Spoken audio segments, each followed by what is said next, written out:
So I guess we may start.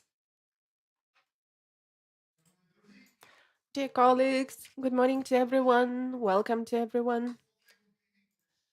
It is our international language and the language of economic science and international science. And I'm sure that in some time it will be the language of international communication. Thank you very much for your time and attention to this event. This is the first Mises readings in Ukraine. And I think that we will lay the foundation of a good intellectual tradition.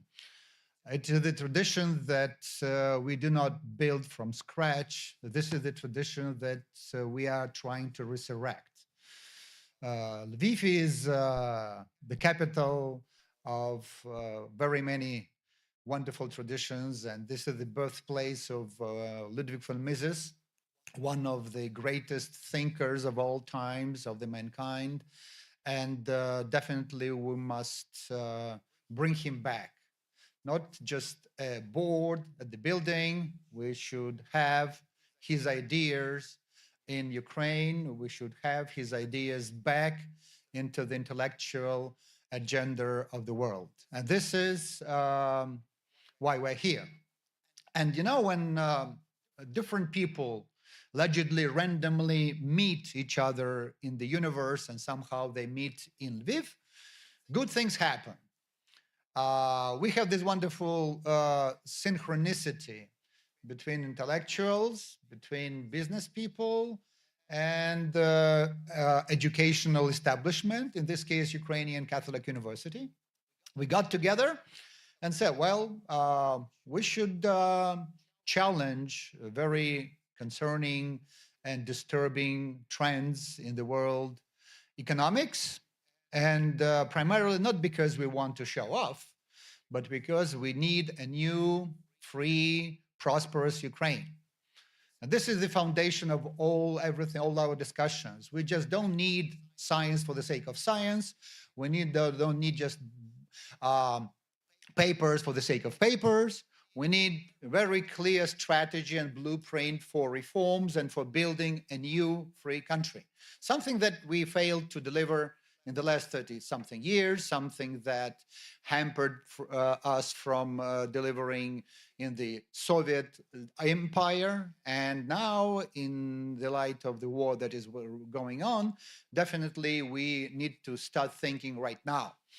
Because when the war is over, when our victory is here, there will be a lot of ideas and they are brewing around the world that might lead us to a different, not so perspective way.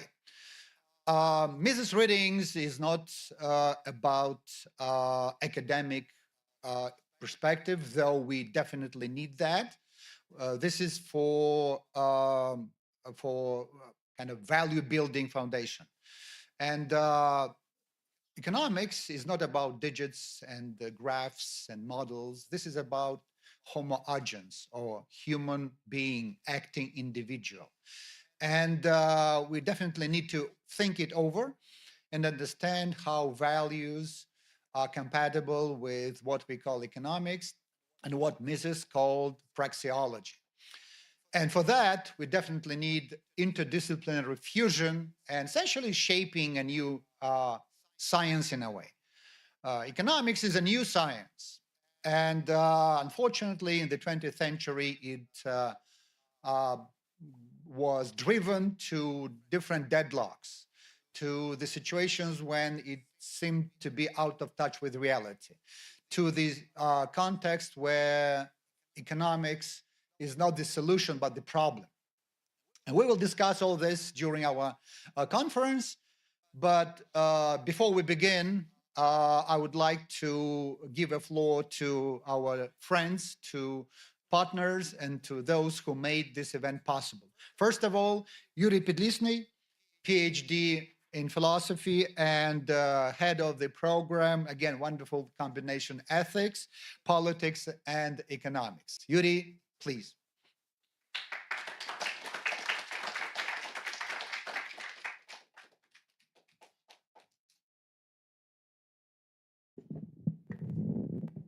Доброго дня.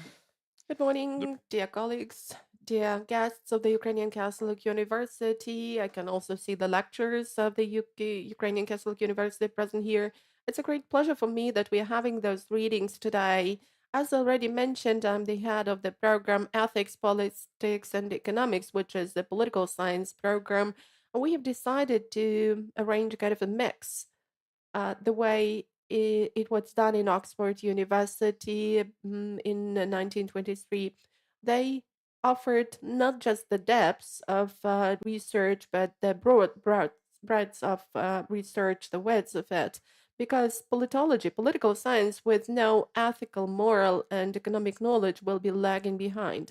So when we gathered our group, we've got a group of philosophers, we've got a group of political scientists, and as far as economists are concerned, we've got just a few of them at the Ukrainian Catholic University. And quite often we have to invite them from the outside. So we started thinking about how we could possibly expand our economic horizons and our economic considerations in the Ukrainian Catholic University, and in the future um, reach the level of a school of economics. So we tried to create a group dealing with economics. And we had a need for people. We were looking for them. And we were told that, hi, there are some people like this, including Mr. Romanchuk. Why wouldn't you get in contact with him? That's how the idea was born, to have the Mises readings in at the cave, the Ukrainian Catholic University. Why Mises? Why not somebody else? Well, I will probably not try to explain this because it's rather obvious. And here is one practical item that we follow here at the Ukrainian Catholic University. Whenever you are hired and when you're given a certain area to work on, you have to deal with this area and you have freedom of action. And what you do there, how you do this, well, the outcomes will show it. And at the Ukrainian Catholic University, we are a success. Why? Because we are not dictated the rules of the game. We have freedom of action. And I think that for economics, that is really good. Once I was trying to explain to my niece, back in the Soviet times, an old lady had to wake up and get up early in the morning to stay in the waiting line for some milk or dairy products. But a shop opened at 6 o'clock, and at 9, when her turn, it was her turn, there was no milk. And she asked me, and couldn't she go to a different shop? But now, after liberalization of our economy, we can see that we have all products on offer, but we still have a room for improvement. So I hope that the Mises readings will help us with this. And welcome once again, and I hope that we will continue our cooperation. There are a lot of businessmen in Ukraine who know that freedom and liberty is a very important intangible asset. Brotherhood go hand in hand. I'd like to give the floor to Ivan Likhovit, one of the founders of Ukrainian Business Bratstvo, the person with passion, very great patriot, and the person who again understood and became a part of the broader team of our architecture of freedom. Ivan, floor is yours.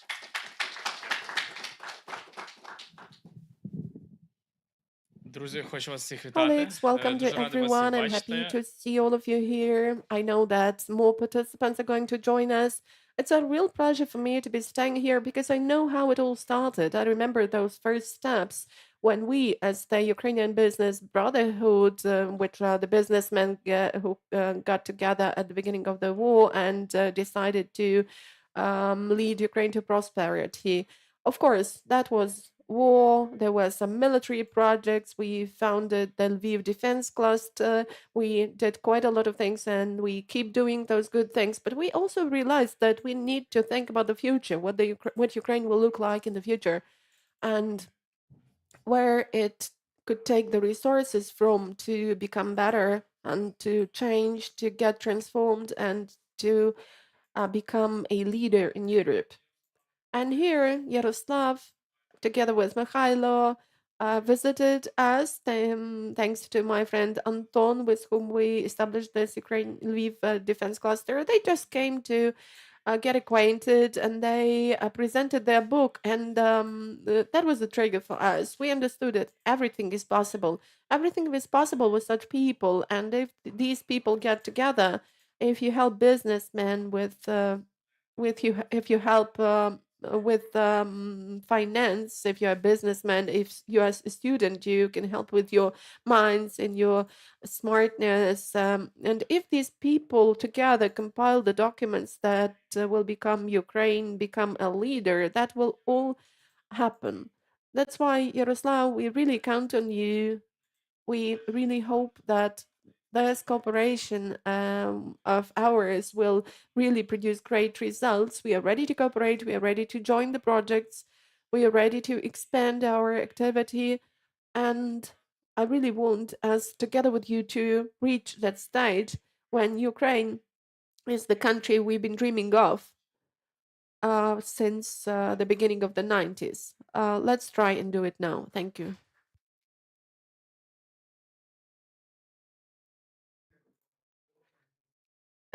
Everything is going to be Ukraine when Ukraine is free and with Mises. So let's get down to work. Of course, the network of intellectuals, of people dealing with the Austrian school, is a global network. Introduce one of the living legends of Austrian School of Economics. That's not an exaggeration. The person you're about to hear is probably the one who learned more about Mises than anybody else. He spent years in archives. He dedicated years of his life and research to exploring Ludwig von Mises in so many ways that then he published a wonderful book, Last Night of Liberalism. Guido Hülsmann is a professor in one of French universities. At the same time, he holds very many positions, educational organizations worldwide.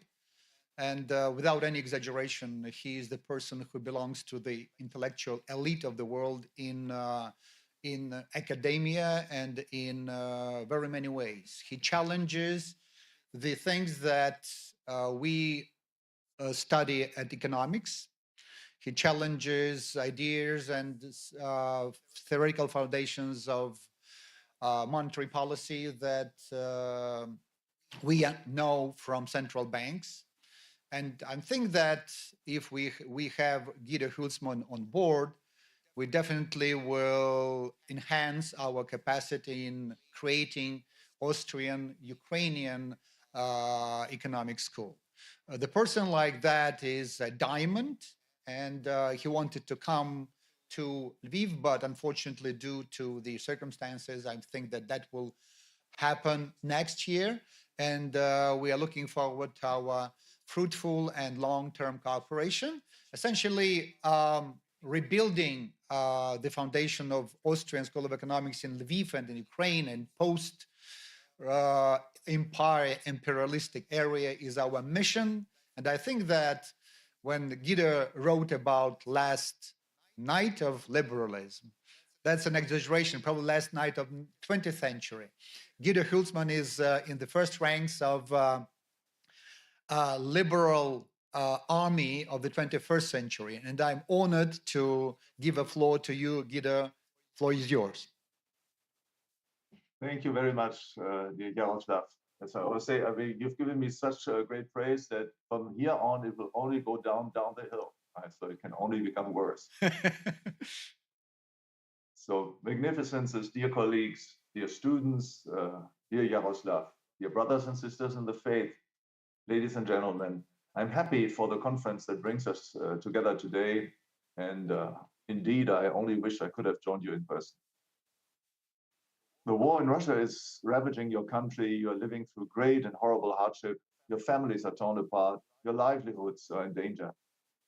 but you do not let yourself be consumed with fear and hate and despair. You're preparing a better future, your future, the future of your children and grandchildren, the future of your country and of the world. Your troops are resisting the Russian army. Your families care for the wounded and for the children. Your hearts weep for the departed. You pray for courage and for peace.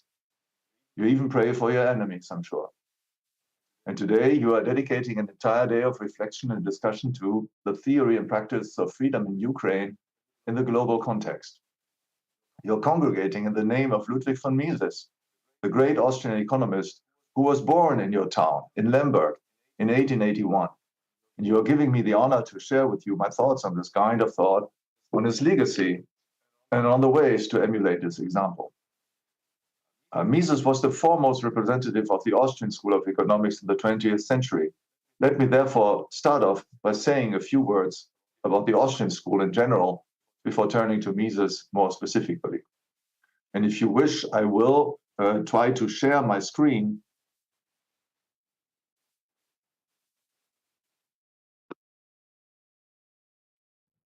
We do not see it yet. Yeah, it is forthcoming. Wait a minute. Yeah, good. Yeah.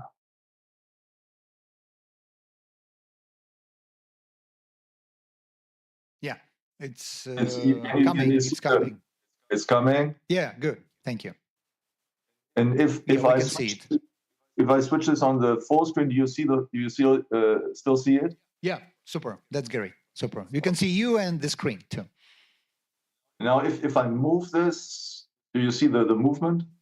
Yeah, absolutely. Everything is fine. Yeah. Okay, very good. Mhm.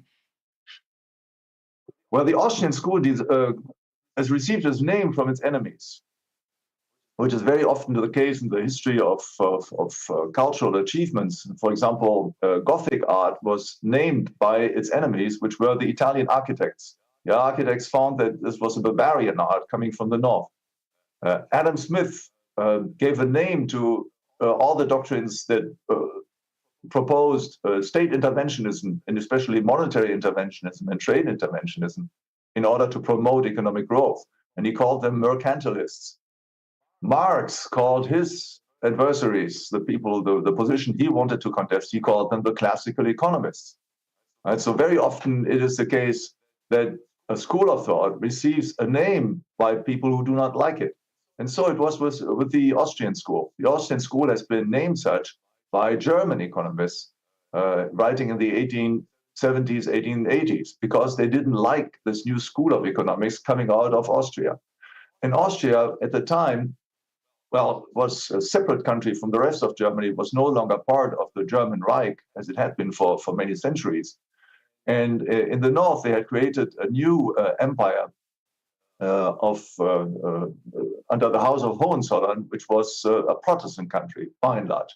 So in the south, you have the Austrians, who are still the Catholics, and they were considered to be backwaters, low development people by all the people writing in the north. So they called them the Austrian. It was a way of disparaging them.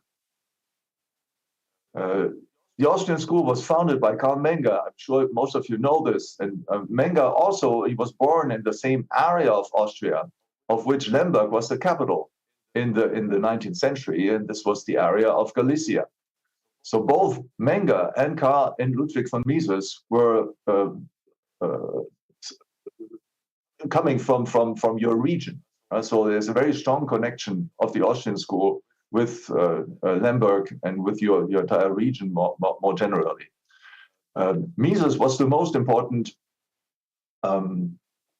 representative of the school in its third generation. Now, it would take me too far to go through the different generations, and it's not necessary for me right now because, well, we need to focus on Ludwig von Mises. We don't have that much time. Ludwig von Mises has made many path-breaking contributions. Just giving here a short list, right? I mean, there are other things that could have been mentioned, but I mean, there's only so much things that fit on a page. He has pioneered value theory, which he has received from Karl Menger. For Menger, value was something that was subjective, but it was still the relationship between different goods the relationship as it existed from the point of view of a person. But for Mises transformed value theory into a theory of action. Value is bound up with human choice. We call the value of a good its relative importance for an acting human being relative to other goods that the same human beings at the same time could have chosen instead. Mises developed the theory of the subjective value of money. Before Mises, it was heavily contested that this could be possible in the first place. There were very important economists at the time, such as Knut Wicksell, a famous economist at the end of the 19th century and the beginning of the 20th century, who thought that it's impossible to fit money into the theory of marginal utility that had been developed in the 1870s. And Mises showed that that was not the case. There was a way out. Mises developed a very important typology of money, which built on the writings of the 19th century and created a great synthesis.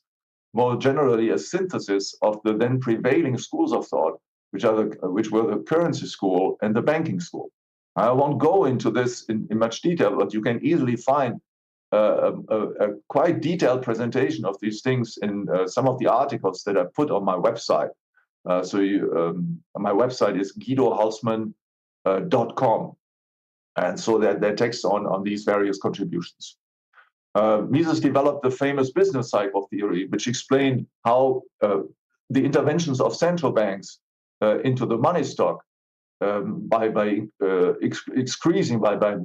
expansionary monetary policy, as we call it today, they are likely to decrease the interest rate. And while the interest rate, such decreases of the interest rates seem to be beneficial from a microeconomic point of view, and very often they are beneficial from a microeconomic point of view, they are from a macroeconomic point of view very detrimental, because they are likely to channel resources, labor, and natural resources into activities that cannot be sustained over time. So I'm making this very short now, right? But this was the idea. So Mises, in a way, along with Böhm-Bawerk, was the inventor of macroeconomics. Macroeconomics existed long before John Maynard Keynes published his general theory in the 1930s. And so we have the characteristic ideas of macroeconomics, namely that what you find on a microeconomic level cannot always be generalized on a macroeconomic level. You find this very idea present and developed in the writings of the Austrian school. Mises developed the theory of socialism, of interventionism and bureaucracy. He revived classical liberalism. So this is, of course, important for your conference today. He developed the probability of theory of his brother Richard, which is probably the probability theory that is still taught in Ukraine as well. Here in France, it is still the standard theory that we teach to students in our statistics classes, right? We're talking about probability. So the theory that Richard von Mises developed is a theory of relative frequency of observations and so on. So Ludwig von Mises refined that theory and turned it into an economics of uncertainty, distinguishing the cases of class probability and case probability. And most importantly, and this is a point that I will develop a bit today, he developed a realist epistemology of the social sciences and of economics in particular. Mises explained that economics was a science of a priori causal relationships, not a science of ex posteriori contingent empirical observations.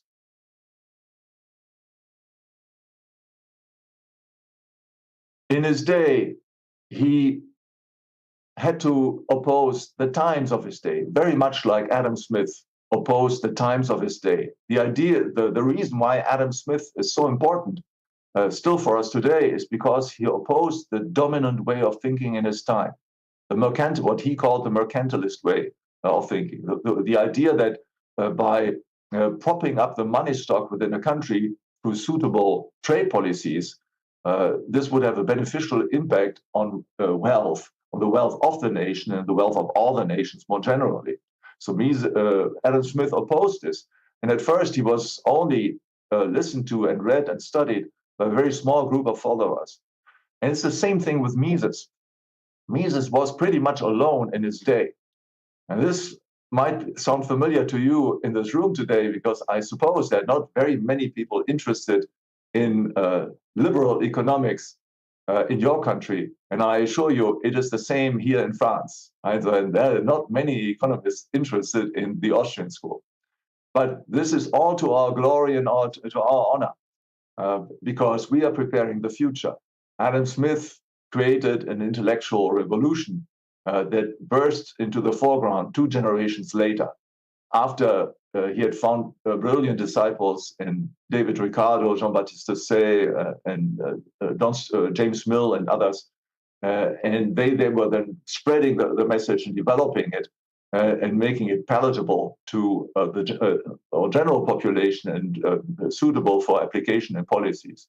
And it's the same thing with the ideas of Mises. And when Mises was writing, he was alone on political grounds, because Marxism swept not only Russia and was then foundational for the creation of the Soviet Union, but it very much was the main undercurrent, even in the West. And the reason why leftism and wokeism are so prevalent today is a consequence of these very long-standing evolutions. So Mises resisted this, and he created the foundation of counter-revolution after World War II. So unsurprisingly, in his time, he had already been belittled. Some of his opponents called him pitifully the last knight. So he was the last remnant of a species that was about to disappear from the scene. Well, these critics were not right. Mises found lots of emulation.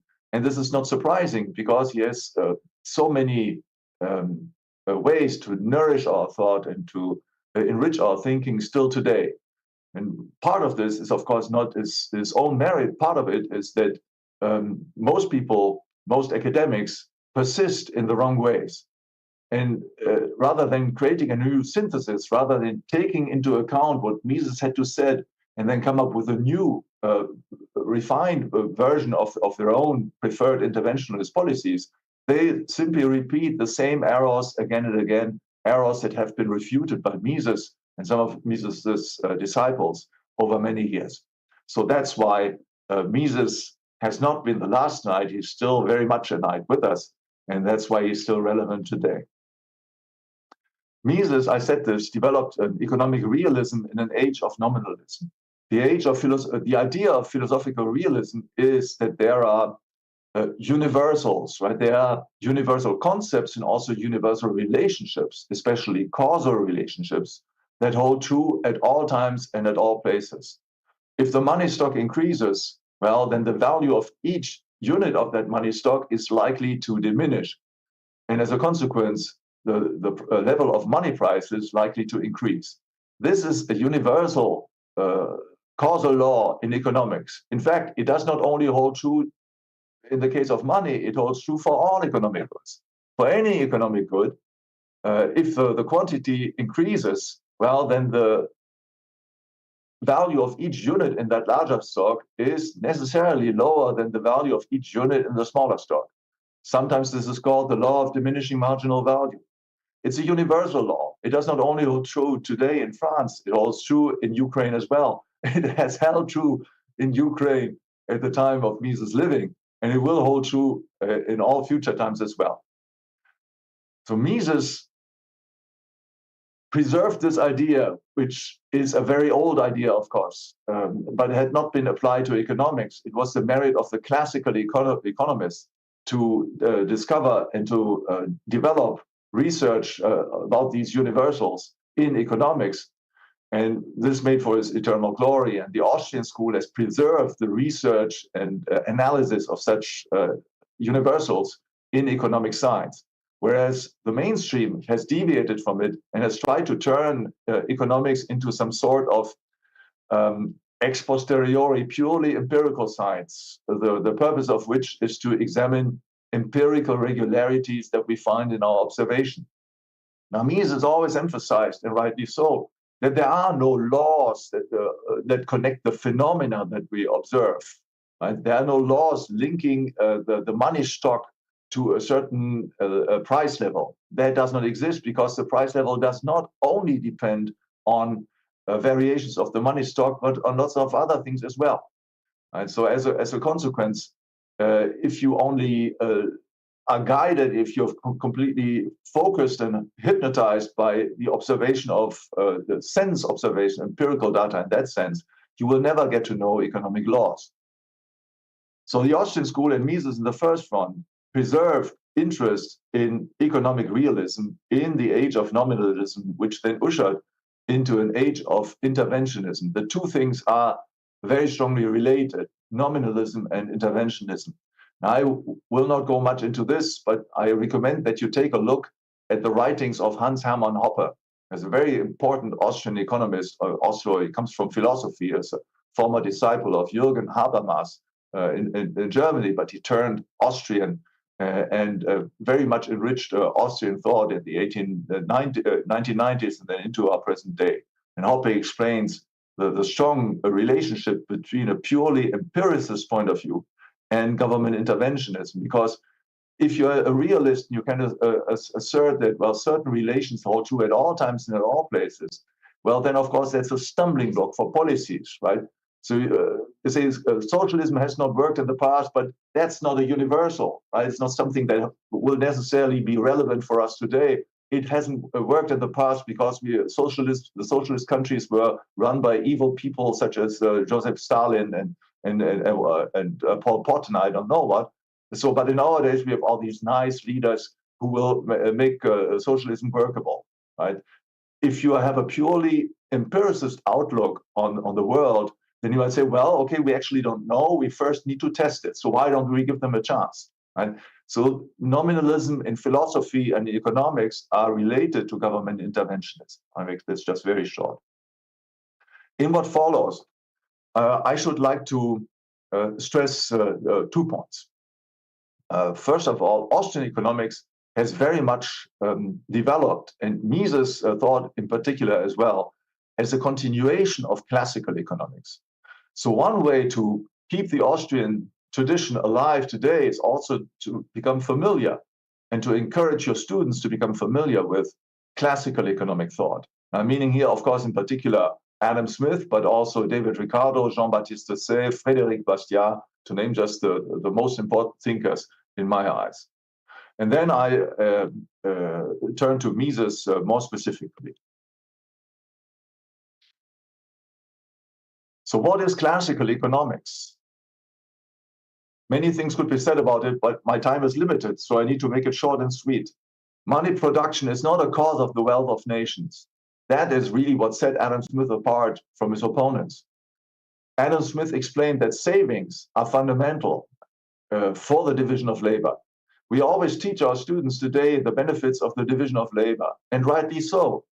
But let's not forget that Adam Smith, in his treatise, dedicated 1 chapter to the theory of the division of labor, and an entire book, an entire part of his overall Wealth of Nations, to savings, which he called On Stocks. That's the book on stocks. And so he explained that savings are the foundation for the division of labor, because the more savings I have, the more people I can keep employed. Therefore, I can stimulate the specialization. And finally, a third element, and there are others I could mention, but let's just focus on these 3, is Say's law. Right? So the idea that each additional product creates a market for all other products. Because if I want to exercise a demand for another product, the demand for another product always means in economics the supply of something else. If I'm demanding bread, well, I'm supplying something else in exchange for the bread, typically money. So I'm supplying money and I'm demanding bread in the same way, right? My supply of money is the demand for the bread. So Say's law explains to us, well, the more things we have that we can propose in exchange, well, guess what? The greater is the aggregate demand for other goods. Right? So there is no separation between demand and supply. The two are inextricably linked. And notice also the formulation that Say gave in chapter 15 of his treatise on political economy to this law of selling markets, la loi des débouchés, which is very different from the caricature that John Maynard Keynes gave in his general theory, where he presented the Say's law as saying that each supply creates its own demand. Now, that's the character that, well, I won't discuss this further. Classical economics was not perfect. No human endeavor is. The Austrian school is not perfect. Unfortunately so there's something to do for us today. What were the shortcomings of classical economics? Well, they concerned the theory of prices, the role of time in the economy, the role of money, banking, and business cycle. And is exactly here that the Austrian school came into play. Karl Menger thought of his own contribution as a contribution to the edifice of classical economics. He put classical price theory on a more solid grounding.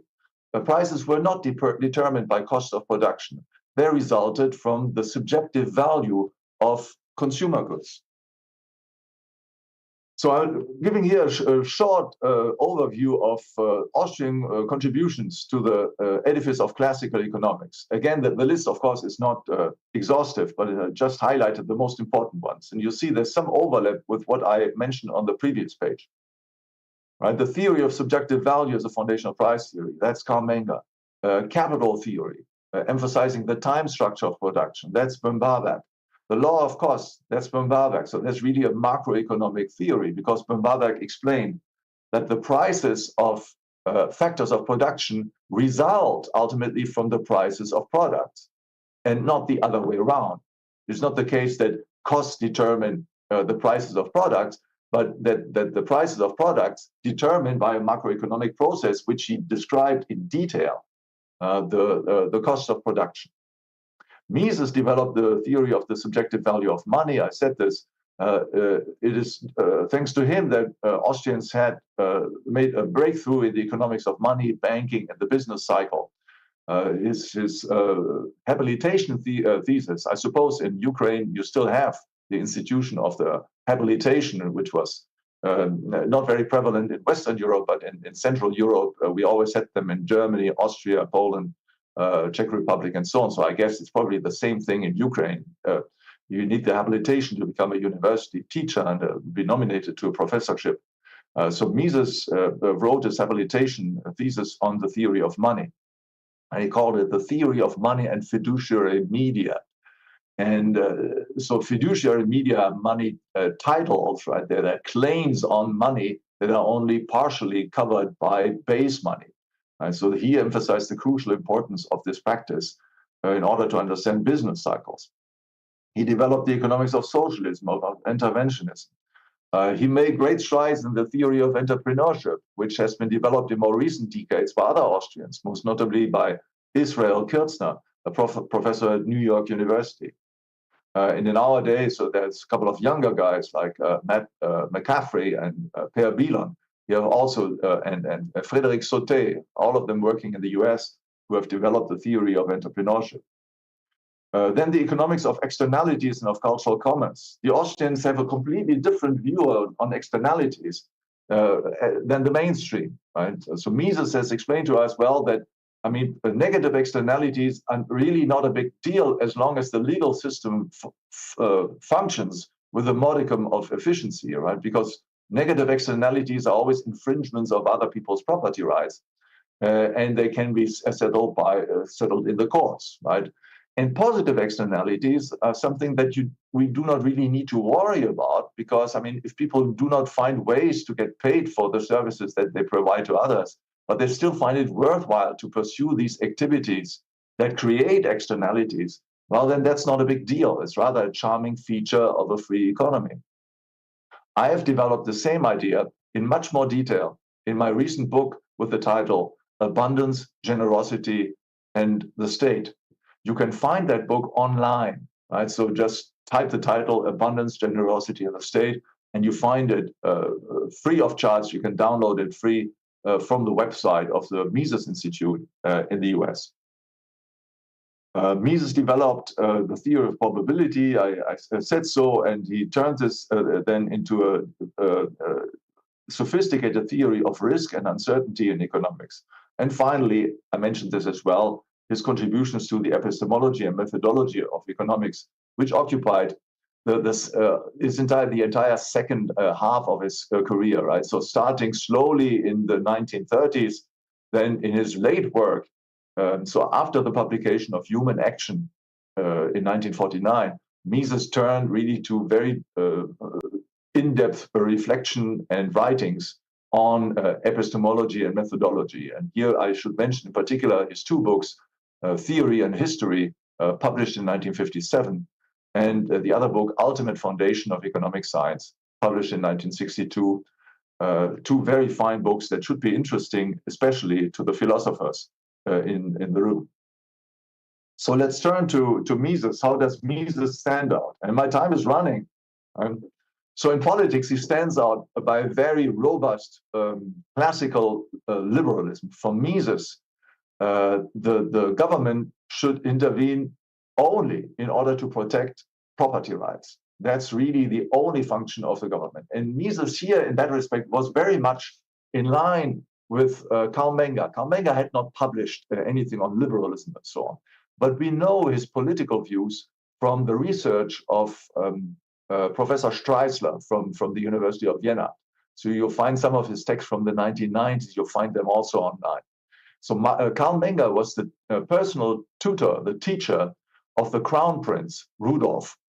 And from the lecture notes, from Rudolph's lecture notes, we know that Menger used Adam Smith's Wealth of Nations as a textbook, and that he actually went beyond Smith in proponing liberal policies, so non-interventionist policies.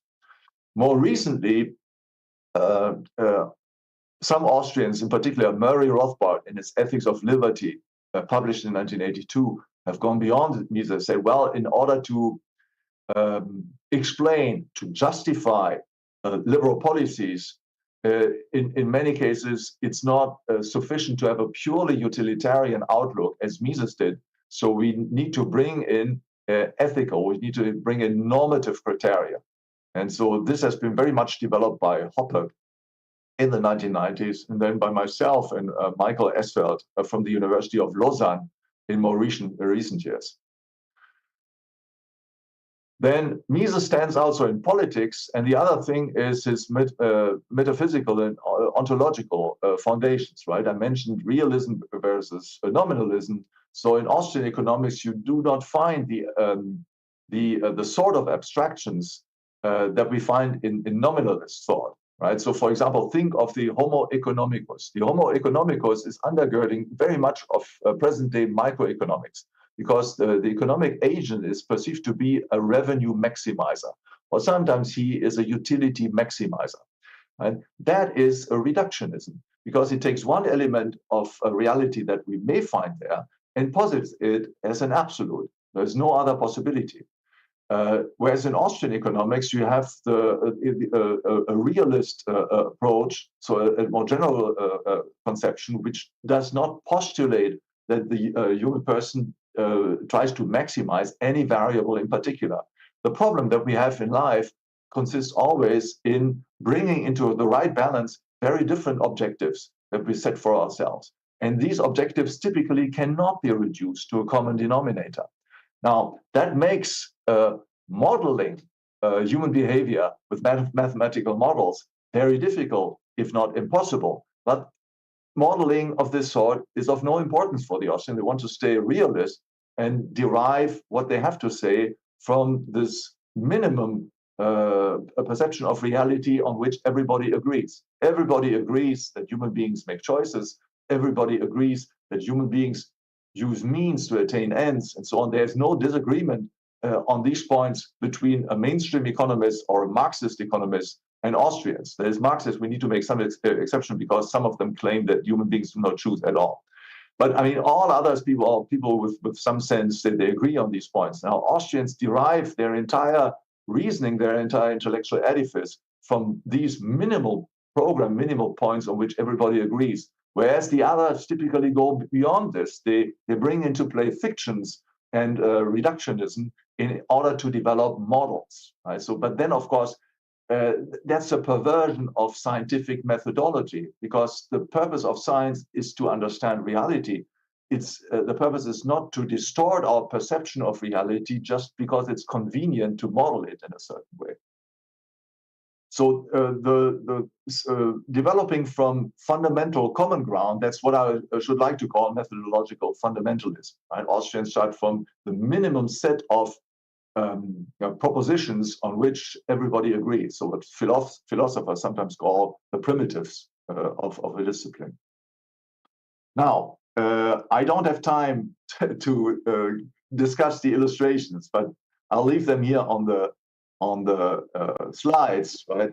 So we see the difference between the Austrian and the mainstream approach in cardinal value and utility theory, in the theory of pure and perfect equilibrium and monopoly prices. Here you should read in particular Murray Rothbard's treatise, Man, Economy and State, published in 1962, chapter 10, very important. And you see this really at work, how the Austrian approach, which is more robust, more fundamental, comes to a completely different assessment of monopoly prices than the mainstream approach. Okay, let me turn to my conclusions. I've argued here that the Austrian School of Economics has mainly developed in the tradition of classical economics. And that's certainly an important fact that should inspire us still today. Mises' principal contributions have been made by tackling wrong-headed nominalist conceptions and proposing realist alternatives. Mises' liberalism and the libertarian policy tendencies prevalent within the Austrian School of Economics has not been the objective of the research program, but it's still been one of the most important side effects. Right? So Mises did not start off as a libertarian. It didn't start off trying to demonstrate that non-interventionist policies were beneficial from an overall point of view. Right? He was rather a little bit against his own grain. Initially, he was an interventionist, like everybody else. But it's only to the extent that he came to understand economics better and better that he understood, well, actually, that's the only sensible position to take on these issues. And my own experience as a professor is that this is, in fact, the sensible approach, especially with students who do not share from the outset our liberal orientation. Right? You will never convince them if you say, well, we want to create a free and a society with not much government intervention at all. They will not like the objective. But if you explain to them economics, well, they will come to understand that actually a sensible position, and eventually they will come to love the free economy. And that's what we want. Mises, the man, has given us a model with his courage, with his foresight. His life's motto was, do not give into evil, but oppose it with ever greater courage. So he's taken this from the Roman poet Virgil. Do not give into evil, but oppose it with ever greater courage. I think that's very much what you are doing right now in Ukraine and what you're doing in this room in particular. So I hope that your example will inspire your students and lead them to love Austrian economics and a free society. What does it take to follow Mises? Well, I've given you a few hints, right? Of course, personal example is very important. And I think in a Catholic university, this should always play the number one role, right? We need to live by example. And then what I propose is that, well, you should study classical economics and encourage the students to study classical economics. Of course, they should become familiar with Mises' writings, in particular with his treatise, Human Action, but also Murray Rothbard's treatise, Man, Economy and State, as well as some of the more recent literature. And finally, should not be discouraged by being in a minority. It's not glorious at all to follow a crowd of people who do not really know where they're going, but they just want to earn some money. That's not glorious at all. So take pride, take courage in being in a minority position in the conviction that truth is on your side and truth will prevail. I thank you for your attention. Thank you, Guido, very much for your wonderful introduction to Austrian schools and wonderful words about Mises and the way you've been struggling. Before we have a few questions from the audience, I'd like to ask you the following question. Where would you see the most dangerous headquarters of Marxism and interventionism in the modern world? As you know, 29th of May, there was a Berlin Declaration signed by at least 50 what media say outstanding, renowned economists. Danny Roderick, Piketty, you name it. London School of Economics, Harvard, and many other universities were there. And they made it very clear. And that declaration reminded me of Karl Marx's Communist Manifesto of 21st century. What do you think about this initiative, and how should we cope with this modern day ghost of communism? Well, I mean, definitely the stronghold is to be seen in the most distinguished Western universities, especially in the US, Harvard, Berkeley, even the University of Chicago, which was the stronghold of the Chicago School for a while, but is turning away from this today. And in Western Europe, it's, well, the universities that we find in Paris and in Berlin, right? And we always need to keep in mind, well, state universities are exactly that, right? They are universities funded by the government. And Harvard is not a purely private university, right? In the US, where there are only two purely private universities, and both of which are very small. One is Grove City College, and the other one is Hillsdale College, right? So very small institutions. In the UK, there's only one purely private university, that's Buckingham University, which is west of London.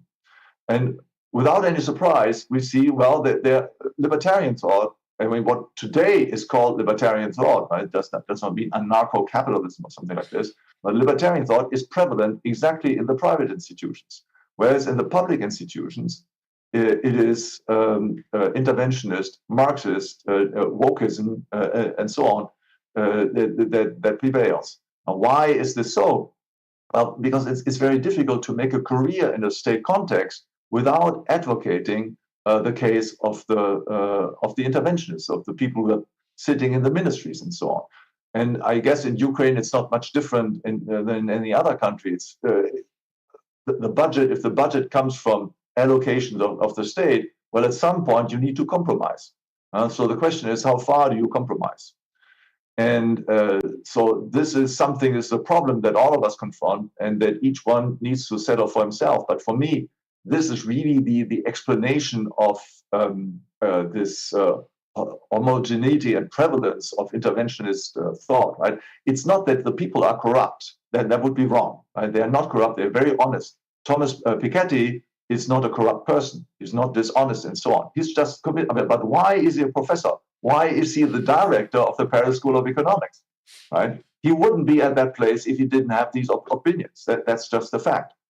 So for us, I mean, we should not look at these guys and say, oh, yeah, they're in all this distinguished position. They earn, or whatever, 10 times more money than we do. Yes, of course they do, because they're in line with the powers that be, right? So we should not be discouraged by this. It's just the normal state of affairs. But there's no reason for us to revere them or to admire them in particular. Quite to the contrary, we should be proud of what we are doing in our own small sphere and the impact that we have on the world. Because, I mean, clearly, if you look at publication accounts and frequency of downloads and so on, the Austrians are very much playing in the first division. Right. Super. It's Thank you. not that interesting to other people. Yeah, thank you. Any questions? Yeah. Guido, thank you very much for your contribution. Looking forward to next year. Definitely you should come. The war will be over, and your wonderful phrase that do not give in to evil. I personally remember that every time if we are somehow discouraged under drones and bombs in Kiev, Lviv, or Kharkiv, it's really very, very, very valuable. Thank you very much. Enjoy the day. Bye-bye. Bye.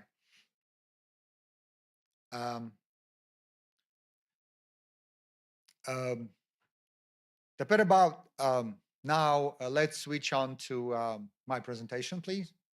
Моя презентация. Она еще немає тут її. Yeah, good. On the 29th of May, as I said, 50 something mainstream economists signed a declaration of allegedly saving world economy, dealing with most burning issues of the modern world. And among the list of those who signed it, you would see what creme de la creme of all major economic European and American universities.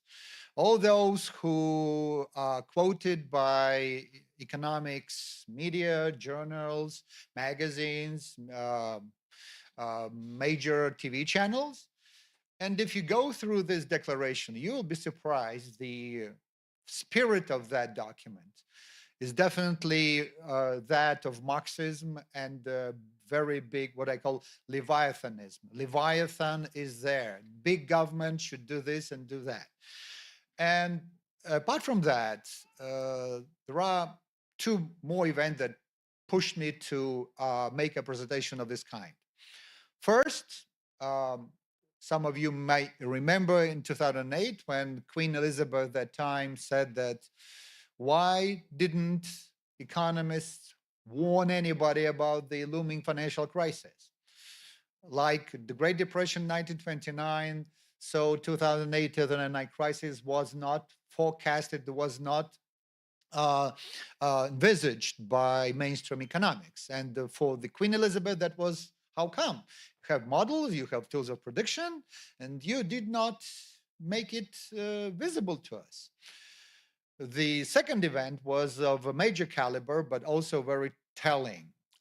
In April, Finance and Development, this is a magazine of IMF, published a series of articles about the status of mainstream economics, crises of mainstream economics, and where should we do with that. Essentially, that's very important because if they themselves indicate that what they created is in trouble, that's a good, wonderful window of opportunity for us to join the debate and offer our own initiative. So I'll be talking about this in more detail because alongside with the economics crisis, you have many more crises around that create a lot of opportunity. There are cracks in the foundations of interventionism and Leviathan that essentially make us more and more relevant in the modern world. So we have wars, we have very weak international institutions, international law. We have big government everywhere, and I can tell you that. We get fragmentation, protectionism, and deglobalization of the world that is happening, and that's a warning of major security organizations. We have technological disruptions, and nobody knows what direction it will take. And we have, and this is a wonderful quote of Christine Lagarde in the recent Michel Camdessus lecture on the 21st of September. The global economy is facing rifts comparable to the pressures that resulted in economic nationalism and the collapse of global trade in the 1920s and ultimately the Great Depression. And that's a very important point. Central banks and governments worldwide, G7, G20, and you name it, have all possible tools of monetary and fiscal policy. They have all tools of regulatory policy, exchange of information. The financial crisis allegedly taught them that, well, now we know how to deal with these kind of crises and we'll not let it happen. They introduced the commercial structures too big, too important to fail at the global and national level. And so how come that after 20 years of this kind of micro and manual management, we are on the brink of the historic event of the first Great Depression of the 21st century? Didn't they see it happening? Didn't they see some signs of accumulation of this kind of tidal wave? How come? Because you see, it's like being tired doesn't happen overnight. Well, you run the first like kilometer, then you walk second, third. After the 10th kilometer, you're tired. So but you know how it goes on. Likewise with the economy. How come that major international organizations, institutions, think tanks, mainstream World Economic Forum missed this kind of accumulation of problems that we are on the brink of Great Depression?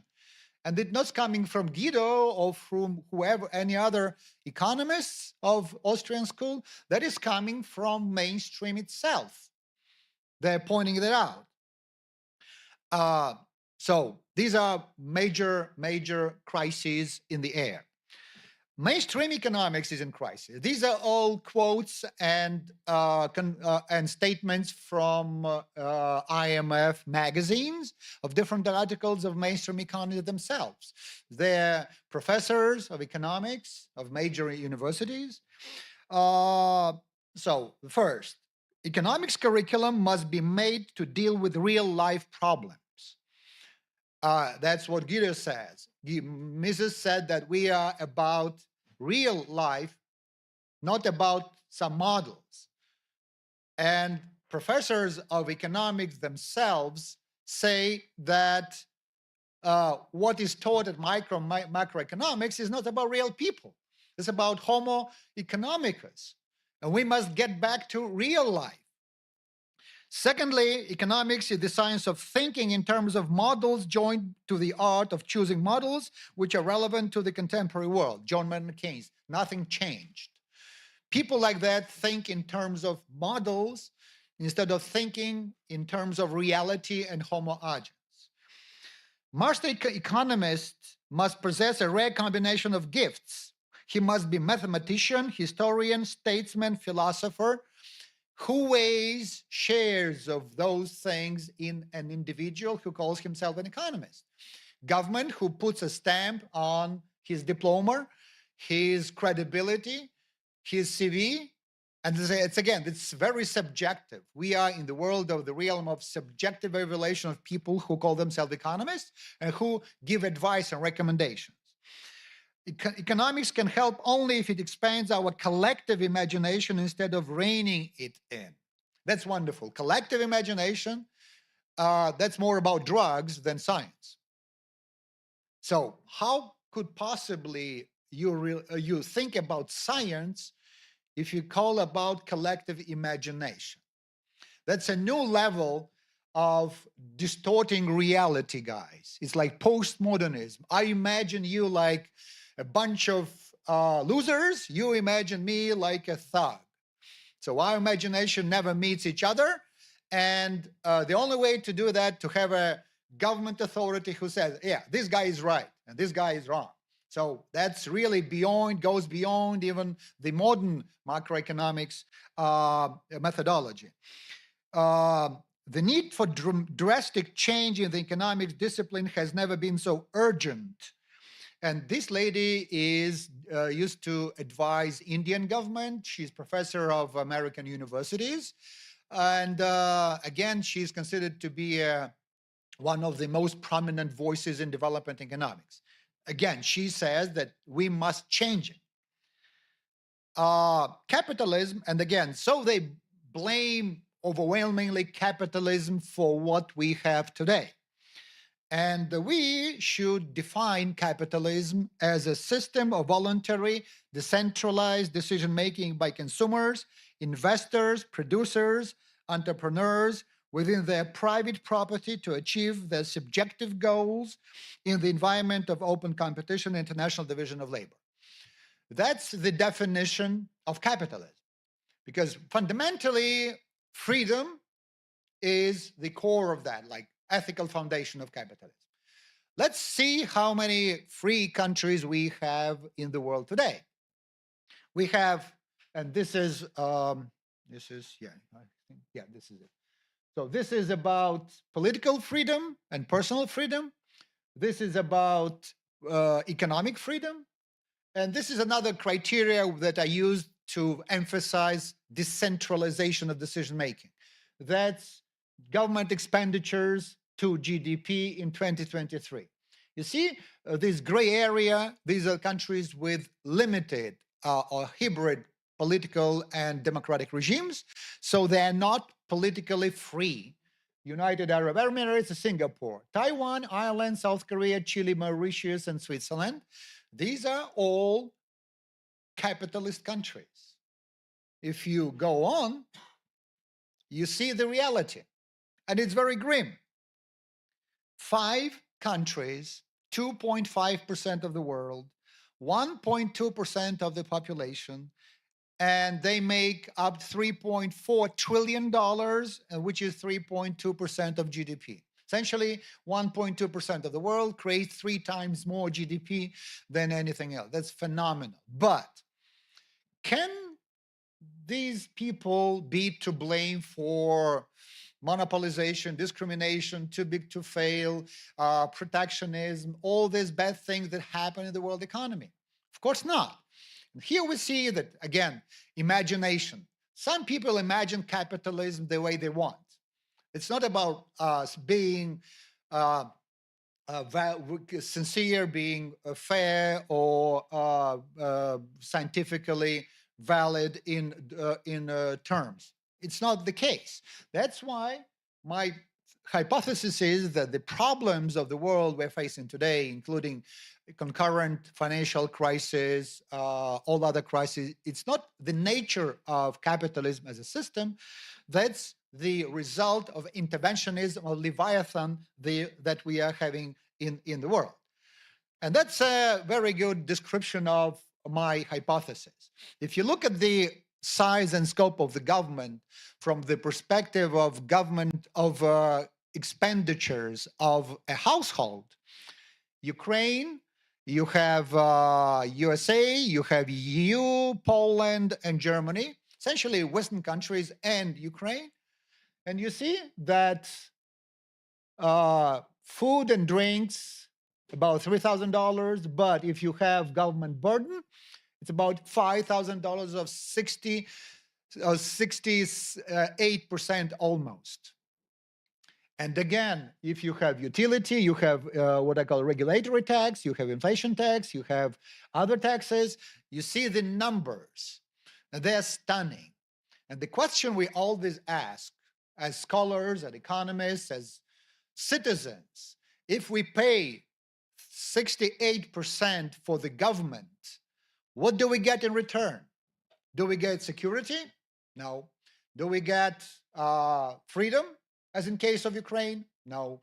Do we get investment opportunities? Do we get entrepreneurial, favorable business climate? No. Likewise, in other countries, essentially, and the point is, if we now copy and follow the model that exists in USA or EU, we'll end up nowhere.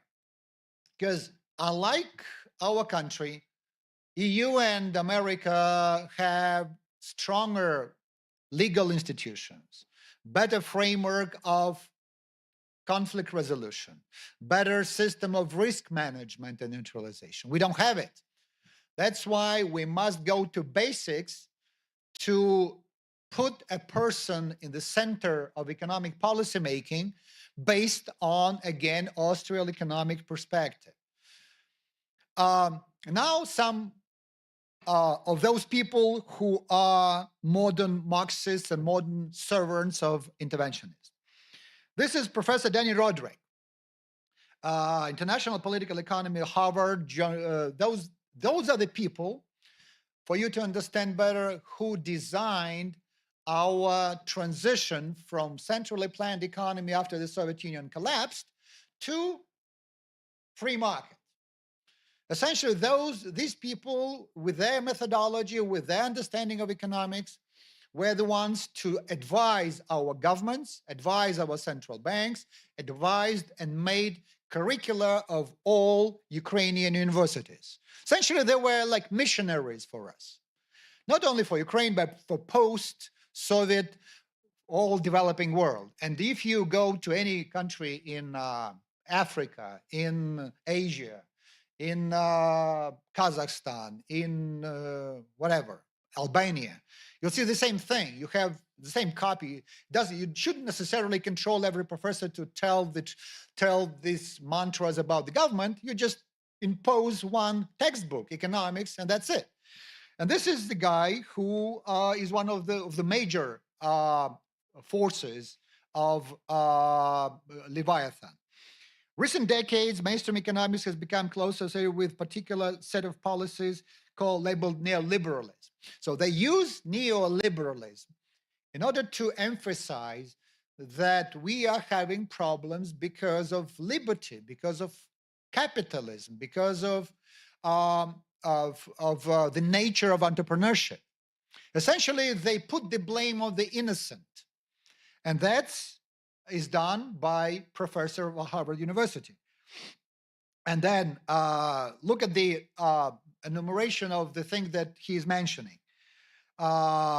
Widening inequality within nations, climate transition, blind spots ranging from global public health to supply chain resilience. Global public health is a wonderful cliche. It's one of those new things that is used for the government to be more centralized and more powerful. Global health. If I have a toothache, I understand it. If you have a stomachache, I understand it. What is global health issues? We saw that with COVID restrictions and the way that was dealt with, irrelevant to what scholars said. We see that with climate change and global warming, ignoring scholarly analytical papers, including Royal British Academy conclusions. So the thing is that we know this woke and cancel culture today.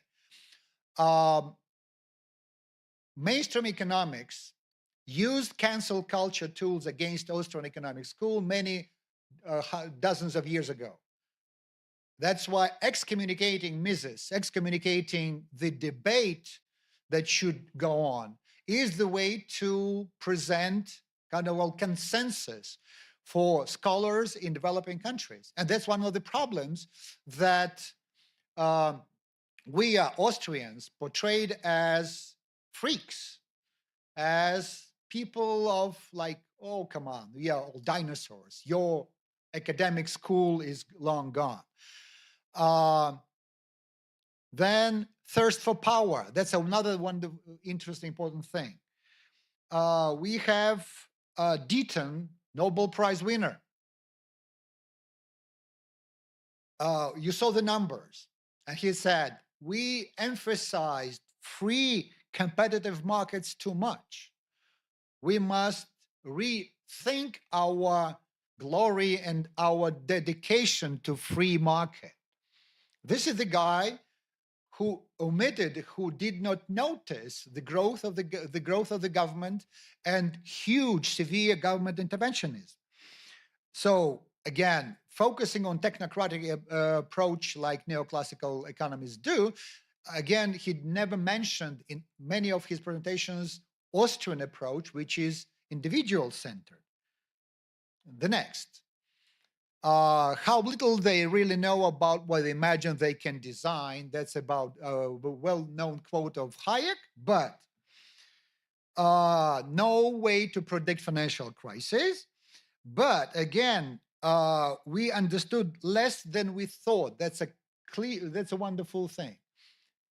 So they want to design models, not only national, but global model level, with many more factors that are valid without knowing what they really mean and how they interact with each other. And that's what Hayek told us when he had a discussion with Keynes about his model, which was much more simple. Self-exposure of mainstream scientific economics. That's another lady, Diane Cole, professor of public policy, University of Cambridge. And again, she enumerates herself those faults of mainstream economics that Guido and all Austrians do. Look at that. That doesn't work. The parameters they use to describe reality that don't exist. So it refers to perfect competition. It refers to externalities, to fixed preferences. The world is not what they see. The world is absolutely different. What they study is not human behavior. It's not humans. They study the world of make-believe. It's Alice in Wonderland. Again, we have a person who is very eloquent in describing stupidities of mainstream economics and the assumptions. At the same time, his methodology is different from Austrians. So John Cochrane from Hoover Institution, he said that, well, when you mix politics, psychology, law, any other sciences and economics, you don't make it better. If you combine borscht with solyanka, with broth, with whatever, does it make borscht better? Of course not. Likewise here. Now there is a tendency to somehow increase this number of ingredients to make it closer to people, which is a bad, very bad economics, very bad science. And again, at the same time, unlike Mises and Austrians, he believes that empirical testing is a method that could be used in economics, which Austrians don't agree with. What mainstream economics offer? That's one of the boxes, examples of how to translate ideas into like political perspectives. Look at that. Libertarians, strict. You have inclusive growth. Again, very popular concept in our part of the world is third way. Like middle of capitalism and socialism, let's make our not just focus on economic growth, but on inclusive growth. And how come? What is the difference? The difference is that we have ecological dimension, we have other forms of dimensions. So this is it. So we are described as radicals, as people who think only about like money, very kind of brutal things. Likewise, these are green progressives there for nationalization like Marxists to the core, and let's have something different. Another model is also very interesting, it is called donut economics. Mainstream offers, it takes a couple of bottles of vodka on one box of beer to understand what it is. Because look at that, look at the number of factors, and all these factors are so big, so poorly shaped that you can hardly find two persons to agree on a common interpretation of that. One of the biggest enemies of freedom in modern world today, that's my personal perception, is Mariana Mazzucata, because she discredits the word entrepreneurship in her own way to make government a big core entrepreneur. Her theory of entrepreneurship development is based on the assumption that it is only the government that, in the light of new challenges, can get different factors of capital together and make breakthrough, make missions. Either it's a mission to have electricity grid in Ukraine, or mission to have green steel, or mission to have green cars, whatever other missions we have. And that is a very dangerous thing. And look at what she said. She openly said that, essentially, if you translate it into normal language, that entrepreneurs, investors, normal SMEs are stupid to make decisions to go forward to the optimal new world. So, and again, look at this, her book was translated into 25 languages, including India, including Vietnam, including, I don't know whether it was translated into Ukrainian, but there are people definitely in Ukraine who favor her views. So, Austrian Economic School, Guido said about it a lot, so I would miss that.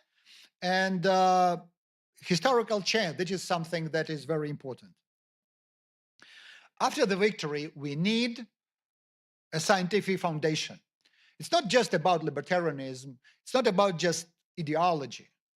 What we need is a solid scientific background that challenges Marxism, Keynesianism in our country. We need that not only to build the foundation of prosperity for ourselves, but to show the example to the whole world, developing, emerging countries, post-Russian broken empire, or people that would live on so-called bogs there, so that we see Ukraine is a pioneer in the new approach to economic policy making. And Austrian Economic School definitely is the source of such knowledge. Should become the foundation, and again, this is a mission or the kind of long-term strategy that probably we should deal with, Austrian Ukrainian Economic School of Thought. If Mises was here, if Schumpeter was here, if Karl Menger was born in Galicia, well, that would be probably a tribute we should pay to our ancestors in order to create better future for our children and grandchildren. They deserve it. We must not keep them in the realm of Marxism and this unimaginable, unfathomable combination of Keynesianism economics. And we should challenge, as there is a debate that economics doesn't function, we should offer something that does function. So what functions is definitely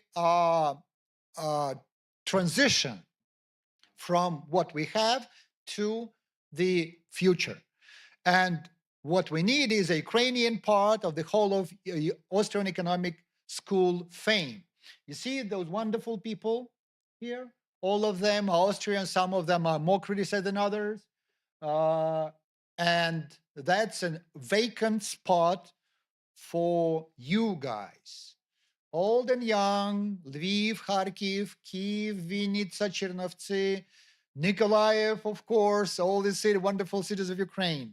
And there is no reason for us not to become pioneers of this new development theory based on Austrian school for us and for the whole world.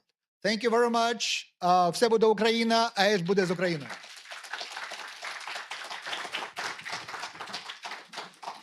Чи які будуть питання, запитання? Are there any questions? You're welcome.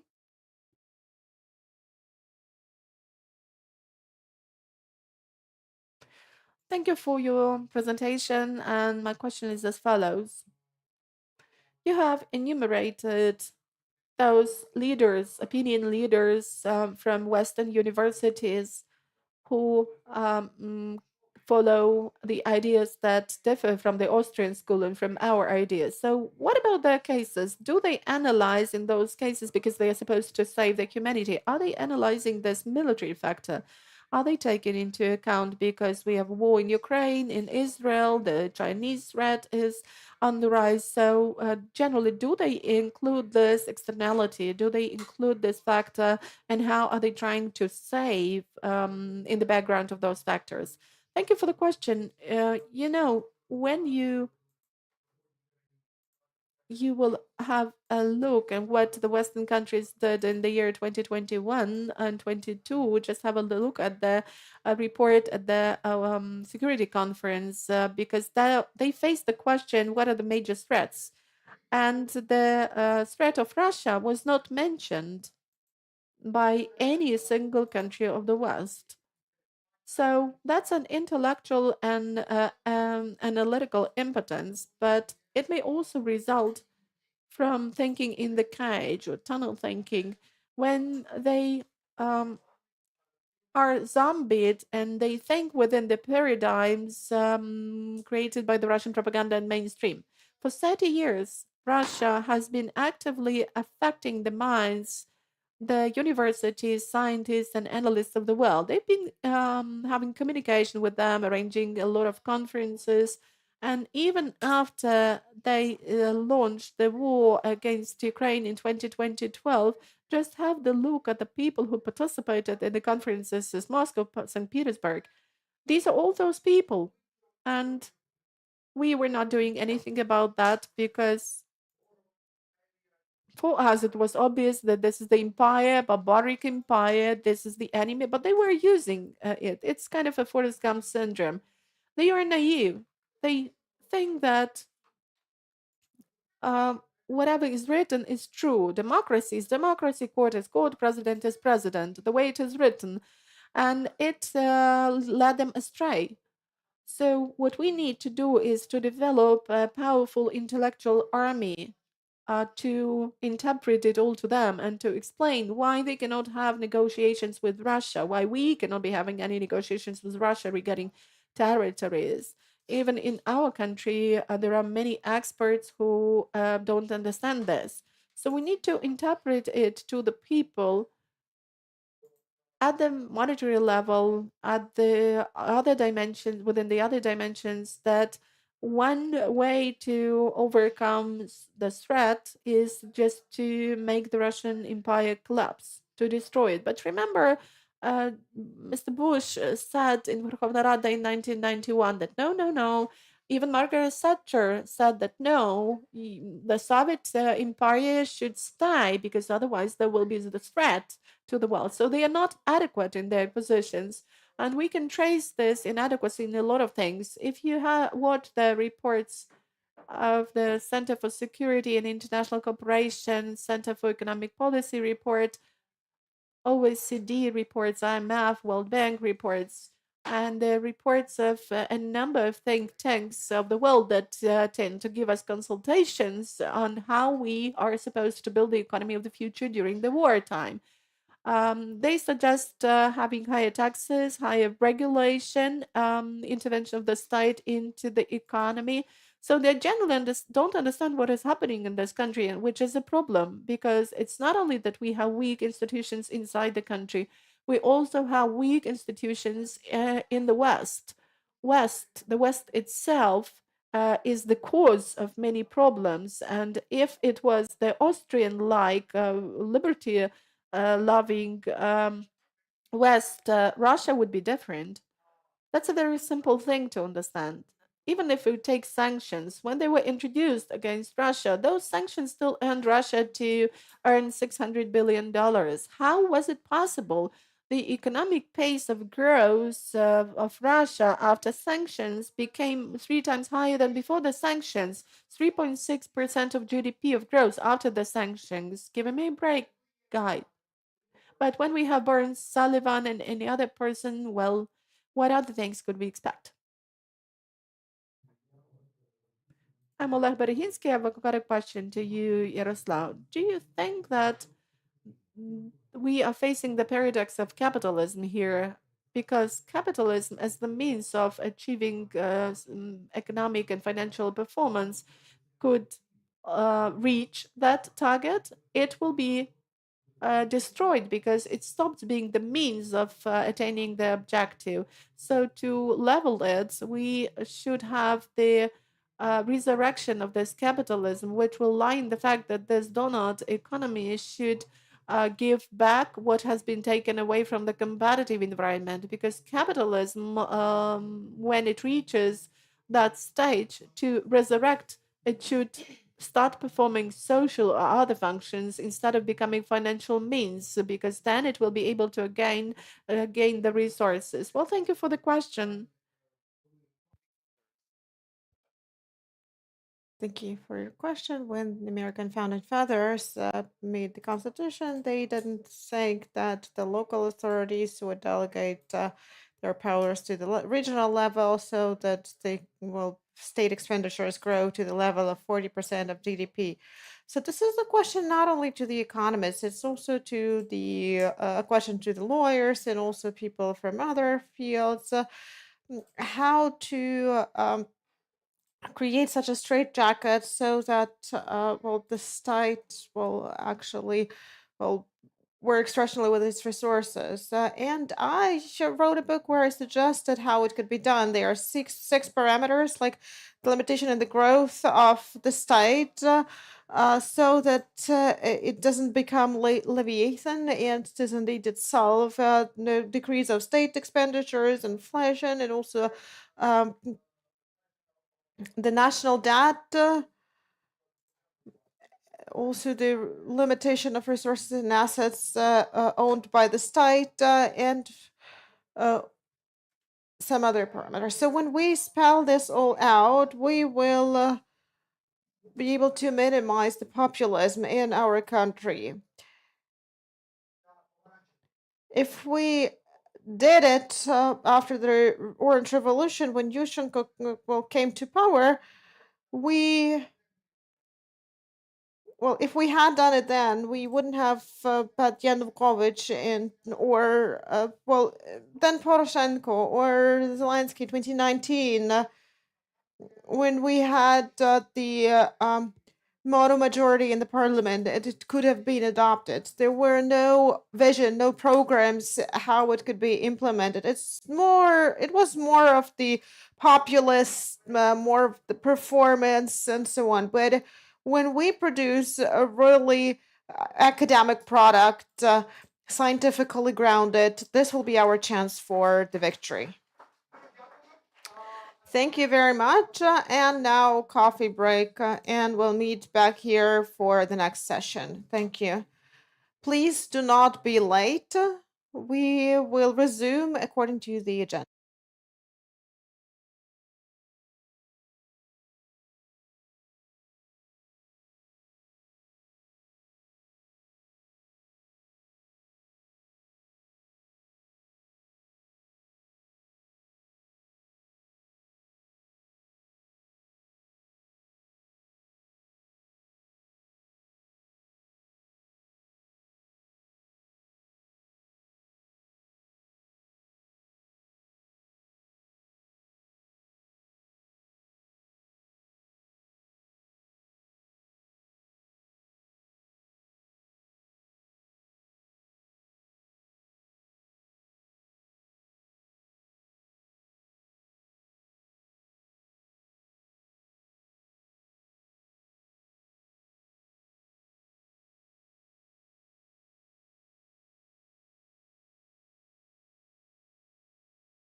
Dear friends, let us continue our work. We will talk now a lot about the central topics of the Austrian School of Economics. That's money, monetary policy. This is one of the contributions of Ludwig von Mises. But before we speak about money in a more narrow sense, we will speak about the difference between the Austrian economic school from mainstream economics. And as Guido mentioned, there's one person who challenged this mainstream in Ukraine and wrote research on Ukrainian economic school. That's Elena Nesterenko, professor of the Department of Economic Theory, Macro and Microeconomy at Taras Shevchenko National University of Kyiv, doctor of economy and laureate of the state award in the field of science and technology. And we have a great honor to listen to Olena. Olena, the floor is yours. Hello, dear colleagues. Can you hear me? Yes, we can hear you well and we can see your presentation. So we are looking forward to listening to you. Please let me know what you can see and who is, well, actually managing the presentation. You are managing the presentation, so we can see your presentation and you. So can I switch the slides? Well, then try switching the slides and we will see whether it works. So just try to go to the next slide so that we can see whether it works or not. We can see only the first slide at the moment. Just a moment. We'll try making it full screen and then you will be able to change slides. Yes, it works. It works. Okay, thank you. Thank you. So it seems like everything is all right. You can hear me, you can see me. That's good. So, dear colleagues, I'm very happy to say hello to you in the city of Lviv, which hosts the conference. My greetings from Kyiv, as it has already been mentioned. I represent the Kyiv Taras Shevchenko National University of Kyiv. And I am really sorry that because of some insurmountable obstacles, I cannot be present at this conference in person, and I cannot feel the spirit of this unprecedented academic and practical event. And before we proceed to my presentation, I would like to thank all the organizers and sponsors, thanks to whom this event actually became possible, especially Yaroslav and Mikhailo, who are, well, the inspirers behind this conference. And I would like to thank and to wish inspiration to all the participants of this conference who facilitate creative search in Ukrainian economic science and economic practice. And of course, a special great gratitude goes to the Ukrainian Catholic University, which opened its door to us and offered us the platform for communication. So let me proceed to my presentation. I would like to present with a certain degree of academicity, but not too much of it. This juxtaposition, well, the historical juxtaposition, potential juxtaposition, which is demonstrated by the Austrian economic tradition and mainstream economics. To begin with, I would like to note that there is always some challenge for the economists, especially for the theoreticians.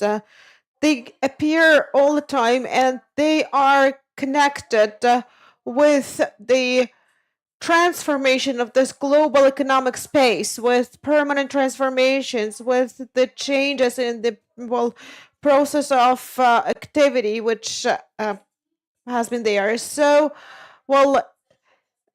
unpredictability is a part of our life, and the fact that at the break of millennia, some things were seen as temporary, these things are now becoming a permanent part of our lives, and we have other challenges like digitalization and virtualization of the economic space, and also the fragmentation of the global economy. And what we see in the space of economic theory is very often the lack of answers to these challenges.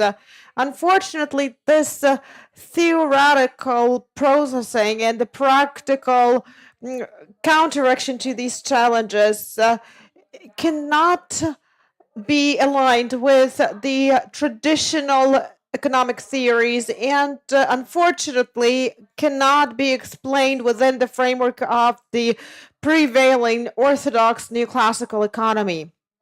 And therefore, this is also combined with the challenges of the wartime for Ukraine, but not only Ukraine, for other parts of the world as well. And all this is causing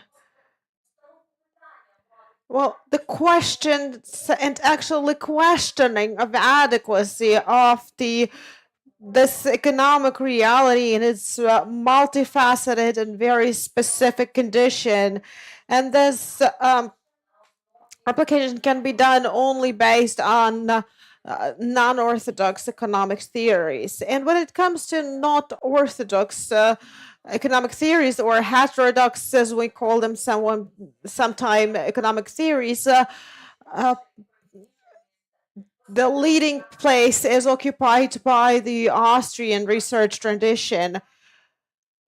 In the title of my presentation, I am stressing this moment. I'm stressing that it's not just a school, it's not just a trend, it's a tradition which has more than 150 years of history, and which has the right and the opportunity to show its own vision of the social and economic processes, and it can actually implement those unique research approaches which define its place in the theory of economy.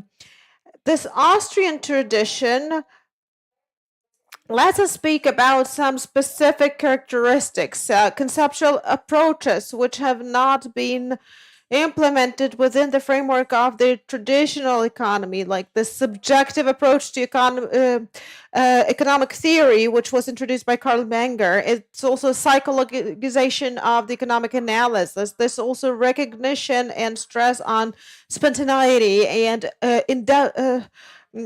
uncertainty of economic development, that this development has an evolutionary nature. And today, thinking of all these predecessors and followers of the school, about the current economists, we can say that these methodological principles have a chance to become the leading methodology of economic analysis. Can you see the next slide? Can you see everything well?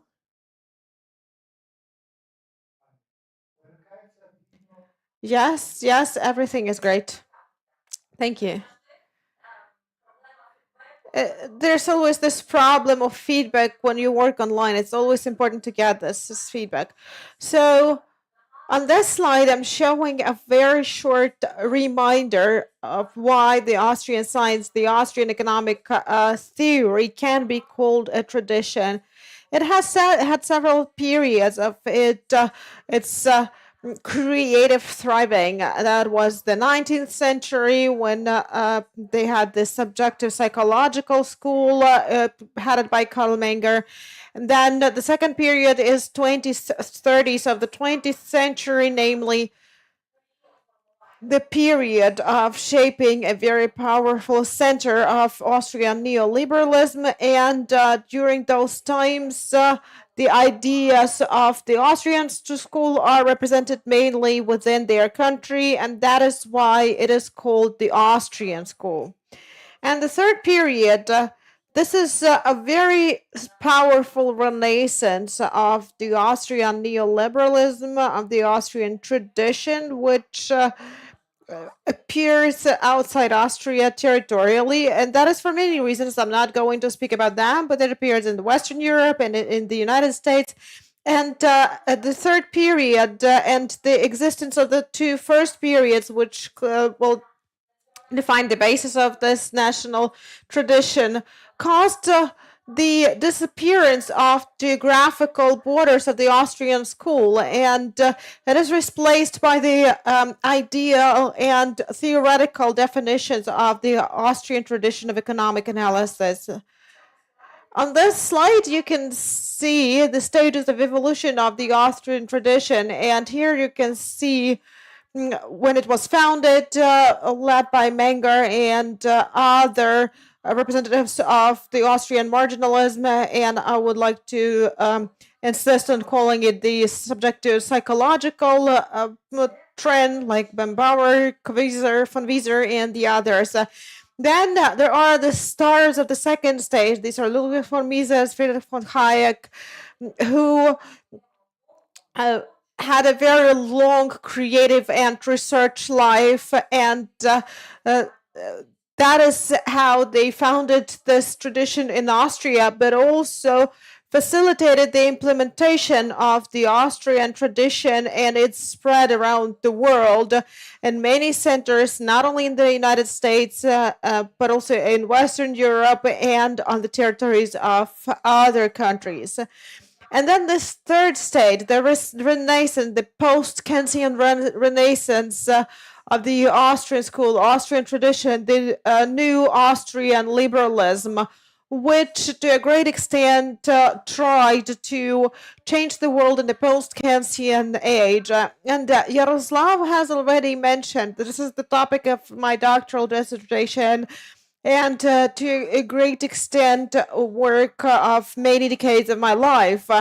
So I would like to stress that this complicated synergy, intertemporal, interspatial, of the representatives of the Austrian psychological school, and also the multifaceted traditions of the representatives of the Austrian neoliberalism, the new Austrian school. All this ensures further development and spread of the Austrian tradition of economic analysis as a comprehensive unit. And together with this wholeness, we can see a heterogeneity of the problems and concepts which can prove the scientific richness of this tradition.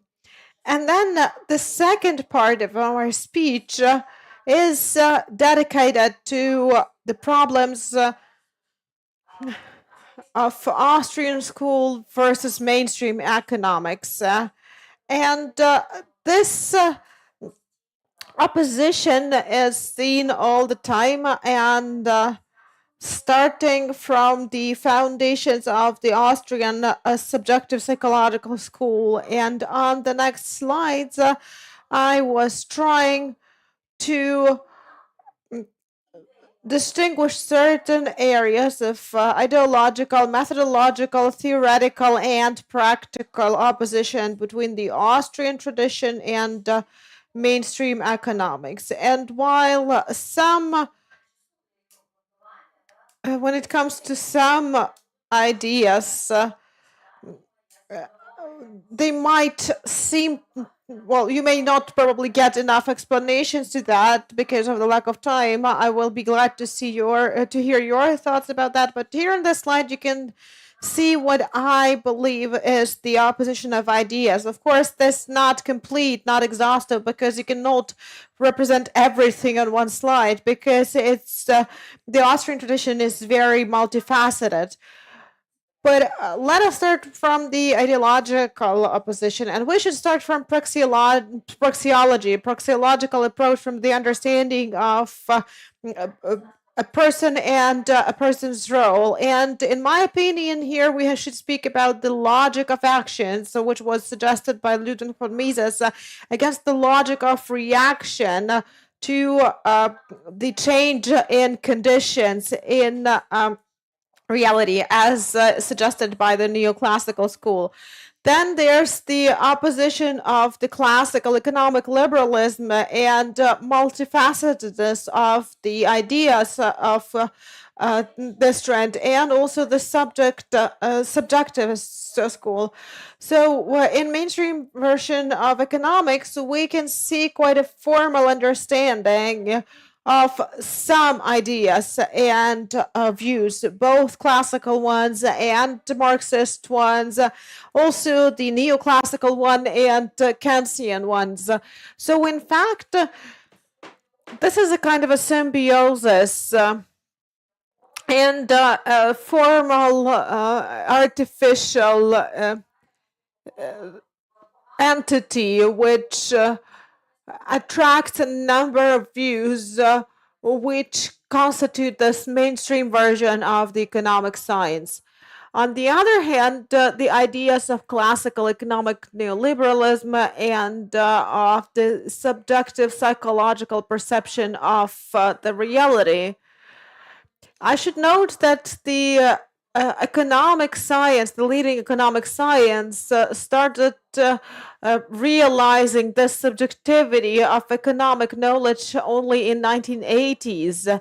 And that was when they started realizing the subjectivization of perception and so on. Another element of the ideological opposition is also the understanding of the main subject of economic processes.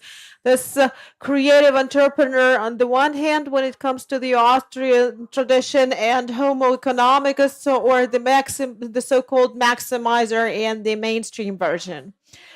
The understanding of the economic theory as praxeology, as the theory of human action against the economic theory of maximization in existence of a certain system of limitations.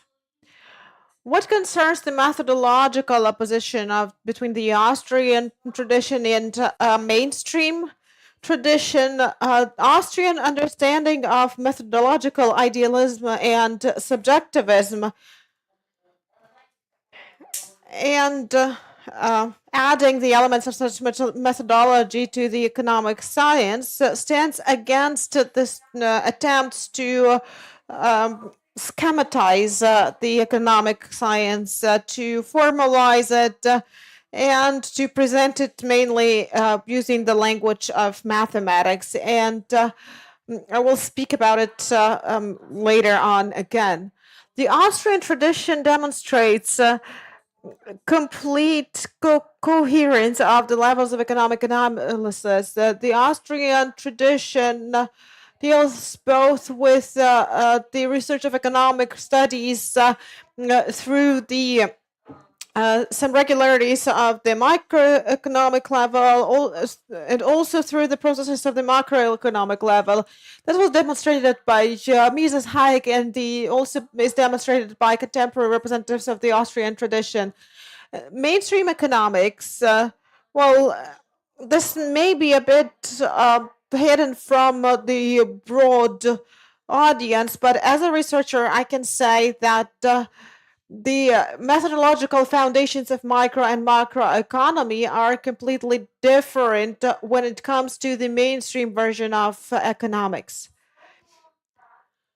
What concerns the nature of information, this is another element of methodology. This is the story when mainstream economics is trying to prove that some actions and some production of goods can be done based on accessible, complete, objective information.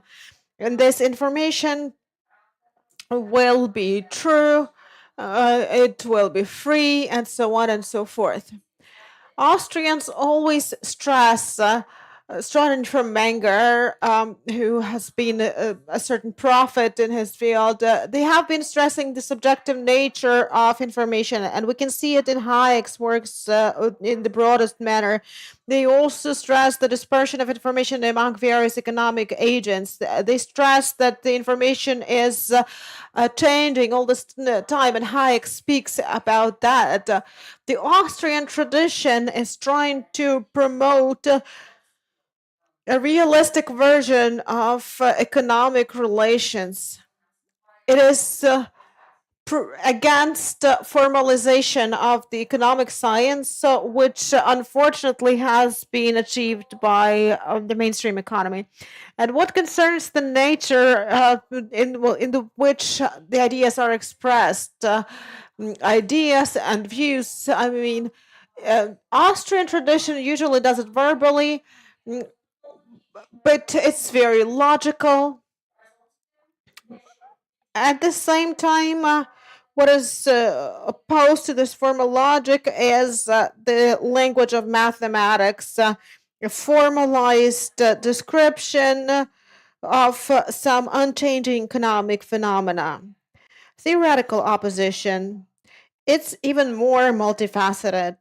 The Austrian tradition stresses that mainly by Ludwig von Mises on the theory of the dynamic market process, while the mainstream economics offers looking only into the results of the market processes without speaking about how these processes take place. So basically, this is the price setting theory. The Austrian tradition offers the theory of creative, innovative entrepreneurship. It does not focus only on the entrepreneur as a factor in production, as we see it in mainstream version. The Austrian theory of competition as the procedure for opening, as opposed to the neoclassical theory, model, or state or situation of competition. The Austrian monetary theory against limited Keynesian monetary ideas. Austrian theory of economic fluctuations is represented in those places where in mainstream economy we usually see the static approach. Yes, this is comparative statics, but we cannot call it a theoretical reflection of the dynamics of economic system. And finally, this is the concept of subjective costs, which is presented by the Austrian tradition against the idea of objectivity and objectivization of cost. The elements of practical opposition. Because of time limitations, I will speak less about that, but we speak here about the critical analysis of the social constructivism in general and the state regulation in general. Macroeconomic approach as a theoretically possible one. This is also the proofs that Keynesian type of economic policy is not working. The opposition, which Yaroslav mentioned in his speech, actually proves that Keynesian approaches are not effective enough. And then there's also this idea of impossibility of economic calculation in socialism. I have seen in the agenda of the conference that there will be a separate report on these matters. This is a very important problem, which is basically cementing two trends, cementing them together. This is the neoclassical economics, this mainstream economics, and the theory of socialism, which is a very important thing, and which the representatives of the Austrian tradition were shouting about in 1930s. Shouting within the scientific discussion. How is it possible at all? And after showing this broad opposition on the ideological and methodological and theoretical and practical levels, I would like to stress that it is for us as the representatives of the Austrian tradition that we need to ensure its impact both on the development of the Ukrainian economic science. I've been trying to do that over several decades already, but also we have to speak about the economic policy and also about the modification of economic practices.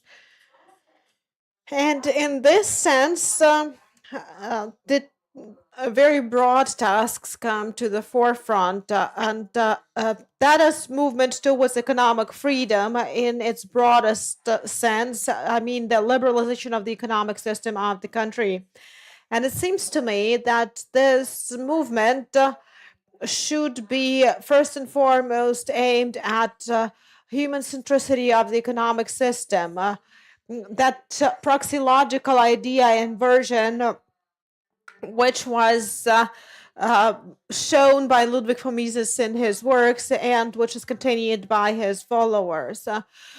We should speak here also about the conditions of competitive approach to economic resources. We should speak here about the lack of discrimination of economic activity. We should speak here about various possibility of institutionalization of the interaction between individuals. We should speak here about the transparency of economic activity.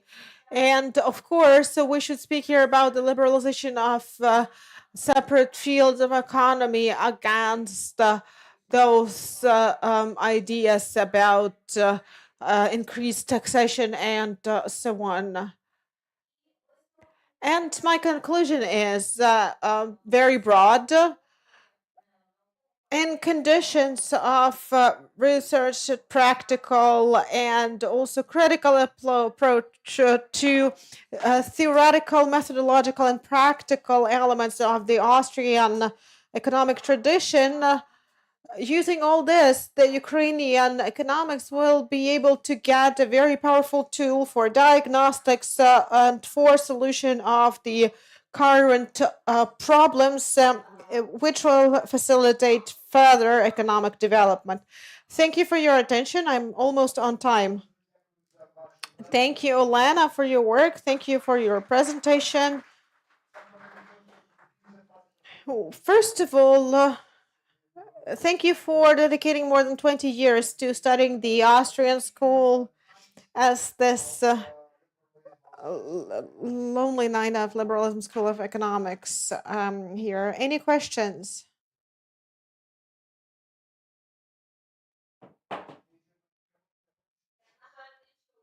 I cannot hear your question.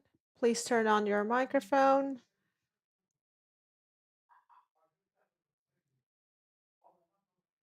Hello, thank you for your presentation. My name is Dmitro Dushaiko, International Institute of Freedom, Mykolaiv.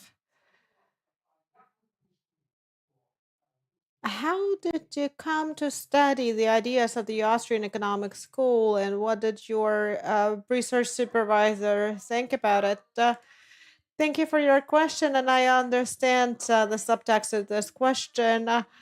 But I was always lucky to have good supervisors. My first academic supervisor was the late academician of the National Academy of Sciences, Anatoly Chukhno, a person who, despite his age and all those circumstances he had in life, he was very positive about my research.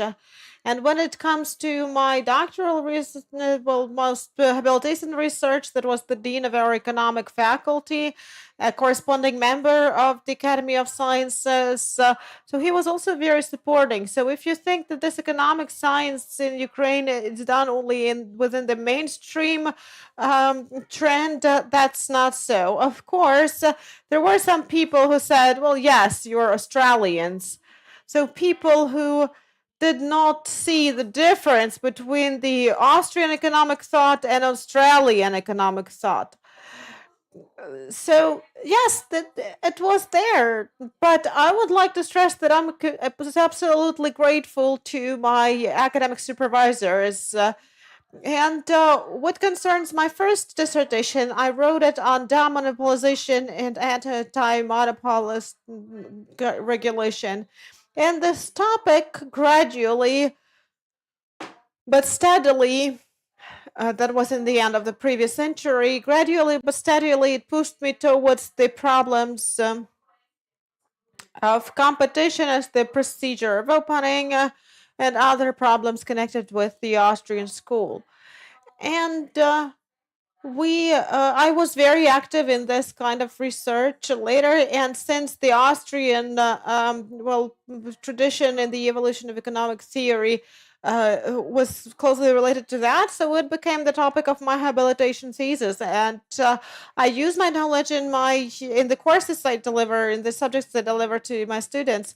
Thank you. Elena is one of the leaders of the future Ukrainian Austrian Economic School, because with habilitation, any university and any academy will happily welcome you. So thank you for your presentation, and please join our discussion.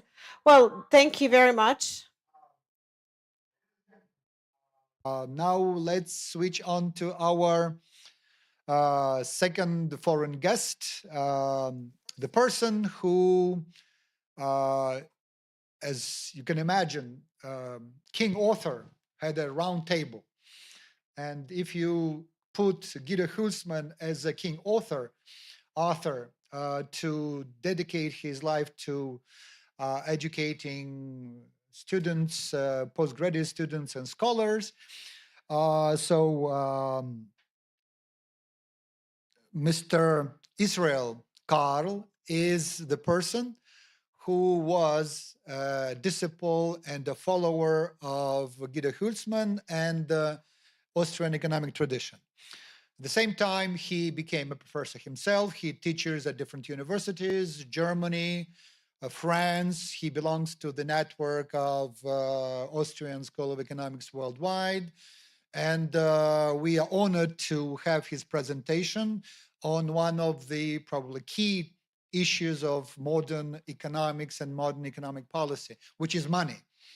So, Karl, can you hear me?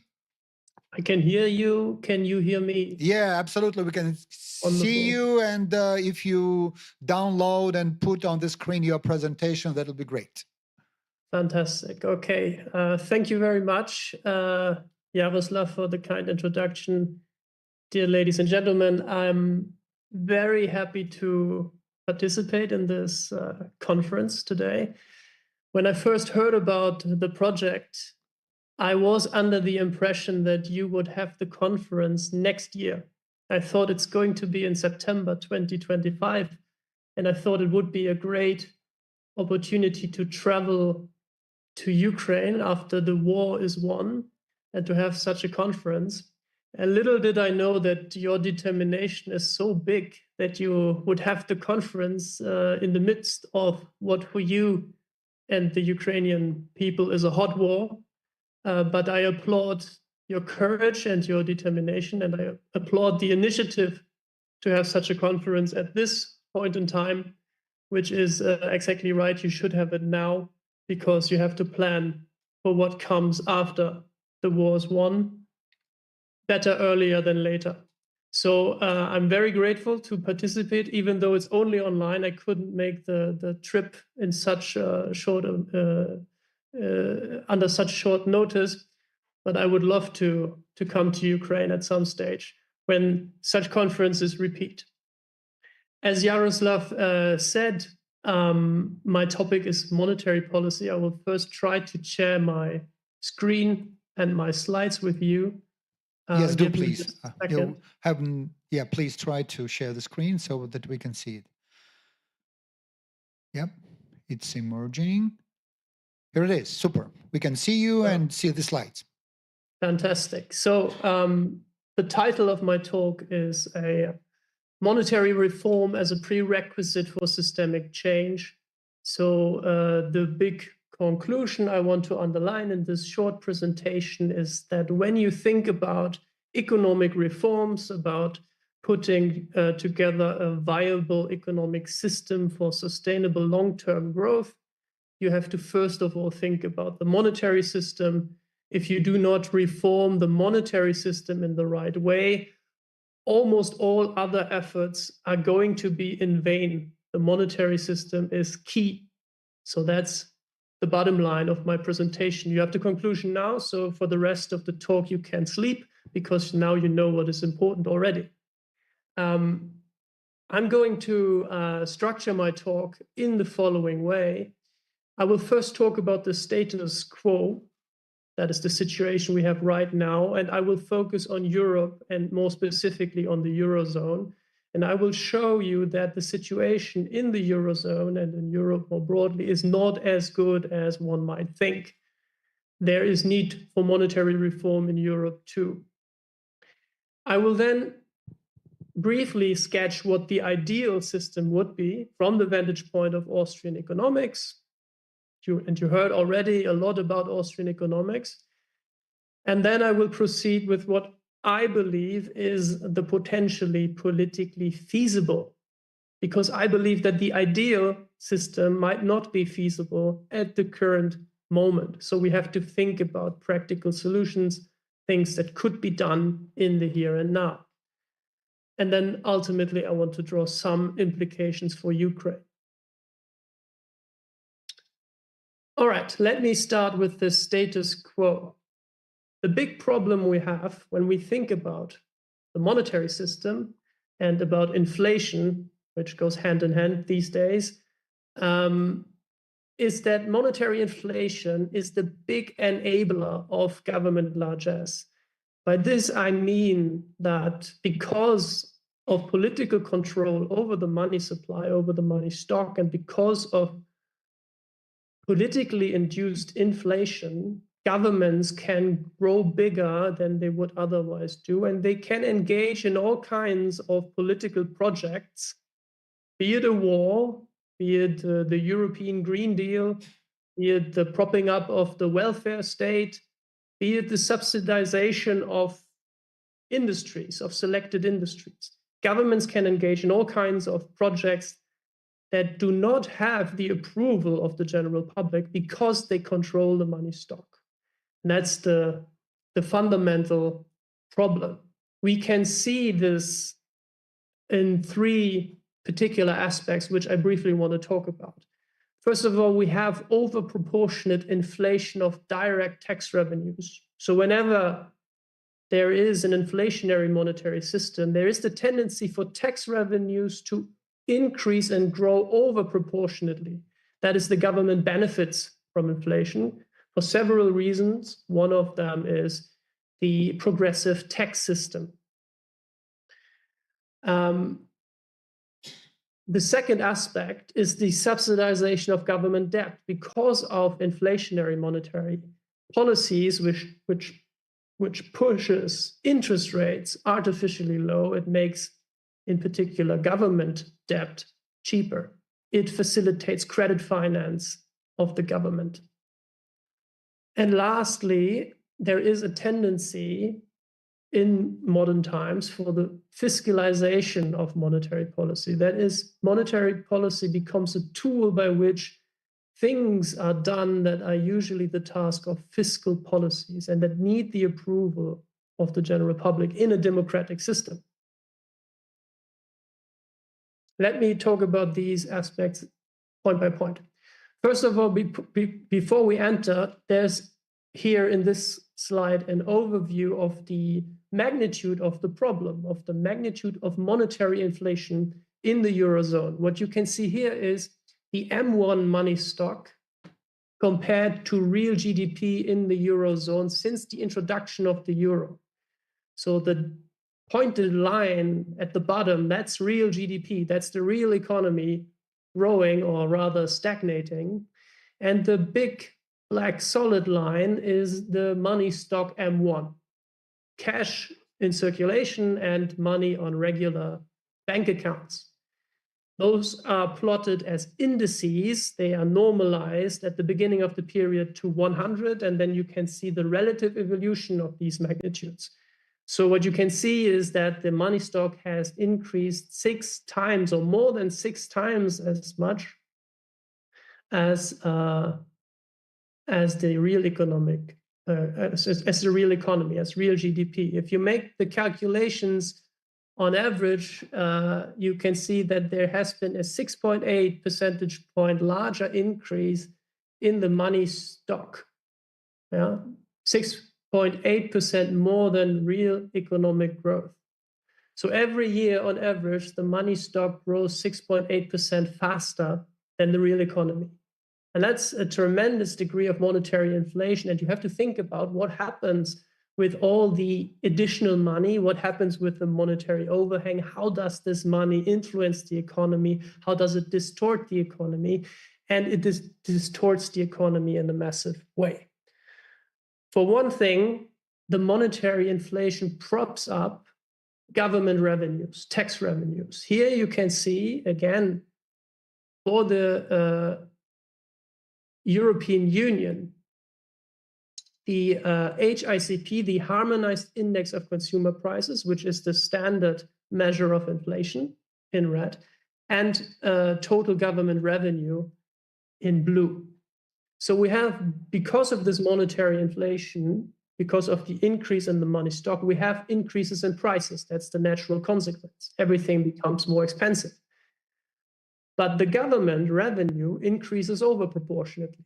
And from the vantage point of a household in Europe, this means that the price we pay for government services increases over proportionately. The costs of government increase more than average prices in Europe. Yeah? So this is what I mentioned earlier. The overproportionate increase in tax revenues indicates that there is an overproportionate increase in the costs of government, or the government grows bigger because of inflation. I mentioned the progressive tax system as one reason. Yeah, so increasing tax rates as monetary incomes increase means, of course, that when we push more and more people because of general inflation into higher tax brackets, into higher marginal tax rates, the overall government revenue increases, and the share that the government extracts from the private economy increases. So government becomes more burdensome. Regardless of what the government does with the money, it becomes more costly.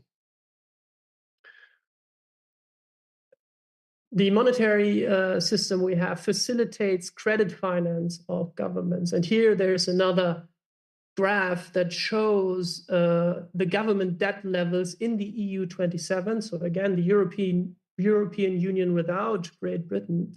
And what you can see is that the famous Maastricht criterion that set the maximum level of government debt to 60% of GDP has never been met in the European Union on average. Of course, there are individual countries which meet the criterion, for example, Estonia or Luxembourg, but it is in particular the big economies like Spain, like France, like Italy, and even Germany that is considered to be fiscally conservative and prudent, does not meet this criterion anymore. And on average, the European Union has never met the Maastricht criterion. Governments in Europe are overly indebted because of monetary inflation and expansionary monetary policies that push interest rates lower than they would otherwise be and that make credit cheaper. Here, you can see another interesting statistic from the balance sheets of central banks. Here you have outstanding refinancing operations of the euro system. Those are the central banks in the Eurozone. And what you can see here is that these refinancing operations changed over time from shorter term 1 week refinancing operations to longer term refinancing operations of 1 month, 3 months, 6 months, 1 year, and even 3 years, and then to targeted longer-term refinancing operations, wave 1, 2, and 3, to bridge longer-term refinancing operations, and to pandemic longer-term refinancing operations. And of course, they grow over time. They become more and more important.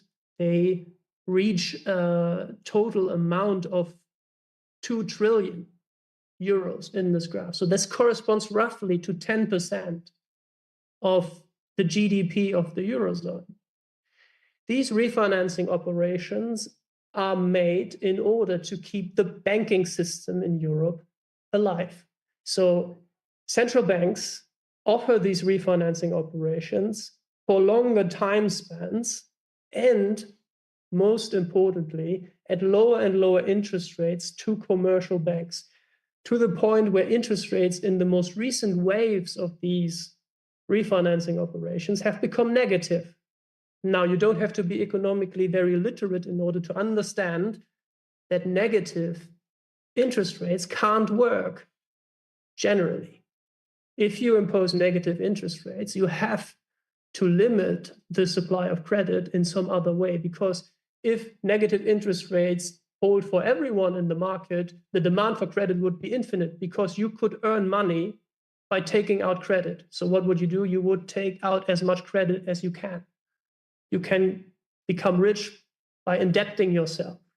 So this is economically not viable. So what is done here is that these refinancing operations are tied to other criterion that commercial banks have to meet in order to receive this particularly cheap refinancing operations. In order to enjoy negative interest rates, they have to meet certain criteria.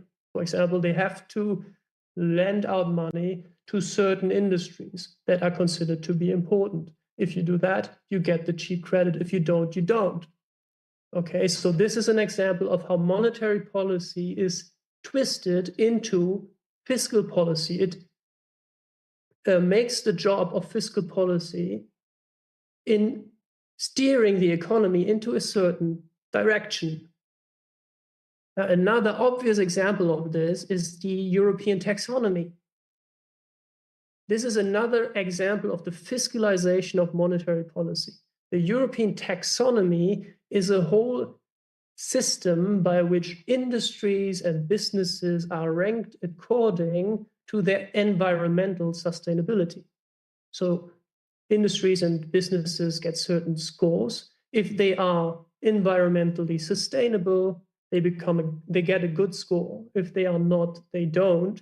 If they have a good score, they get cheaper refinancing conditions. They get cheaper credits through the banking system.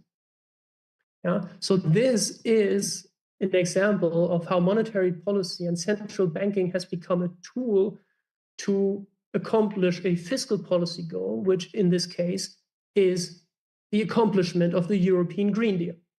Yeah? You do it not directly through a central planning board that tells businesses what to do. You do it through the banking system, through monetary policy.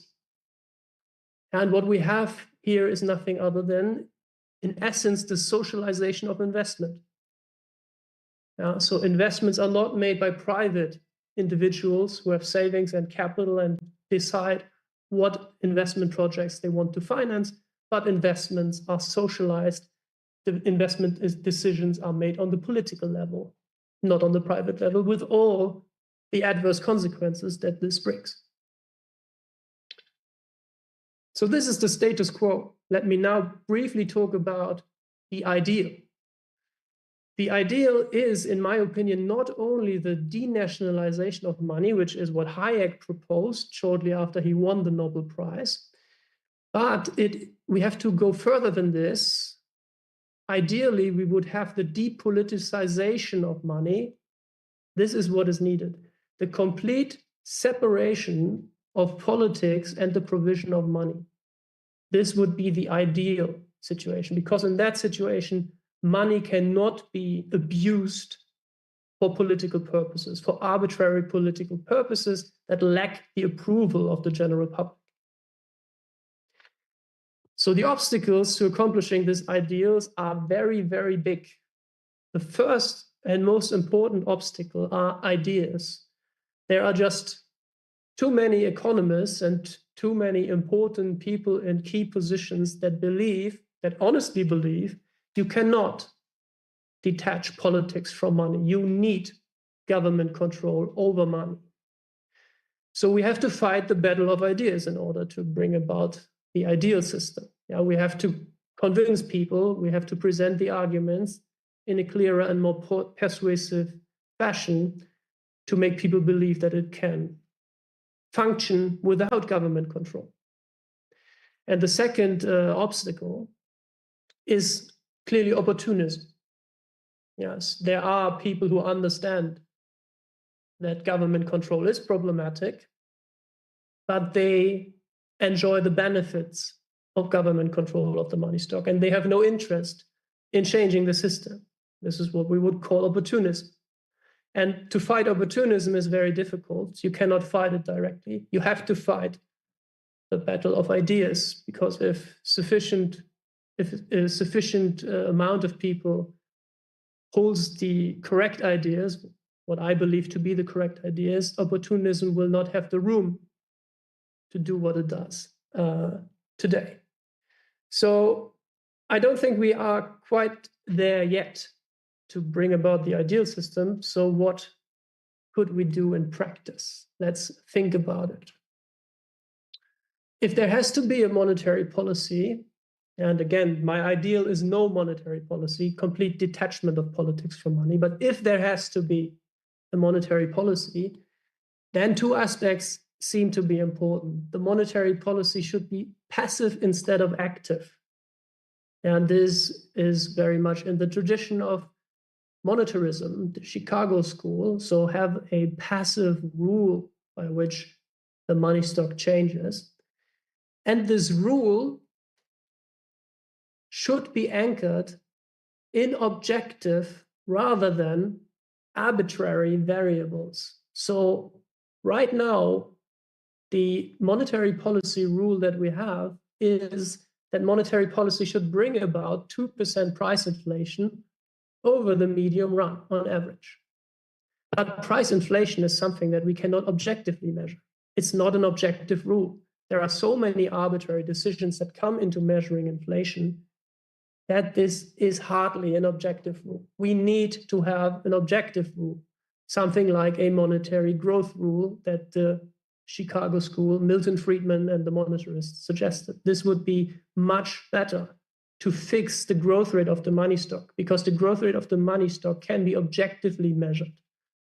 And the primary goal should be to make this growth rate smaller than it is right now. You have seen the magnitude of monetary inflation on an early graph.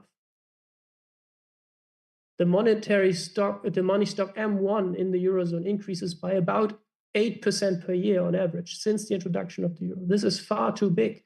The monetarists initially suggested a growth rate of 4 to 5%.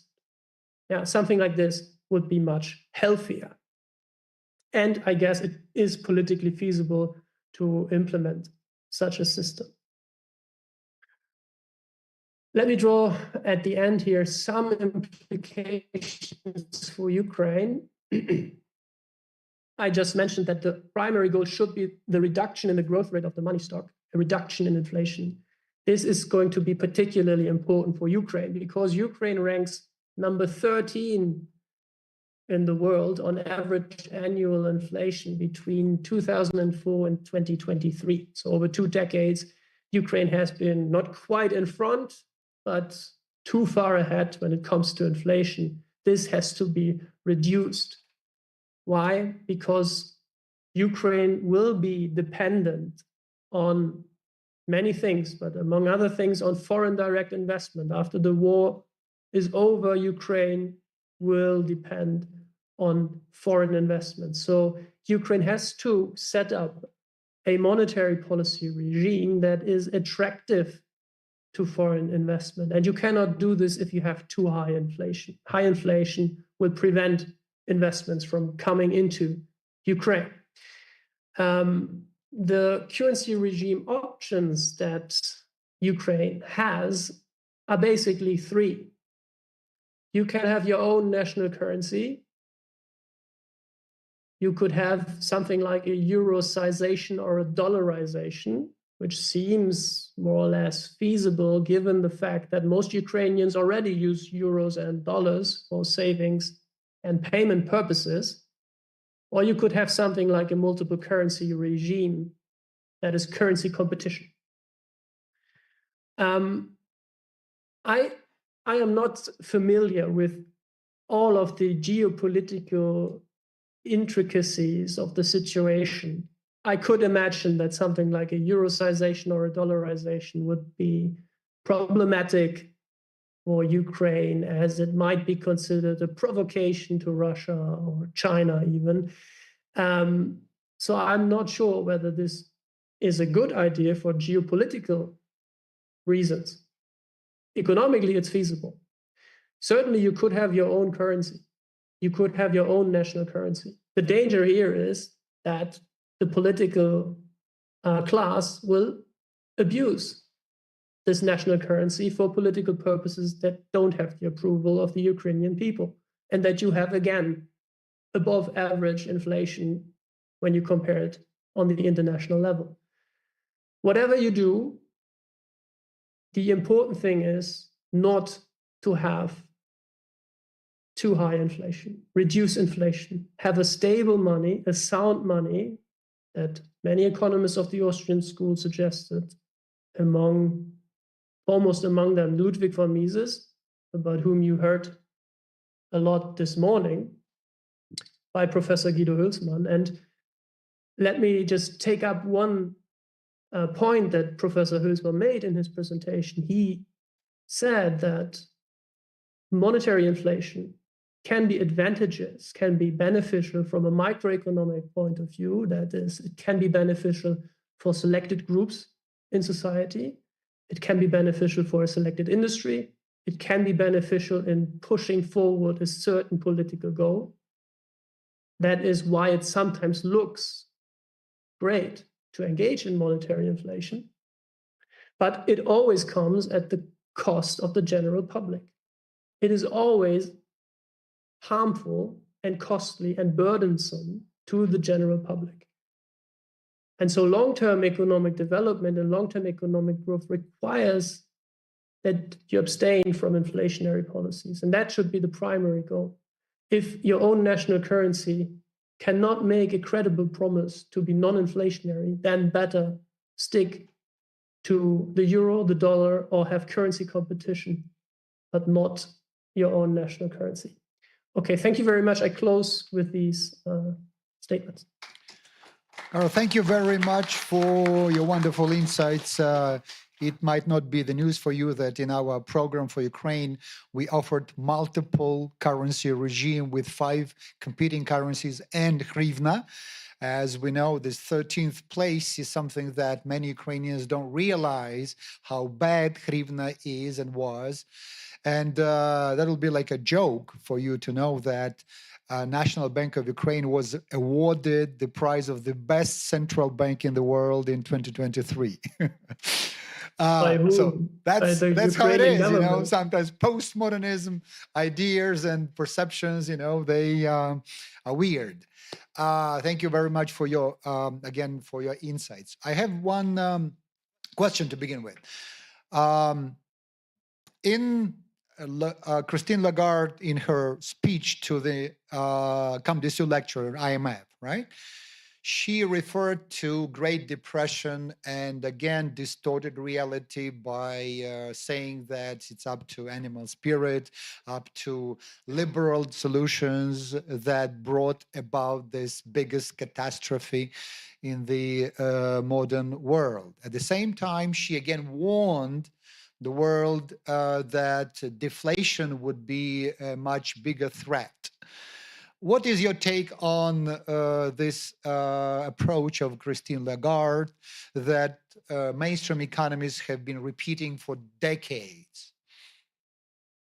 Yeah, thank you for this wonderful question. Of course, I could talk hours about this topic because it's very complex, in fact.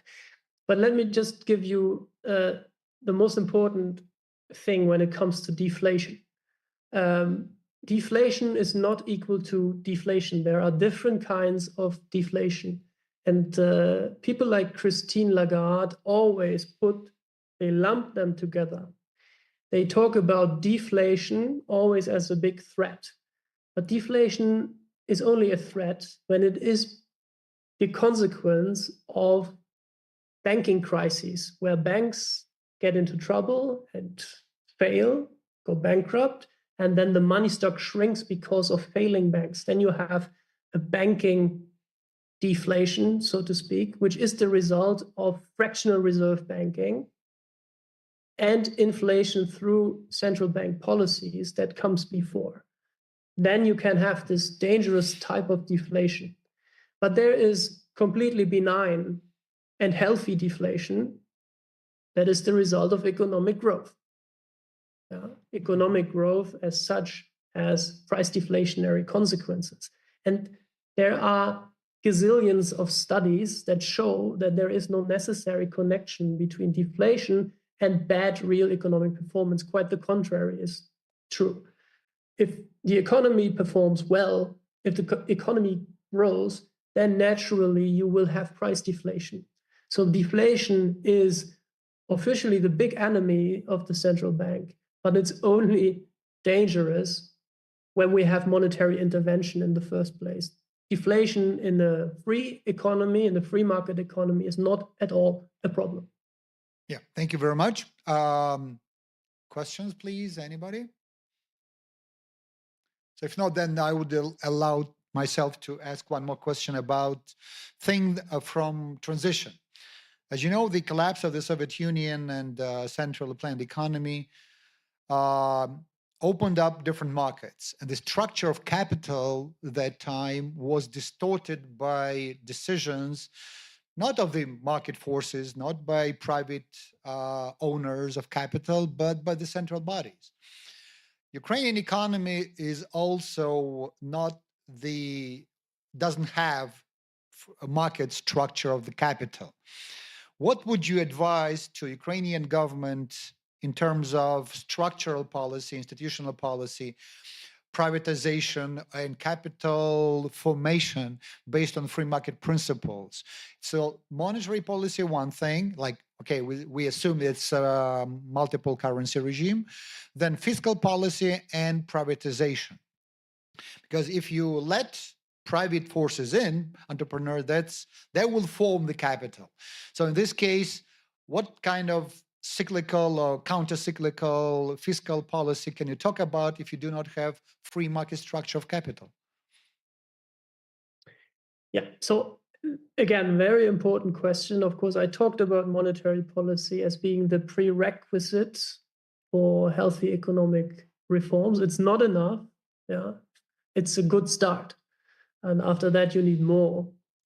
And I alluded to the point that Ukraine has to attract foreign investments after the war. So it has to set up a system which makes it attractive for international capital to be invested in Ukraine. And how do you do this?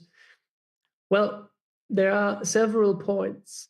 Of course, you want to have relatively low taxation, relatively low, always in balance to other regulatory burdens that come in. So the higher the regulatory burden, the lower have to be the taxes, basically, in order to make it attractive to be invested. The lower the regulatory burden and the freer the economy in other respects, the higher can be the taxes. So it has to be balanced. But in general, lower taxes are preferable. In general, a lower regulatory burden is preferable. And then for the long term, most importantly, is something that the great American economic historian Robert Higgs referred to as regime certainty. He criticized regime uncertainty, when governments can introduce new laws and new regulations very quickly, all the time, and businesses cannot plan long term, then you become unattractive. for investments. And you should abstain from this. This is the big problem that, for example, my home country, Germany, has right now. We are introducing all kinds of new regulations in order to push forward the European Green Deal and to have the green transition in Europe, in Germany in particular. And we are destroying our industries. Yeah, they go down the drain. Businesses divest from Germany, they invest elsewhere. Make Ukraine attractive, and they will invest in Ukraine. You do this by providing some degree of regime certainty. Don't switch around, have just basic rules that are stable and be intact. Respect property rights, low taxation, freedom of contract, and that's what you need. Thank you very much, Carl. Thank you so much for your contribution. Looking forward to seeing you for the next Mises readings in Ukraine, in Lviv. Thank you. Especially when there's cooperation of Catholic universities in France, Germany, and Ukraine. Looking forward to meeting you here, my friend. Okay. Bye-bye, Jaroslav. Let's go on. Наступний доповідь And our буде next про presentation will be all an economic calculations, because that is one of the core topics shared by Ludwig von Mises, and he has the great book on socialism. So Mykola Bonik is a person who has generally put Lviv on the map of the world, because he and his team have made Ludwig von Mises again a person who was born in Lviv, and it's them who established this memorial table and the building where Ludwig von Mises was born. But the topic of his presentation will be economic calculations and socialism, and this is one of the core topics of the Austrian School of Economics.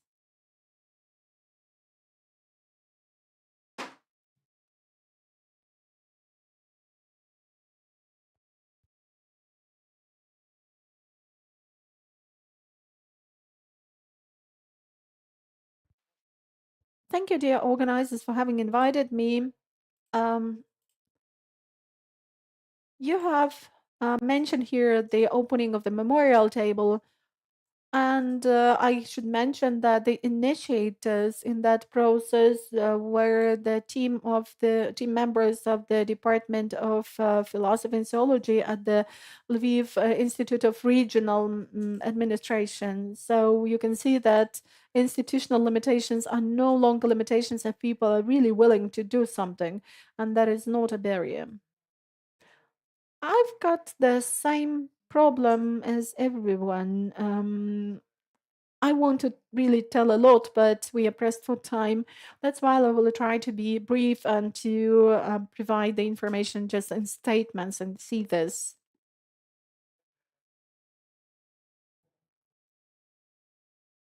So my presentation will be focused on two major papers of Ludwig von Mises, which is Economic Calculation under Socialism and Socialism, Economic and Sociological Analysis. And as mentioned, the main idea of the books is that economic calculation under socialism is not possible.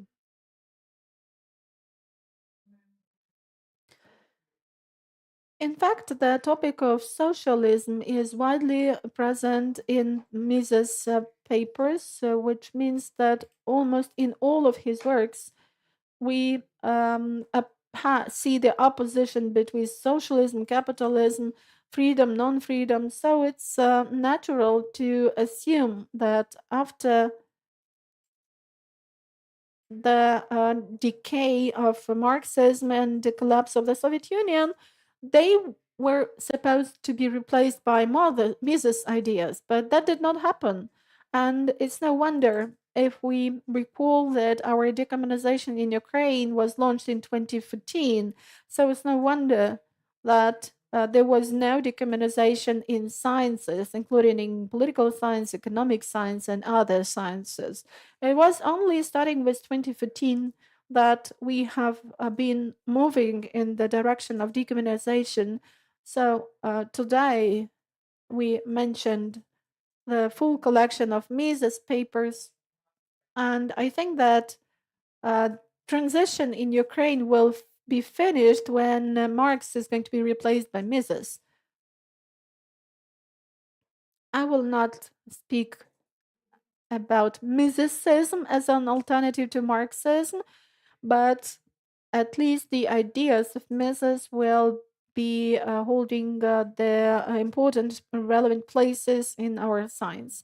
Let's get back to socialism. When Mises speaks about the impossibility of having any economic calculations under socialism, we need to realize what he means by socialism, because in Mises' ideas, we can see two approaches to socialism. On the one hand, socialists for him are all the people who deviate at least a bit from the ideas of the clear free market.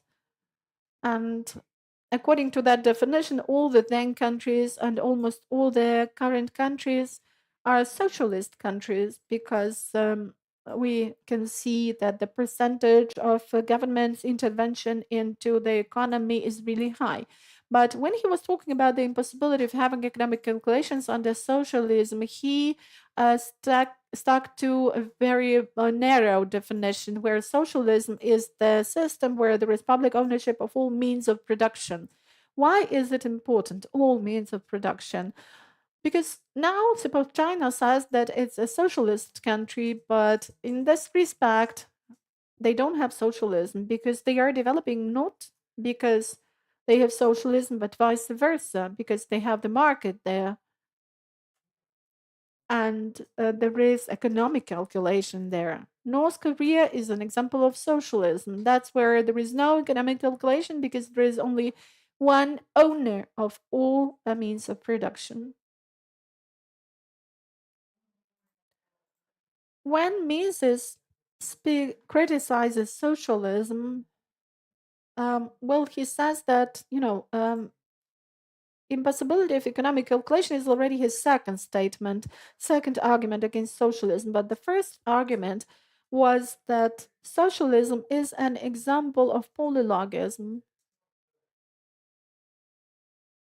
Marxists, in particular Marx and his followers, said that all the science that exists is a bourgeois science. So what are we going to do? We're going to create proletarian science, because we've got proletarian logic that will become the basis for proletarian science. Today, it may really seem strange and even a little bit funny, but in the Bolshevik Russia of the 1920s, 30s, there really existed a journal of Marxist and Leninist natural sciences that supported party in mathematics and the purity of the Marxist and Leninist theory in surgery. And there was also the Soviet bulletin for venerology and dermatologists that wanted to view all the medical problems from the point of view of dialectal materialism. So people truly believed that they could create some parallel logic behind everything. And the relevance of this problem is still there. We see totalitarian countries of today like China or Russia. So what they appeal to is that they're going to build their own civilization, that they will take a specific pathway of development, and so on. The idea of Mises was that there is science, economics, and politics, and it's universal. But when different people start appealing to such strange things, that looks really funny and anti-scientific. What did socialists and Marxists do? They took capitalism, like there is a well-known market model, goods exchange, private property, production, money, it's all there. And they said that, okay, let's turn it upside down. So instead of goods, we will have products, which means that we are producing everything not for sale, but for consumption. Let's have planned production. A man is not free, a man belongs to society, and there will be no natural calculation of money because there will not be exchange.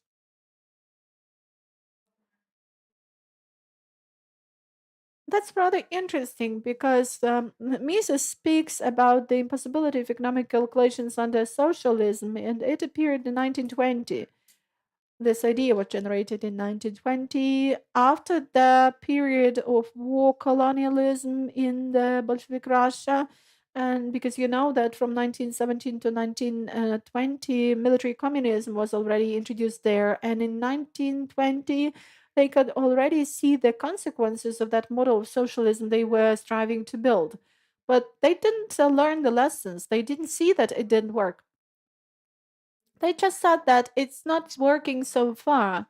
This model will start working better because they introduced the new industrial policy revolution and so on and so forth. But the idea kept going, and even in times of Gorbachev, we heard the same ideas. Gorbachev said that socialism is a good idea, but just it has been implemented in the wrong way. But we need to make corrections, and it will work. So nobody wanted to actually acknowledge that this model is erroneous by itself, no matter what we add to it and how we polish it. So Mises wrote an article about economic calculation under socialism, and his arguments are very simple. He takes the subjective theory of value as the basis. He claims that people exchange goods in the market that they need, and by buying a certain product, they just give the money to the enterprise producing this product so that business gets profit and invests it further into the production of the necessary goods. But under socialism, there is only one owner, and that's no longer possible because there is no exchange, because all the goods are distributed by some central body which is in charge of the distribution of all the goods among people. So, in fact, the idea is clear and it's difficult to argue with that. There are no anti arguments. To know where to invest, you need to have free exchange, and the demand should be market driven. Nevertheless, before Mises and after Mises, after this article was written, there appeared arguments against. People were still trying to claim that socialism is something that may exist. And here I would like to mention a number of arguments. There are plenty of them, but I have singled out three of them. So the first one is that a natural calculation is better. We had Otto Neurath, a German researcher who developed those arguments. And the whole idea of Otto Neurath was that this economy of exchange with the market existence is just a part of the economy. And if we want to adequately assess the economy, we need to also take into account the things that are beyond the system of exchange. And they give an example. Suppose a person is in the system of exchange, in the system of profitable economy. If the person is engaged there, is employed, or is working there, spend some resources, labor resources, and take some effort and create something. So that's one thing. But leisure time is also about economic value. When a person is not working, it's also good, and it also needs to be taken account.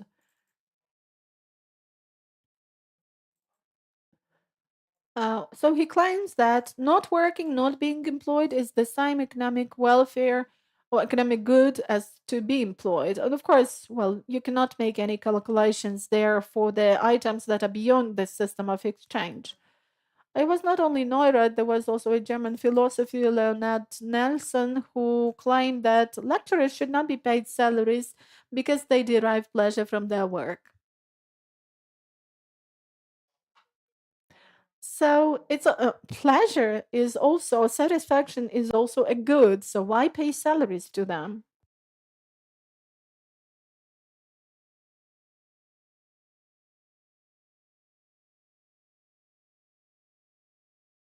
The other point was that they said that capitalism is profit oriented, but profit does not contribute the most to the production of goods. So you should focus more on the natural production. This means that, well, they had different explanations. Suppose if there is an enterprise and there is the advertisement unit and there's a sales unit. So if they are all removed and if they are all made to work at the desks at the conveyor belts, so they will produce more and the enterprise will be more profitable. So this approach and this focus on the natural calculation existed in the Soviet Union. You remember that they always reported that this year or these 5 years we have produced this and that amount of tons of milk or steel or whatever. As a result of that calculation, we can see some schemes, the sources, the World Bank, so they were calculating real GDP, but it's just quite funny. It's in the prices of the year 2010. But it appeared that in 1990, our GDP was higher than we have now. So we seem to be a richer country back then than now when we have got 5 times more cars than we used to have back then. Well, here is the same analogy. And I'm talking here not just about GDP. If we have a look at the production of any goods, we will see the same picture that according to them in 1990, we were a richer countries and we had more than now. So they focus on the quantity and not of the quality. You can produce a lot of things, but if there is no demand for that, if people don't pay money for that, it's pointless. Another argument against was that we can improve computer technology. The idea was that socialism failed because means of calculation were bad. But now, in terms of improvement of computer technologies, we will be able to make calculations, and calculations under socialism will be possible. That's what actually China is trying to do, while by introducing all those system of scoring or ranking. I don't know what they are called. And this approach does not take into account a human as a subject. Again, somebody is making calculations, that is somebody in the central authority. In that way, a human is just excluded from any range of selection. And the third argument against Mises' idea was that calculations under capitalism are just as bad as under socialism. Well, that's an argument with which we could partly agree.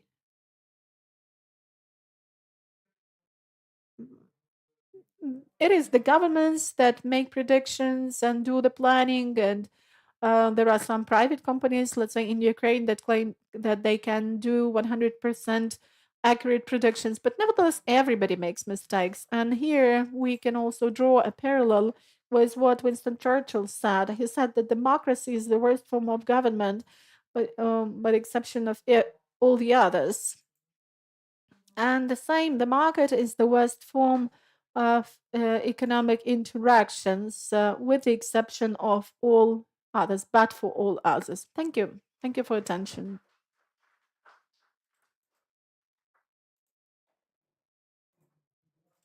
Thank you. Any questions to Mykola?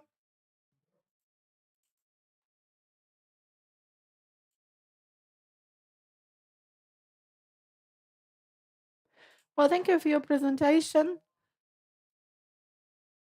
Why have you translated Bureaucracy by Mises? Well, because this is one of the shortest out of his papers.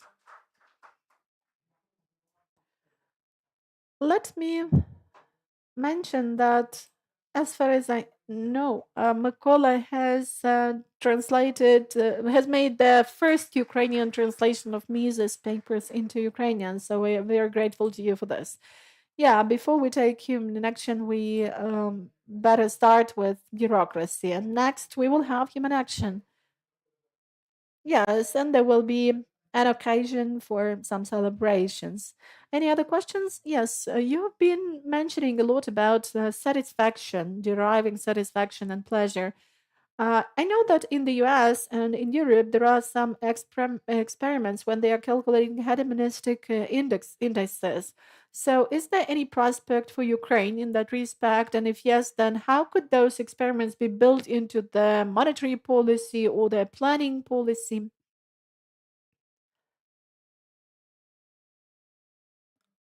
So, shall I speak about satisfaction and pleasure or calculation and estimation of its level?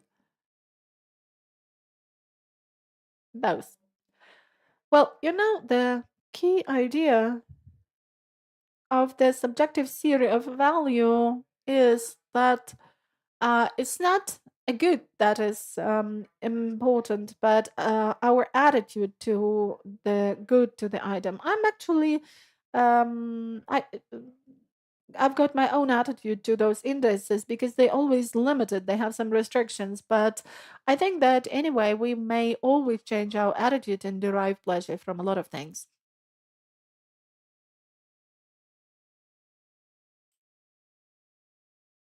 Thank you, Makola.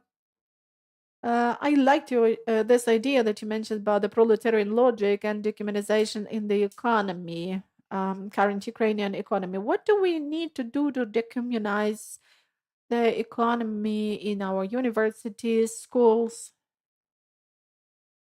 Well, you know, we have not to replace the beds, but to replace some more important things. Well, it's an allegory, of course. In fact, we should just be striving to reach the level of the European science. We need to communicate more with Europeans because, well, even now we can see in the see this that in the dissertations that people are using the dialectal method. Um, well, it's more about the philosophy of this thesis that have been written over the recent 30 years. I did a research and I saw that over that period of time, we have got about 3,000 dissertations in philosophy. But if we take the number of theses that are dedicated to foreign philosophies, there will be less than 100. Why? Because Ukrainian science is kind of limited in terms of the range. It's not interested in what has been happening globally. And even if we have a look at the works that have been translated, well, maybe over the recent decade we have got something, but before that we didn't have even Aristotle in the Ukrainian language, in the Ukrainian translation, as well as a number of other classical things that need to be translated and need to be researched. Of course, there are some minor exceptions, but mainly people are not aware with the achievements of the global science. It has just dawned on me that now we have this process of decommunization of streets and cities. Why not have decommunization of science? Why not try and find where we still have some rudiments of communization and let's have this communication, and if together we managed to establish this process, if we identify where we have the rudiments of communism, and if we show all this to the world, then it will be possible to have this decommunization. So thanks a lot for this idea of yours. Let's try and work together on that. Okay, well, let's try. And one more question. Viton Anushkevich, first of all, I would like to express my gratitude to you for this polarization of Mises. I studied economics first in Lviv and then in Warsaw. And well, I hardly came across the ideas of Mises. I think that most of the graduates would never mention Mises among any leading global economists. I got first interested in Mises not as an economist, but an area studies scholar, because um, it happens so. And now, well, we can see, thanks to you, this memorial table dedicated to Ludwig von Mises, and that was the table that actually drew my attention. So let me ask you the following. As far as I understand, the issue of culture and cultural differences in different countries is also within the focus of research of the Austrian Economic School. So, has this issue also been in the focus of attention of Ludwig von Mises himself? Because in general, it looks that we do have countries that are more suitable for the introduction of liberal ideas. There are some countries that are somewhere in the middle because they also like socialism. We can see this by the socialist camp, where Hungary had much better economic achievements than, let's say, Poland. And in the conditions of a capitalistic liberal economy, Poland is now by far going ahead of Hungary. But on the other hand, we have Scandinavian countries which are culturally socialist in a way. There are some socialist ideas there, but they are still homogeneous. But now they stop being homogeneous to a certain extent because of migration and some issues related to the integration and adoption of the people coming there into the overall culture. So the question is, will they not face the same fate as Israel? Because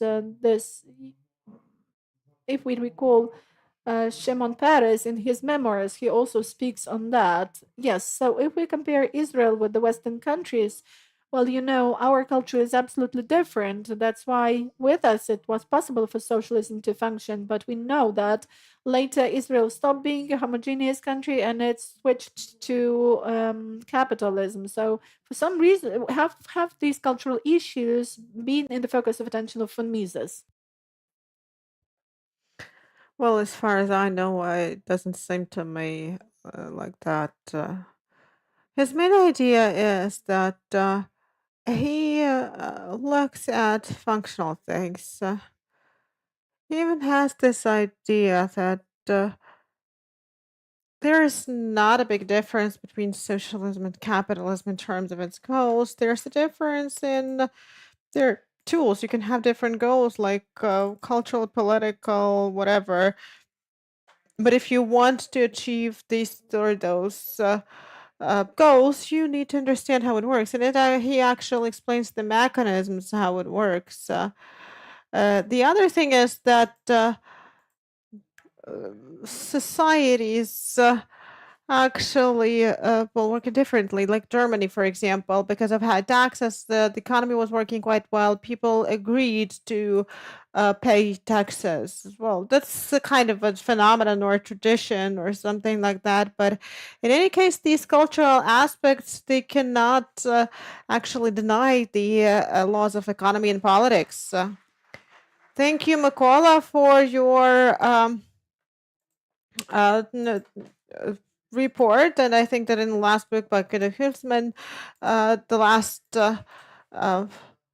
Warrior of Capitalism, we will read more about the development of economy and the let's issue of Bitcoin and different alternative means of payment and alternative forms of money is in rage right now. Everybody is talking about it. And Olga Penyas is a professor. Wait. Olga, are you with us? We will read more about the development of economy. Ola, wait a minute. Can you hear me? Ola, can you hear me? Yes. Good. Let me say a few words of introduction first. Again, this topic is very important to understand both money and how the world functions. And Bitcoin, in the light of Austrian theory of money, is a rage. And here we have Evgeny Romanenko, who is also a great expert on money, on Bitcoin. And Ola will present her point of view on how it matches and how it is part of Austrian theory, Austrian traditions. Olga, you're welcome. Thank you, Yaroslav. Thank you very much for this invitation. I'm really happy to be here and also hope to visit your university maybe next year in Rio. And I also would like to invite you to participate in our conference that we organized once per year at the Catholic University of the West in France, in Angers. So I will be really happy to host you there. So today I would like to present the article co-written with Professor Kavalov on the topic Bitcoin in light of the Austrian theory of money. And I will be honest, I bought my first Bitcoin cent 2 years ago, just to be more credible during the presentation of the article. And since then, I have made 200% on it. And it really feels like playing a roulette in casino. So I cannot, why cannot? Yeah, okay. Well, yeah. Perfect. So the emergence of new digital means of payment, such as Bitcoin and their analogs, question the current fiat money system, inflationary fiat money system. And so the representatives of the Austrian School of Economics pay particular attention to the understanding of the essence of cryptocurrencies. And the aim of this article is to analyze cryptocurrencies through the prism of the Austrian theory of money. So in our presentation, we'll attempt to just to answer following questions. The first one, if Bitcoin is consistent with the evolutionary theory of money. The second question, is Bitcoin a commodity in the sense of, is it commodity? Then we'll answer the question, is Bitcoin money today? And then we analyze if Bitcoin is compatible with Mises regression theorem, and if Bitcoin can be also explained in light of Hayek's competition of currencies, the nationalization of money. So let's start. I think that in this conference, everybody knows Bitcoin, so I will not pay much time on explaining this concept. I will just remind you of some facts because it's the most common cryptocurrency based on 4K elements, not only on blockchain. It's the first one, but not only one. The second one, it's a peer-to-peer network. The third one, it's a asymmetric cryptography. And the last one, it's a mining based on proof of work. As determined its creator, Satoshi, it's an electronic coin is a chain of digital signatures. And today it represents about 50% of market capitalization, cryptocurrency market capitalization. The total amount of Bitcoins will not exceed 21 million coins. And today, the volume of issues has exceeded already 90% of the maximum amount. Anonymity, transparency, the absence of centralized control, the high speed of international payments determine the advantages of Bitcoin. And Bitcoin was followed by a great number of other digital currency, more than 20,000. And today, the cryptocurrency market capitalization is over 2.5 trillion. So let's start with the evolutionary theory of money. This theory was presented by the founder of Austrian School of Economics, Karl Menger. And we will focus on the following aspects of the theory. The first one, it's the emergence of money. It was a result of the process of the selection of goods for the role of medium of exchange between economic goods. In Menger's conception, only an economic good can be selected for the role of money. The process of selection of goods was spontaneous, based not on human design, but on human action, drawn by the subjective interests of economic agents without any social contracts, without general will motivating the creation of this institution. And such institution Menger called calls organic, and later high call it spontaneous order. And if you see, it's not only money as a social institution, but many others important institutions are organic, that were created without general will. For example, language, religion, law, and we can consider it as a spontaneous order. So another point that the process of selection was competitive. People used goods with the greatest marketability as a medium of exchange. Marketability, it's a characteristic of goods to be sold. And this process was evolutionary and progressive, depends on habit and imitations. Imitations are really important during this process. So if people realize that there is an advantage in using one specific commodity to reduce the cost of exchange, because there is a most important goal, reduce the cost of exchange. And direct exchange promotes this commodity to the rank of universal medium of exchange. And the spontaneity of the process means not only the absence of initial design for money institutions, so absence of an ultimate goal, but also the uncertainty of the final result.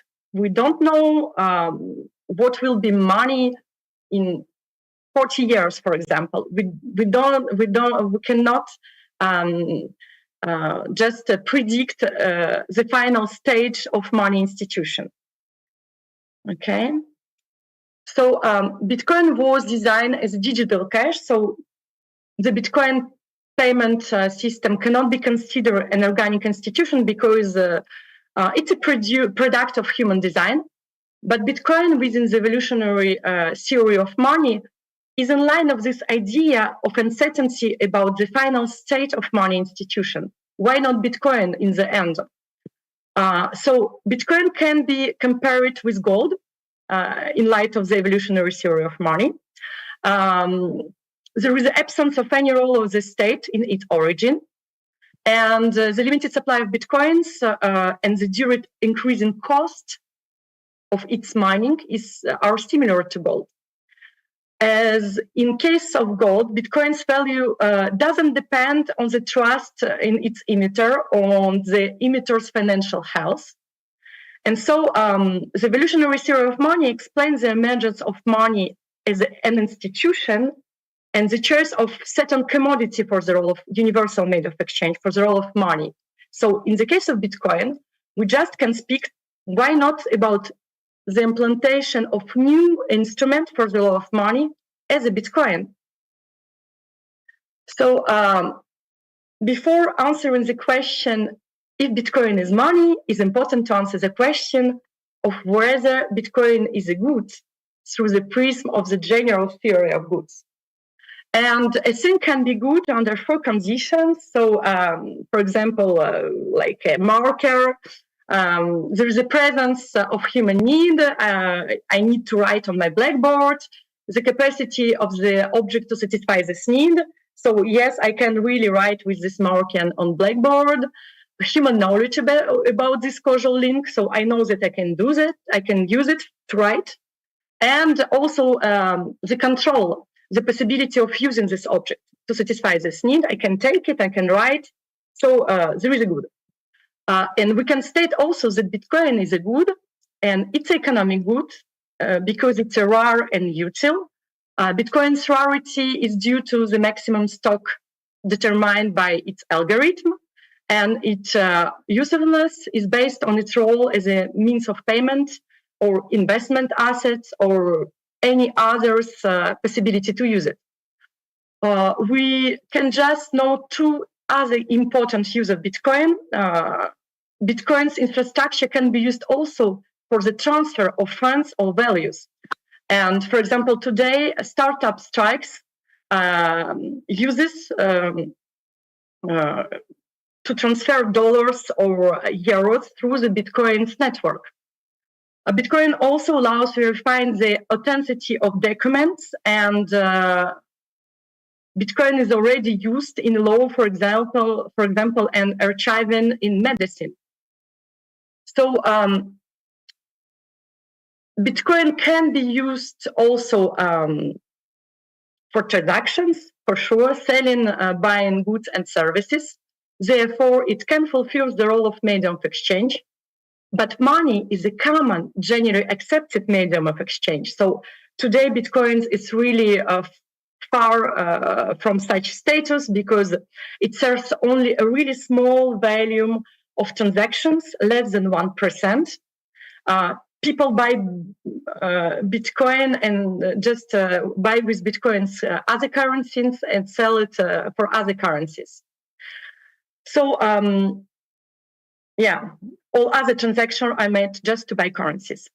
To be medium of exchange, an economic good need to have some properties. For example, the first one, it's a recognition by economic agents as a mean of payments, and payments with Bitcoins are really robust, fast, independent of distance and borders, relative rarity and inelastic supply. Bitcoin's algorithm guarantees limited supply and ensures its rarity. Bitcoins as gold money, if it's adopted as money, we can imagine it, would result in deflationary growth, so increase in the production of goods and services will be accompanied by price decreases.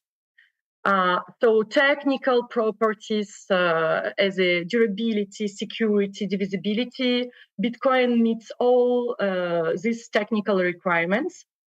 Just the one disadvantage is the necessity to have a special software, but we can tell it also about our credit cards. We can mention that, for example, in Salvador, people don't use it in mass for this reason. People right now prefer dollars for the small transactions. Another point is the relative stability of value. Bitcoin is characterized by high volatility. It's really difficult to plan future transaction with money that constantly changes its price.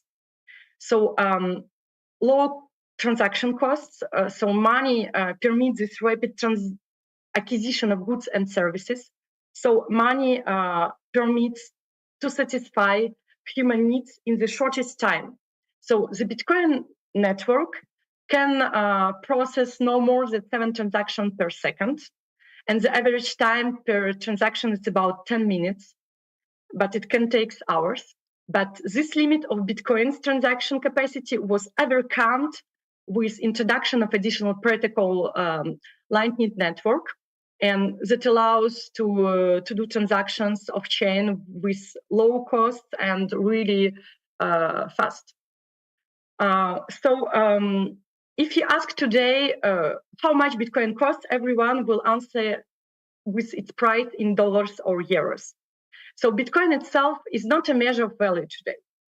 The high volatility of the Bitcoin doesn't permit to Bitcoin to be measure of value.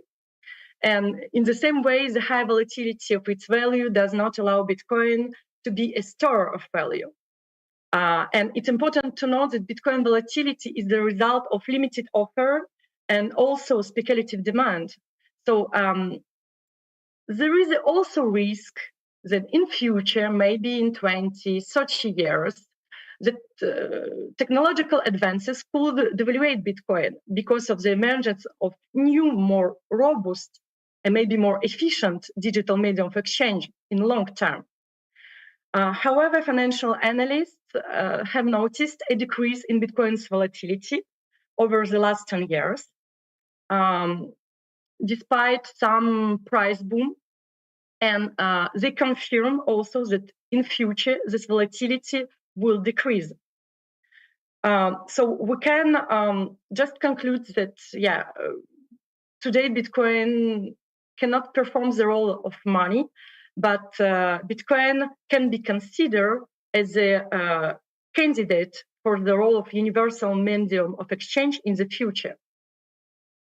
So another point, it's about Mises regression theorem. So the emergence of Bitcoin provoked a debate between a representative of the Austrian School of Economics about its correspondence to Mises regression theorem. So Mises regression theorem explains the present exchange value of money through the evaluation by economic agents based on yesterday exchange value. And Mises shows that the value of future money is based on its non-monetary utility. So, and in human action, Mises extends the regression theorem to any asset that in future may become a new medium of exchange. So why not Bitcoin? And we can conclude that the non-monetary value of Bitcoin could be based on people's desire to use it for different purposes, collecting, means of payment, money transfer, financial assets, doesn't matter. So there is a real non-monetary value of Bitcoin. Another point, it's about Hayek's currency competition. So Hayek's idea is simple. It's his famous book about denationalization of money. Money should be considered an ordinary commercial commodity and therefore produced in market way, in the same way that we produce baguettes, bread, or any commodities. So we should know that today the competition between private currencies is realized under legal tender of fiat money. There is a monopoly of government money. So competition between cryptocurrencies is limited by this legal tender. We can also mention that Hayek's idea, the different degrees of liquidity entail different degrees of monetization of a particular cryptocurrencies is confirmed. Bitcoin has higher liquidity than other cryptocurrencies, as it was the first decentralized digital currency and its network is larger than others. And also, the most maybe closer example that Hayek gives in his book, it was stable coins, because Hayek proposes this idea that we attach cryptocurrency to some basket, commodity basket, or cryptocurrencies basket, doesn't matter, currencies basket. So in this term, maybe stable coins are more compatible with Hayek's idea. But competition has opened a new opportunity for money market due to the market process, crypto exchange market. And we'll see what will be money in the future. So I come to my conclusions, and it will be just simple. Bitcoin, according to evolutionary theory of money, can pretend to the role of money in the future, but today for sure is not money, for many reasons.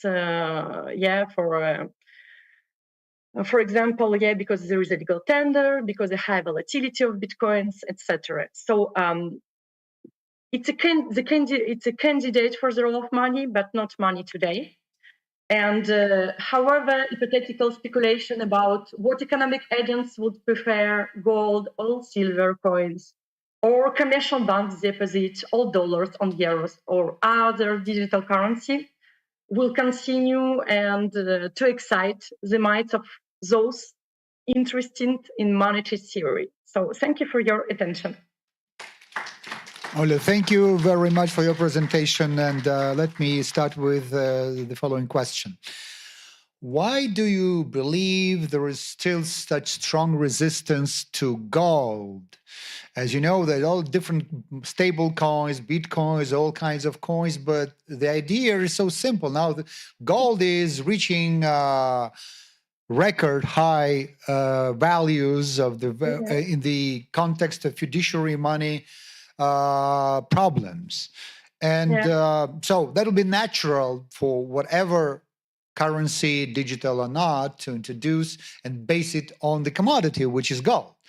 Do you see any perspectives in any other country in the world, whether emerging or bigger one like Arab country or China, in their determination to fight US dollar as a fiduciary currency, to do something which is commodity based? Yeah, if you speak about gold, you like.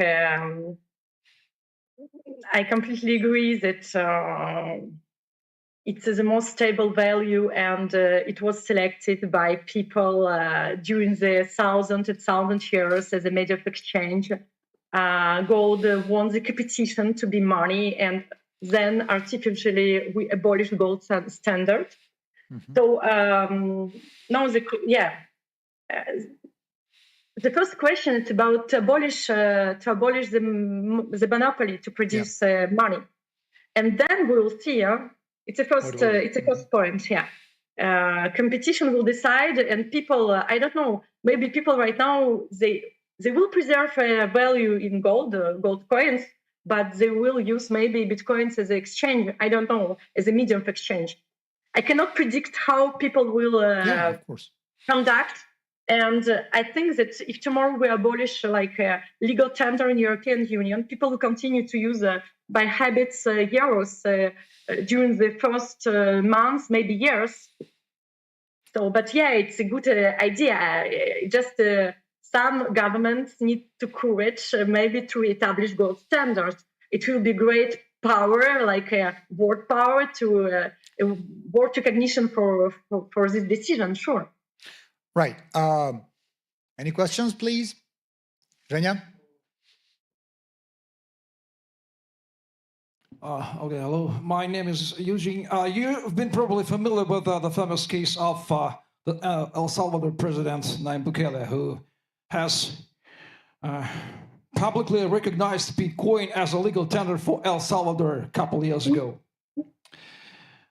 Being an Austrian economist, I am quite skeptical about that. It's something like recognize Brett as a meal or Yaroslav Romanchuk as a human.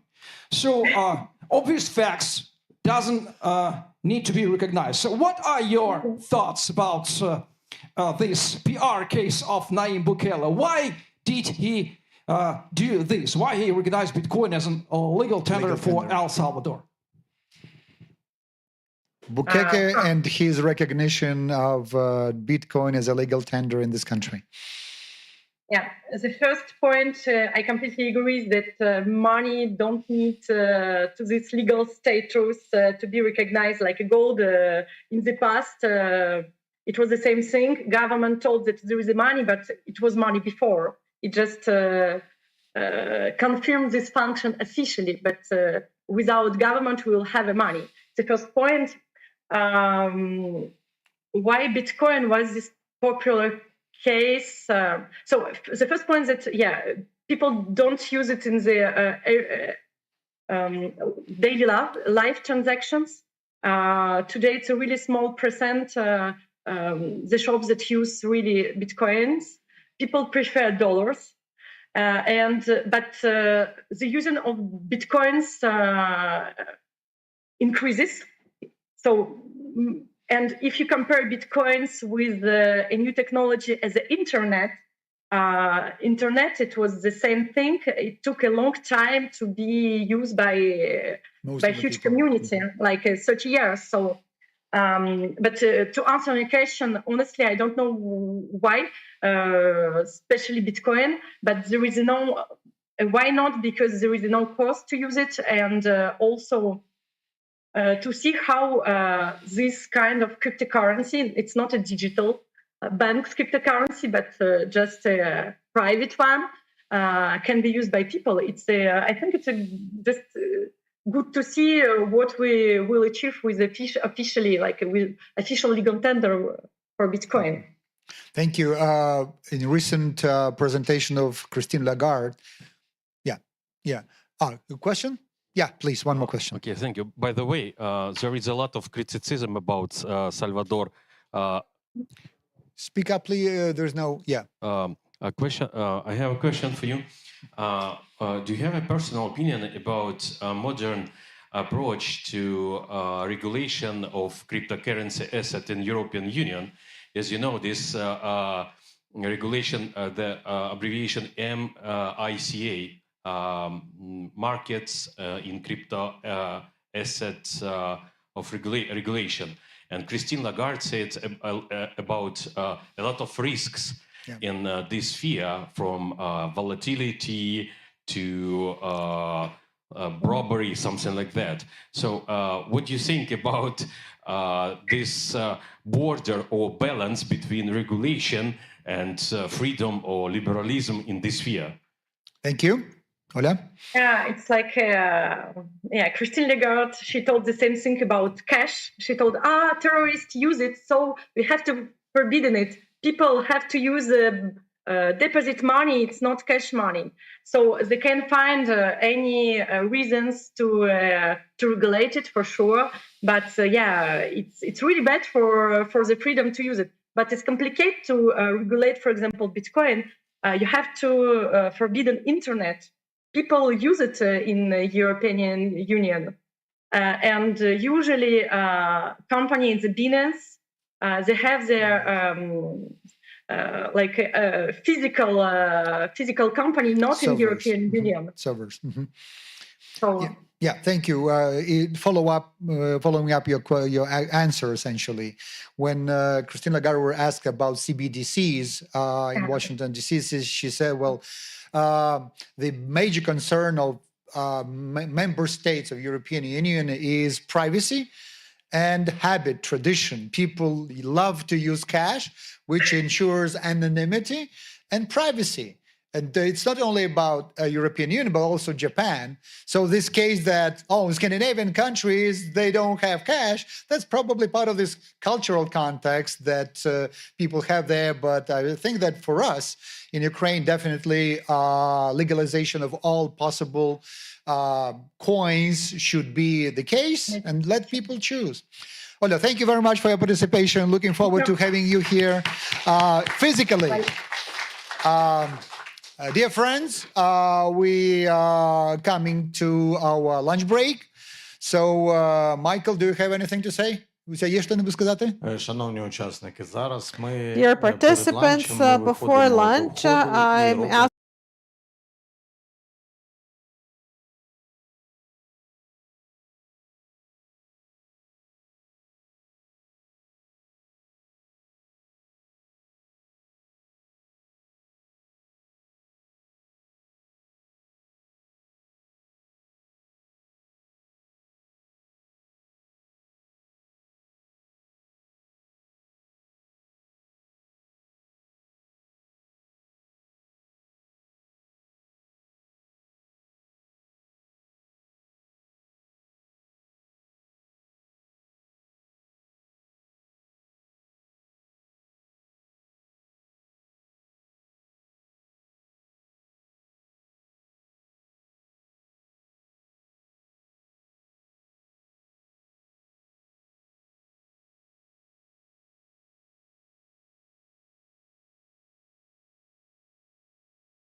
Шановні друзі, протягуємо Dear нашу colleagues, працю. so let's resume our work.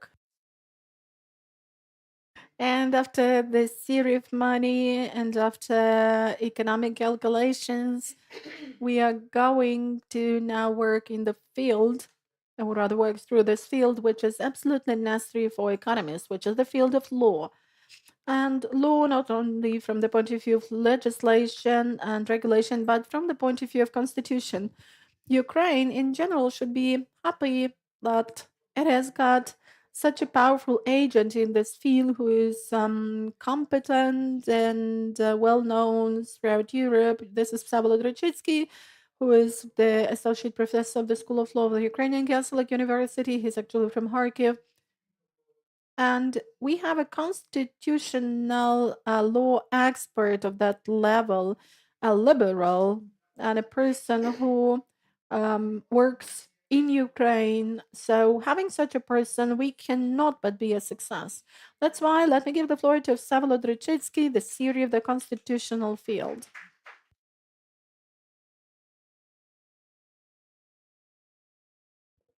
I'm not from Kharkiv, I'm from Kyiv. That's the only thing I would like to mention.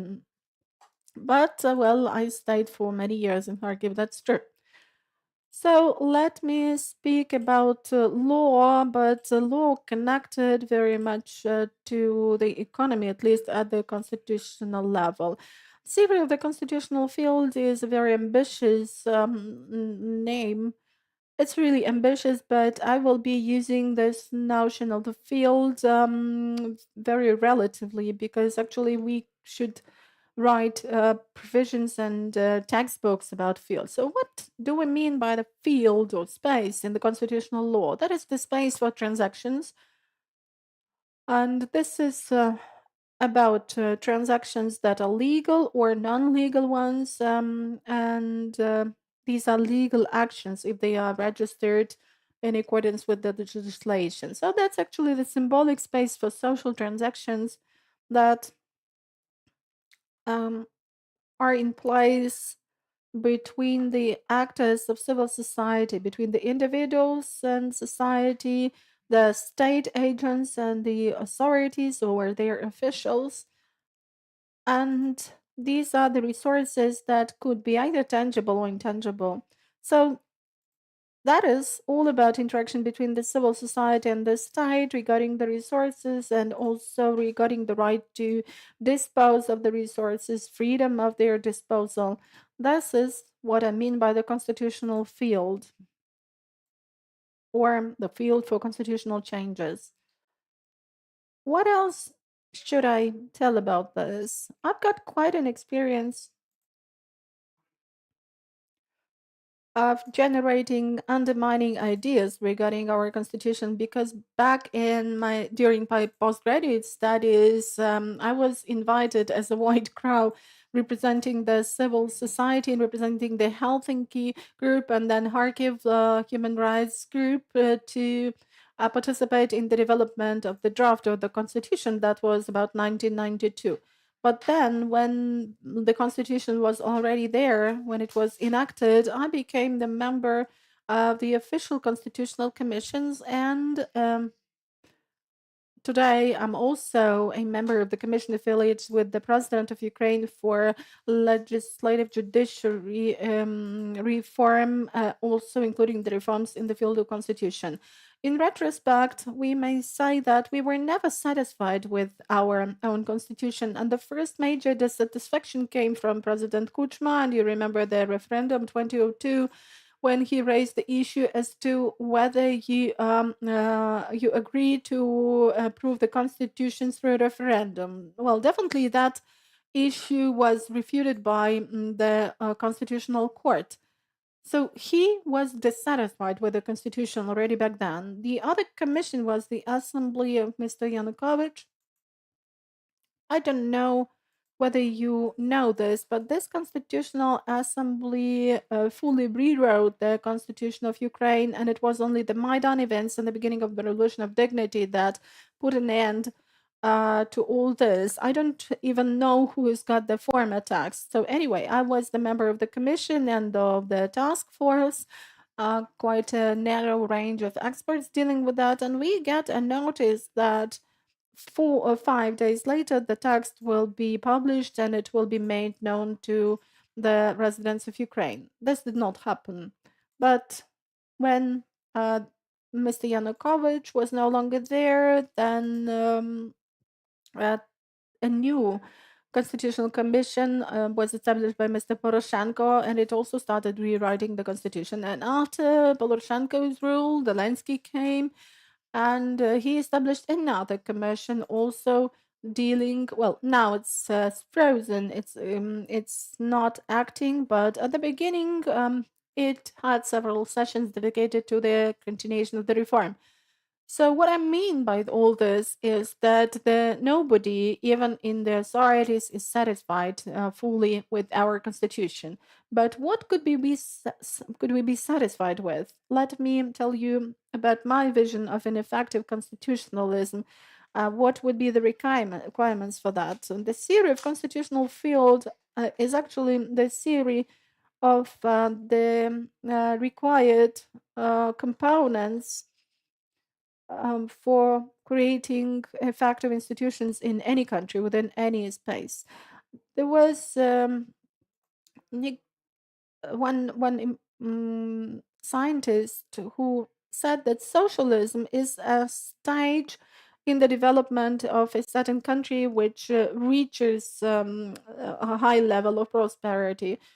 And then if no capitalism comes to replace it, there is no need for constitutions. And the point that all the countries have constitutions does not yet mean that they realize why they have this constitution.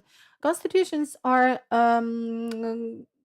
effective only in the West or in the countries that have something to do with the Western civilization, like Japan. So I will be speaking about that constitution. It's not about Islamic or Oriental constitutional, about Western one. So when we speak about transactions and about the interaction of civil society, the state, and the resources that they both have, we are talking not just about interaction, but about ongoing competition, because definitely the government wants to have as many authorities as possible. The civil society wants to have something private. So this competition is something normal. It's okay. And it is mediated through constitutional law. In this respect, when we mention that law and constitutional law is related to the rule of law, so we need to realize that law is like the rules of the game for poker. They do not tell what is good, what is evil. Good law only tells you how you're going to make an agreement and how you're going to determine what is good and what is bad. So, constitutional law is a long procedure, but it's not concerned with the outcomes and with what should be there at the entry point. We may have monarchy, we may have constitutional order, we may have a republic, but this constitutional law shows us how we reach certain decisions, desirably good ones, right ones. That's all about the rule of law, and the principle of the rule of law is embodied in the constitutional law. So that fight for the right decisions, if it's enshrined in the Constitution, is exactly the platform where national progress is taking place.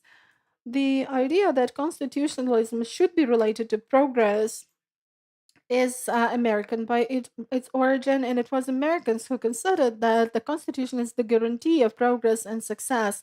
And sometimes they said that it's all about self-perfection of the nation that the Constitution leads to. And to have a look at the list of components that lead to self-perfection of the nation, this is definitely freedom. That shouldn't be complicated because there are many definitions, thousands of definitions of liberty.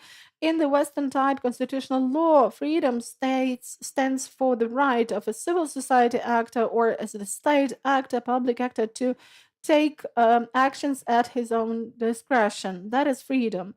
Also, individualism. we can state that the Western constitutional law is based on individualism, and the US one is particularly focusing on individualism. And in spite of the whole rhetoric that we have in the Ukrainian version with this aftermath of socialism, the constitutional law has to do with individuals. And for constitutional law in its good version, there is no society. It does not exist. It's like Margaret Thatcher said, there is no society. So what comes next? We have accelerated and facilitated social transactions. I've already mentioned transactions, but when the constitution is effective, it is supposed to facilitate all the social transactions that ever happen in the society. This is another important step. How can this be treated from the point of view of constitutionality or constitutionalism of the type I'm talking about?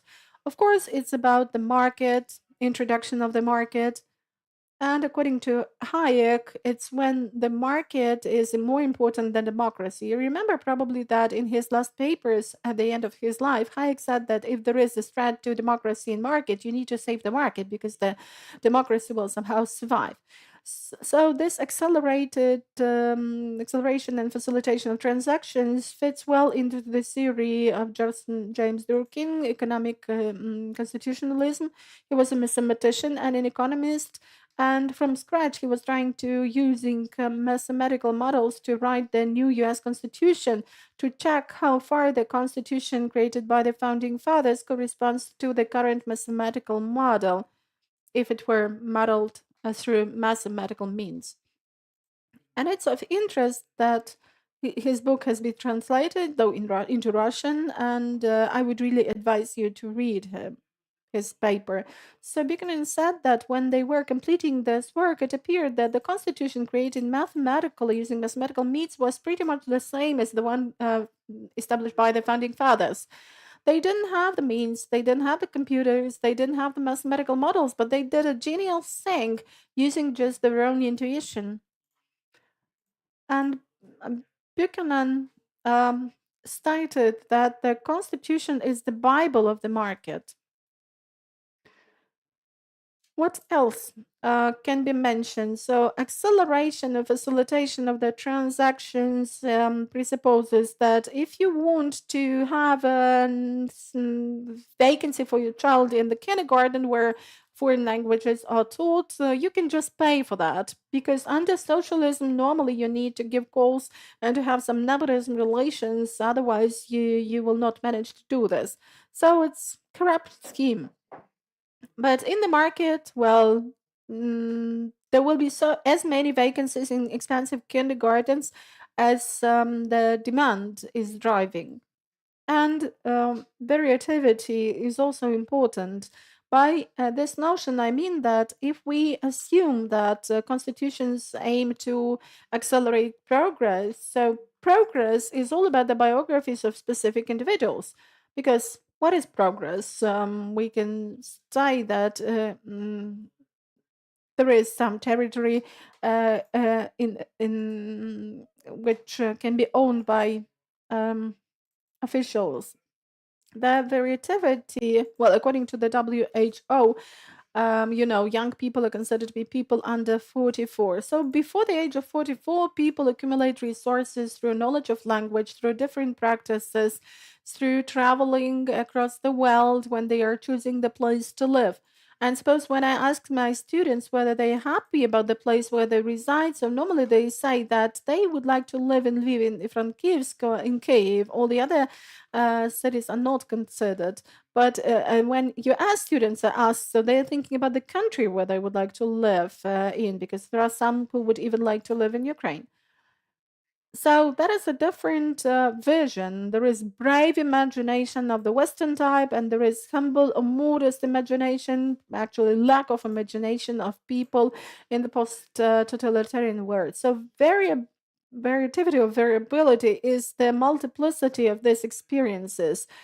Before the age of 44, you have got many options for growth based on the Hegel's idea that everybody is fighting for recognition and for prestige because you want to have a career lift, career growth.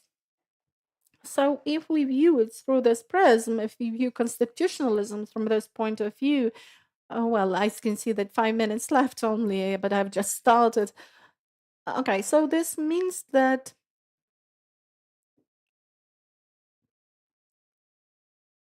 it's about modern marriages, multiplicity of modern marriages in different countries of the world. It may be that we have just one version of marriage, or there can be 5 versions. It's different about this variability. So the availability of the requirements that are either met or not met testifies to the availability of a real or fictitious, formal or informal constitutionalism. If you ensure this, then if you have this variability and accumulation of resources, this really matters. And what is even more important is the last requirement, consisting in the clear distinction between the symbolic space, which is imagination, freedom of press, freedom of speech, freedom of opinion, and subject matter space. If you really differentiate between two things, there are several versions for differentiation. There is the American version based on the First Amendment. There is also the Western European and Eastern European version. The Eastern European version, of course, is the worst one. The Western European is a little bit better because of the legislation of the EU. They have Article 13 of the Charter of the Fundamental Rights and Freedoms, but still this is not such a good version as the US one. And the US one includes the prohibition for interfering into the symbolic space and to pass the laws which destroy freedom of press, freedom of speech, freedom of consciousness, and freedom of opinion. So here we may be talking for quite a lot. And if you are really interested in that, I would just advise you to have a look at this journal, which was published 5 years ago, the Kritika journal, and my article is on the first pages. So if you're interested, please get this journal. It's of course available online as well, but access is paid to be paid for. So suppose I don't have any other time left to talk on transactions. I would only like to stress that there are a lot of stumbling blocks there. And when we identify the US as the founding fathers of constitutionalism, and when we associate them with Western Europe, please don't forget that the US is actually the outcome of the quarrel between some parts of Europe, because people left Europe and went abroad. And Rollo Emerson once mentioned that God forbid that we reproduce again, restore the Western European patterns of the world, because cool Americanism would disagree. It would not like to be European one. They would focus on their own values. In the constitutional law for Ukraine, that means that either we follow the European models that we're going to do, that we're striving to do, or we take the US version, which is far more risky, but I would say that it's several times more effective. Today, the US has 5 times more scientists and academicians than the whole Western Europe taken together. The US produces 80 to 90% of scientific breakthroughs and discoveries globally. The military budget is about 37% or 38% of the global military budget. And if we speak about American culture, Krzysztof Zanussi, while analyzing the popularity of American movies, because 80 out of 100 stay in the memory of all the viewers throughout the world. But why are they so much influential? Because the models of American life, where individualism is accelerated and where a person is really free to pass the main decisions in his or her biography, so they come to be a temptation through those movies, because the characters of American movies normally fix their problems independently, individually. So there are a lot of important things behind that we could take into account in the constitutional law, or we don't do this. In 2007, I got an invitation from the administration of the president that was Yushchenko back then, and I was undergoing my studies in the US and in the UK. So I stayed for 6 years abroad in UK, US, and Canada, and 4 out of them I was undergoing my studies. So the invitation was to write the model draft of the constitution individually. Even my rector was not supposed to know about this. And it was not only me who got this task, several people got this assignment, and the salary for that would be about my salary for 5 years at the Department of Constitutional Law. So what I'm driving at is that please don't give to this temptation to think that those officials on top really know everything. No, they have strong doubts. They are very scared of what is happening. They don't know why we are so much ineffective, and they're trying to find some solutions to fix the problem. But for 20 years, we have been the first country in the world regarding mortality rate. We are the poorest country with the richest resources. We are a pearl, a diamond in the geographical sense for Europe, and we are in bad economic situations. So here I could talk for hours, but suppose you have any questions, I will be happy to take them. Thank you.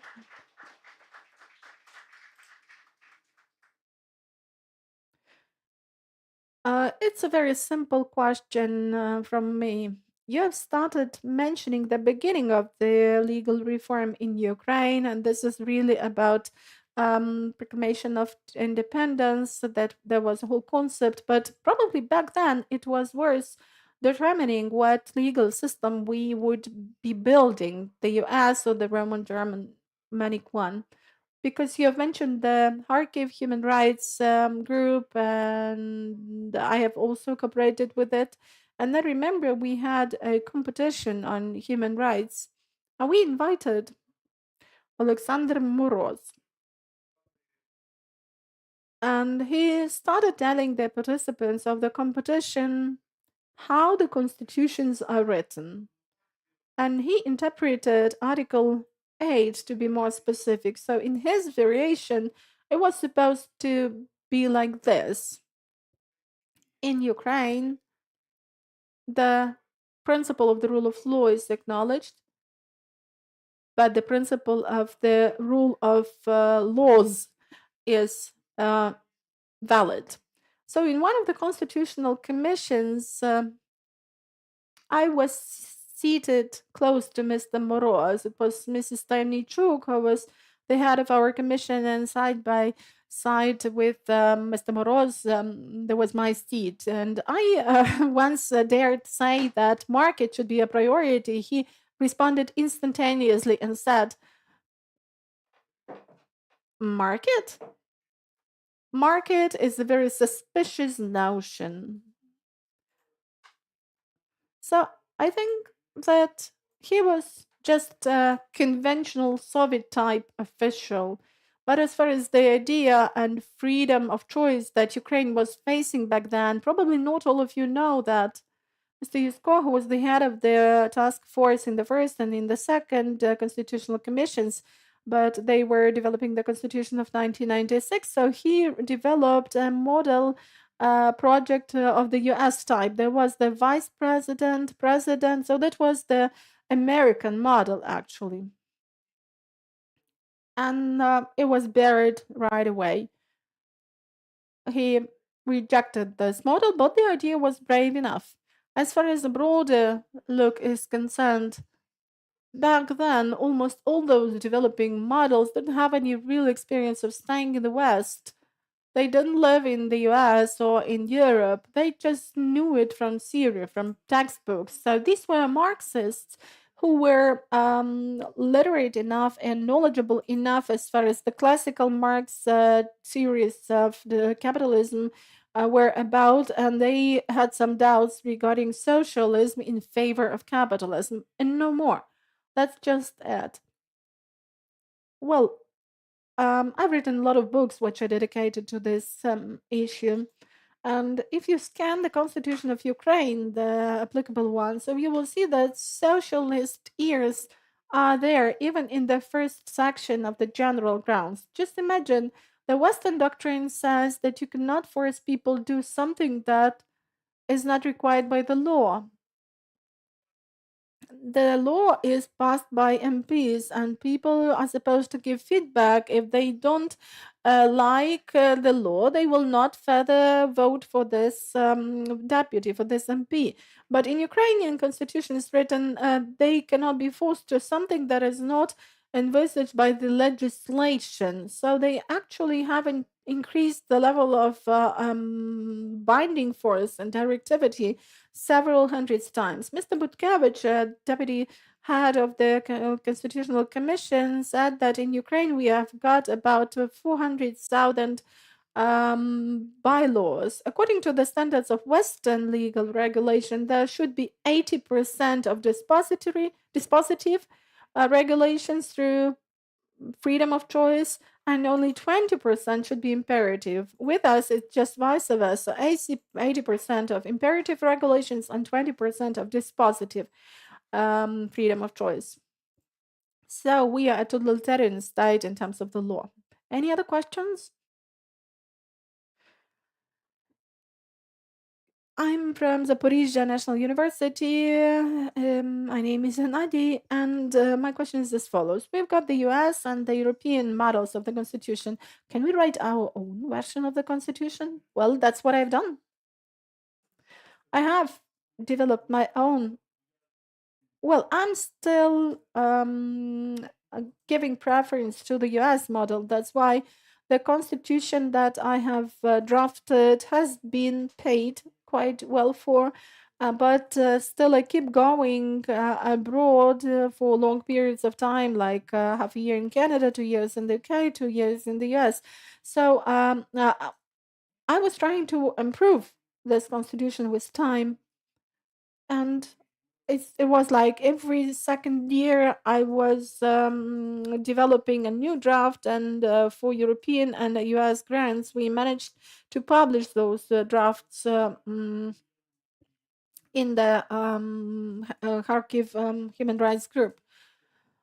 Well, as far as the need for that is concerned, war was launched, but at the beginning of the wartime, the Security and Defense, National Defense and Security Council wanted to cooperate with me, but somehow after that, the work was suspended. But all professional Ukraine knows my draft constitution, knows some other draft constitutions, and I hope that they will get back to that. But to speak in more serious terms, I would like to say that Mr. Druzenko is now writing a lot about. That is one of my colleagues. Well, you know him. He established a hospital. He is a lawyer who studied in the US. He is also a constitutionalist. So I think that if Ukraine does not change its constitution for the Western type, Ukraine may disappear. The beginning of this war, well, you can probably market me, but before the war, several years before the war, I told at my department that if we continue to be such a sleeping beauty, we will just be torn away. Russians will take one part, Hungarians will take the other part, Polish people will take another part, because we are too attractive from the geographical and geopolitical sense. And we should do something. Otherwise, we will have other initiatives in the country and we will just be torn away and Ukraine will stop its existence. And all Ukrainian history is a proof to that. Sometimes in the Ukrainian Catholic University, we have a lot of closed conferences where we may hear very unfortunate facts from history, but that's a very serious issue. We are not rising. The gap between us and the other countries of the Warsaw Convention is on the rise. So in absolute terms, we are rising, but in the relative terms, we are degrading, regardless of the war. Thank you. Thank you, Vsavolod. I think that now we know a person who is going to be one of the authors of the future constitution of Ukraine. I think that this is a really important issue. But I have not asked you how we should also engage here the missing factors in the economy, because in the constitution we should also engage the economy and its restrictive measures. That is a provocative question, I know it, but we can see that there is a lot of space for breakthroughs. The same as in the field of interpretational freedom. I have just got acquainted with Vasyl Moiseyenko, but having had a talk with him, I have realized that I was supporting freedom within my country, within my discipline, while he has been doing the same here in Ukraine. So let me invite Vasyl Moiseyenko, the first vice director of Cherkasy National University. He will speak on the interdisciplinary nature of philosophy, law, and economy. You're welcome.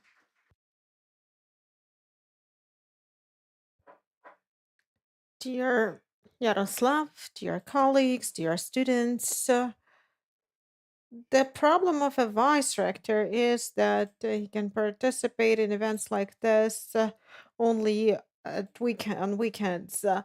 And I liked this question about decommunization of universities. How can we do this? How did we do this? The team who came to manage the university as a result of the Revolution of Dignity. We came to the Ukrainian Catholic University. We came with the whole academic council. We got acquainted with those practices which took place here starting from the 2000s. And many innovations were introduced into the activity of our institution after that. So we started with a rating 100 plus. Now we are among the 30 best universities in Ukraine. And when it comes to the science metric databases in Ukraine, we are number 20 in Ukraine. Another thing is how I came to realize what liberalism is. My path towards liberalism wasn't easy.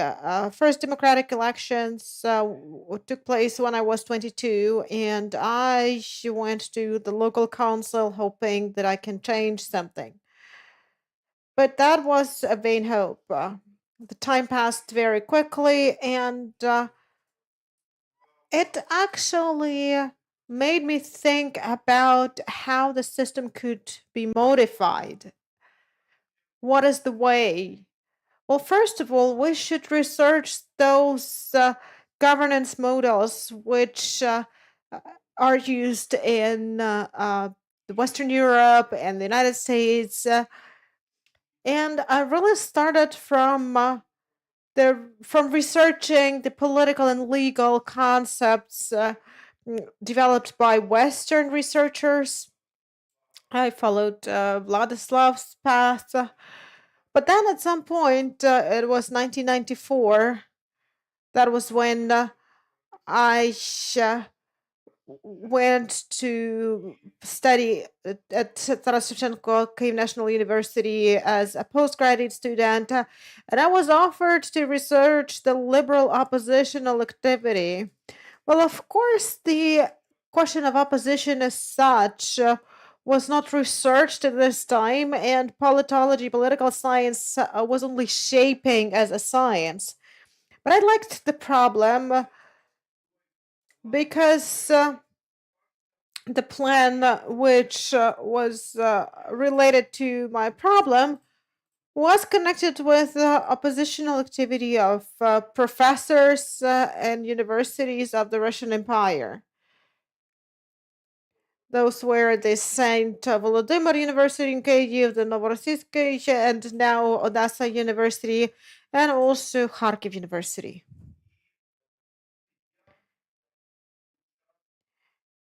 And at that time, I started learning more about the Ukrainian researchers because this borderline between the 19th and the 20th century. This is the period when unique Ukrainian researchers appeared, and I think that the lawyers present here will recall Alexander Kosякivsky, Bogdan Kosякivsky, Maxim Kovalevsky. And I also looked into Wikipedia and I saw there's nothing about the Ukrainian trace of Kovalevsky. Everything about Russian Empire, despite the fact he graduated from Kharkiv University with distinction, despite the fact that he entered the discussion with Karl Marx at some point in time. And he actually developed a very interesting evolutionary concept of the state. And I had great suspicions that the work on the origins of family and private property, which we actually all studied, I mean, here, the older generation, is an example of academic disintegrity, so to say. I wrote about it, and it was published in a journal on political management. And I republished this article several times, adding more information to it. Researchers like those, like the ones I started talking about, and I'm not even mentioning Angel Krinsky here, who is another bright example.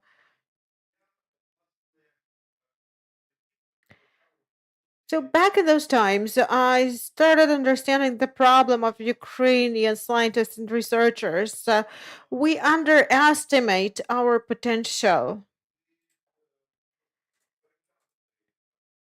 You can look into the biography of, for example, Maxim Kovalevsky, who had a political career, and he was also nominated for the Nobel Prize. He delivered lectures abroad, and he established higher educational institutions in France.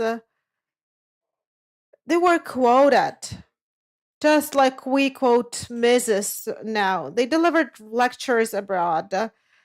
They had their schools, they had their followers.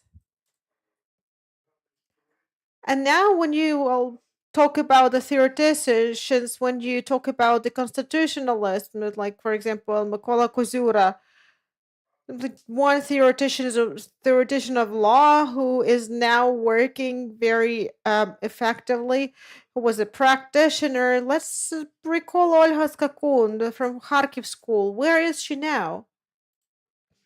On the territory which is not controlled by Ukraine right now. She's been there since 2014. She's been in the Crimea since then. But do Ukrainian lawyers use the books written by her? Yes, they do. And now let's talk about freedom. Well, the main idea of my research lies in the fact that in this difficult period of social transformations, we should use the manifestation of freedom in the governmental institutions to show the moral, aesthetic, political, legal, and creative understanding of the functions of freedom. The understanding of freedom as a factor for development, as a certain driver of intellectual progress. Speaking of those approaches, which I analyze,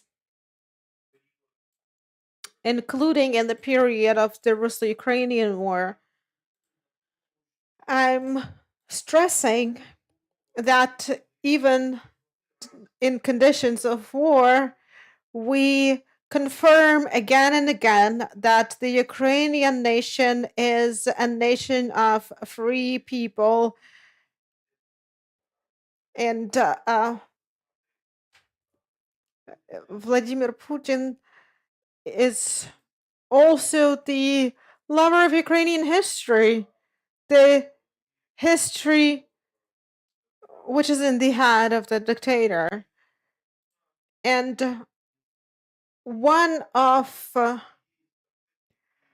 those who are, well, participating in this relay race, because we have people of different generations here in this audience.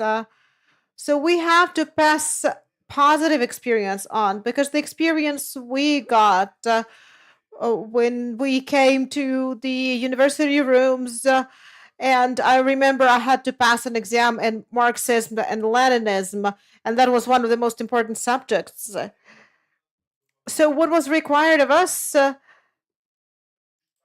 were some cliches, which interpreted the state as a kind of an apparatus of violence. So nobody spoke about freedom, about natural rights, and so on.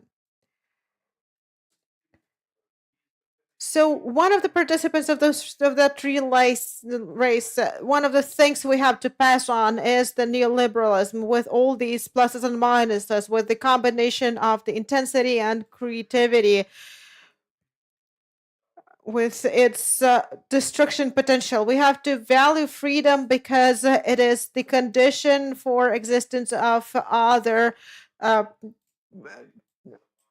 challenges, and it is only on conditions of freedom that a personality can exist. I have analyzed research papers by Ukrainian researchers who have been looking into this problem. That they include Vitaly Zablotsky. I think Vladislav knows him very well. He is a graduate of the Donetsk National University, a member of the parliament of the 5th and 6th convocations, and he was trying to become the ideologist of the Party of Regions. He also proposed his vision of liberalism, and by the way, it is reflected in his habilitation thesis. And of course, we cannot but mention Halchinsky, a famous economist, who, based on the analysis of Western economic models, suggested his Ukrainian variant of economic transformations. And by the way, there are not that many researchers. In my research, I would like to focus on three aspects. First, the analysis of the theoretical and methodological approaches to liberal, philosophical, and legal thought to the interpretation of political freedom. Secondly, revealing the category of freedom, highlighting the types of freedom, and certain contradictions between the types of freedom. And it is worth mentioning that when it comes to the worldview construction of liberalism, freedom is not a gift to a person. It's not a means or a goal of development. The concept of freedom is interpreted much more broadly. And the striving for freedom is that determined thing that is organically inherent in human nature, which determines its essence and forms its creative potential.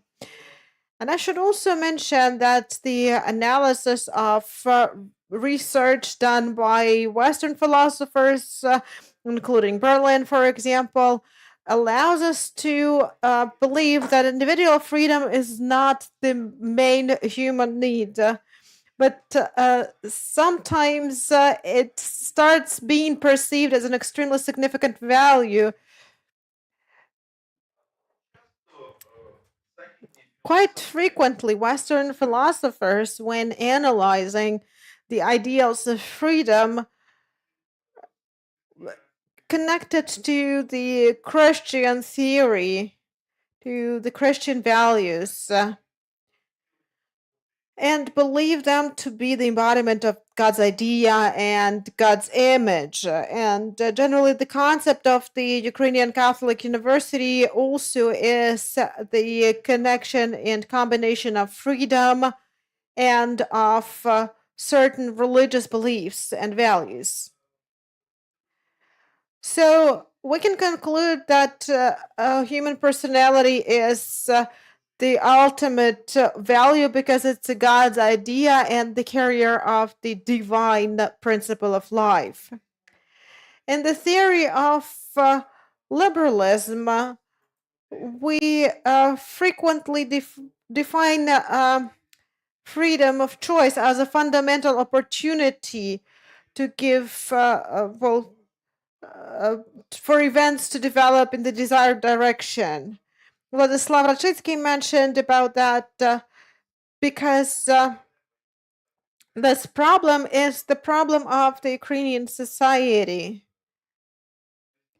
When we analyze the second chapter of the Constitution, it's to some extent a declaration. There is some disproportion between the regulated rights and freedoms and the mechanisms of their realization. We sometimes can speak about human rights, but then when we come to social and economic rights, there are no mechanisms developed for their enjoyment. So we sometimes speak about the fictitious parts of Constitution, and when we look into the practice of the European Court for Human Rights, we will see there that the majority of citizens want to defend their rights and freedoms despite the fact that the existing court system prevents them from doing so. And it was like that even before the war. You may have seen the statistics that Ukraine was quite frequently in the top 5 or sometimes even the top 3 countries whose citizens filed applications to the European Court of Human Rights most frequently. And I would like to also mention here a book by famous psychologist Eric Fromm, and it's very relevant in the context of those events happening here. So, analyzing the situation with the fascism in Germany, Fromm writes that we have to admit that in this country, millions of people have given up their freedom with the same fervor with which their fathers fought for it, so that other millions were indifferent and did not believe that freedom was worth fighting and dying for. Doesn't it remind you of our neighbors, Russia? Well, of course, the questions of fighting for freedom is a specific question in Russia, but they did have attempts like that in various forms. So what is freedom? Is it a blessing or a curse? Or a curse discussed in guise as a blessing, which is feared as a curse? I should mention that the Ukrainian researchers also undertook this responsible mission to interpret freedom.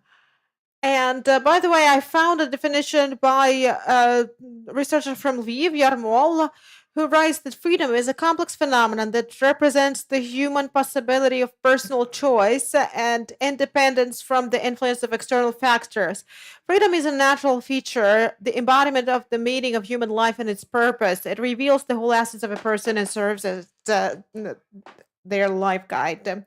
I can see that I'm limited in time, so let us continue to the next slide. I cannot but mention the famous Austrian researcher von Mises, who noted that the term freedom can acquire meaning only within the limits of a social system. And again, we are coming back to the idea that the basics of liberalism lie in economy and politics and shaping the state model in what we should have done in the beginning of the 1990s, conducting decommunization back then, shaping the concept of development of such a model of a state which is acceptable for the civilized world.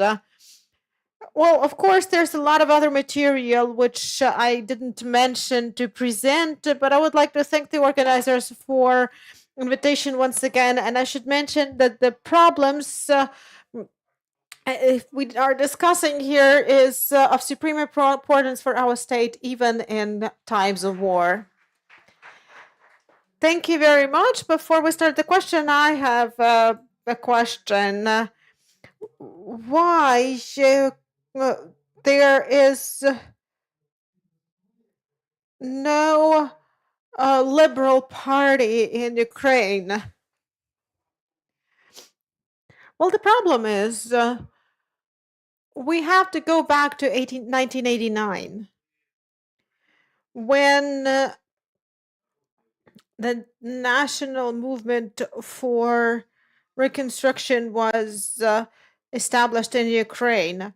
I was at that meeting and I was at their second conference, and I had high hopes that my compatriot Vyacheslav Chernovil, whose life is closely connected with Lviv, who was caring for the Ukrainian state deeply. I was hoping that he will transform the national movement, Narodny Ruch, into a liberal party. But what happened next? Just as usual, in Ukrainian tradition, if there is a political project, there are several leaders. One of them is Khudovenko, the other, I just recently saw Yuri Kostenko. And then the problems in a movement itself. So what have they resulted in? Donetsk big businesses want to have some political weight, or rather political power. And the representative of the big Donetsk business, Sherban, registers Liberal Party. But it's clear that, that formation is a kind of a model of a community which was promoted by Pavlo Lazarenko at some point in time. So it was happening almost in parallel when the financial and industrial groups were trying to promote their interests through certain political groups and entities. Then we had this Apple by Brodsky with Serhiy Odarich, and generally, liberal projects in Ukraine ended with that. Although I believe that it is high time such a political power was created, it should unite businesses, intellectual elites, and this entity could be based on those values we are discussing here today. And the ideologists of this political party exist among us here in our environment. Thank you very much. Any questions?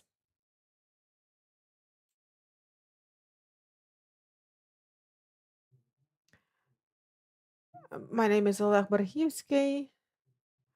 And I wanted to ask you whether you agree with the fact that freedom is, in fact, the transition from one governing reality to the other, from one slavery to the other, like from one access to the other.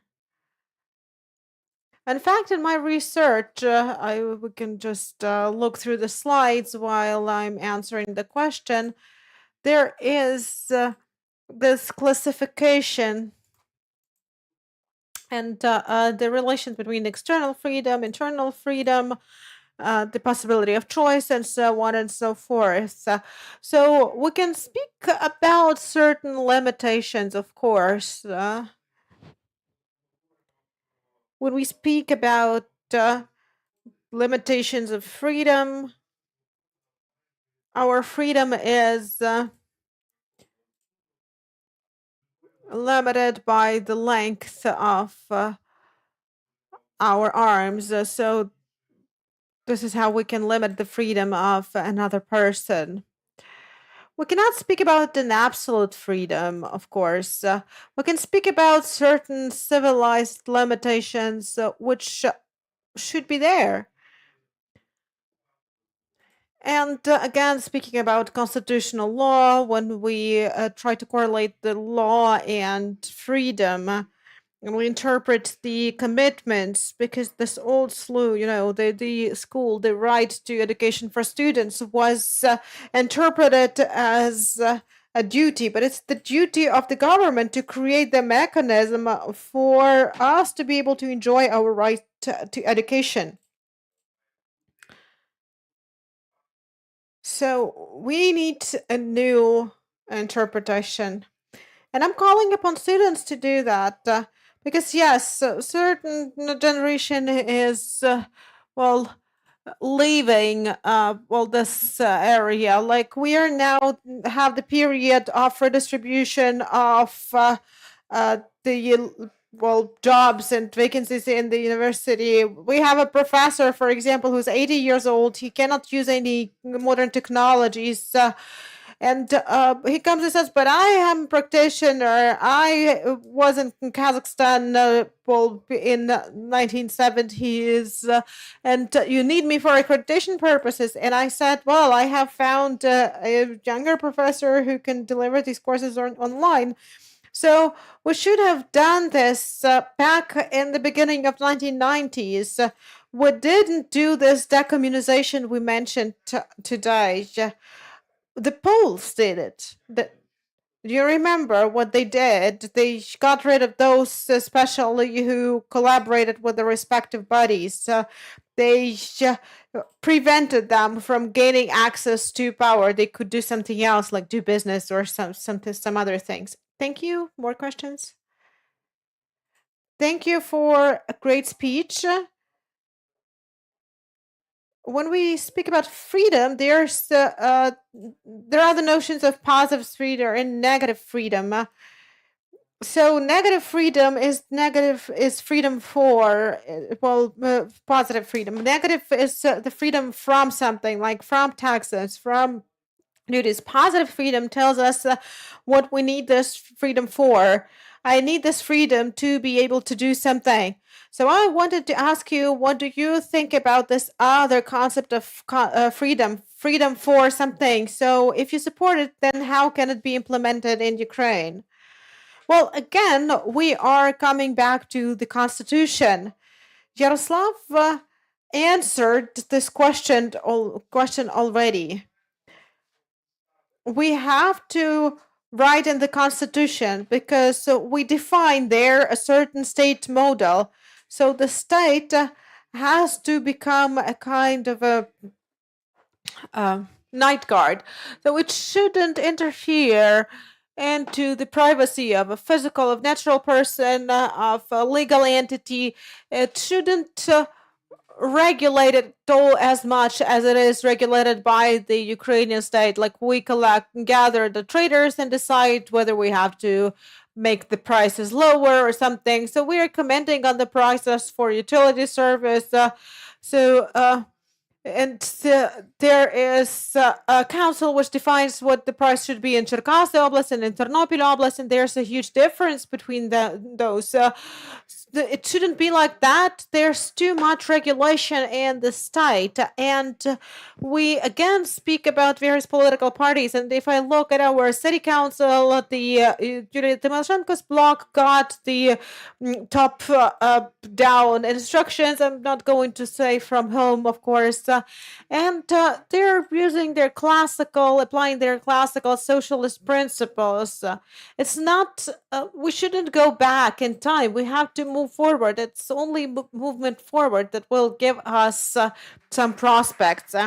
Thank you very much for your presentation. And now we will have a very important presentation on the topic which is related to the central line of the economic liberalism and future. So we will be speaking about property rights. And one of the factors why there has not been any liberal party, it's because we didn't have Vladimir Paprashnuk in 1991. Why? Because this person started dedicating a lot of time to interpretation of books and to access to the books for the Ukrainian audience, and it is due to him that we can read about liberalism of Mises and listen to it. So we would like to applaud him for the contribution he is making by spreading the ideas of freedom and making them accessible for all people in Ukraine.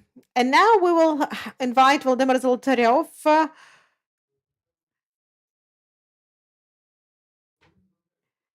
Yes, will he be speaking online?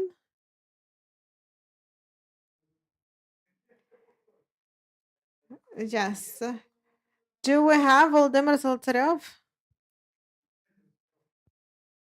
He's there with us online. So Volodymyr is a person who is a scientific editor of the publishing house Well Books.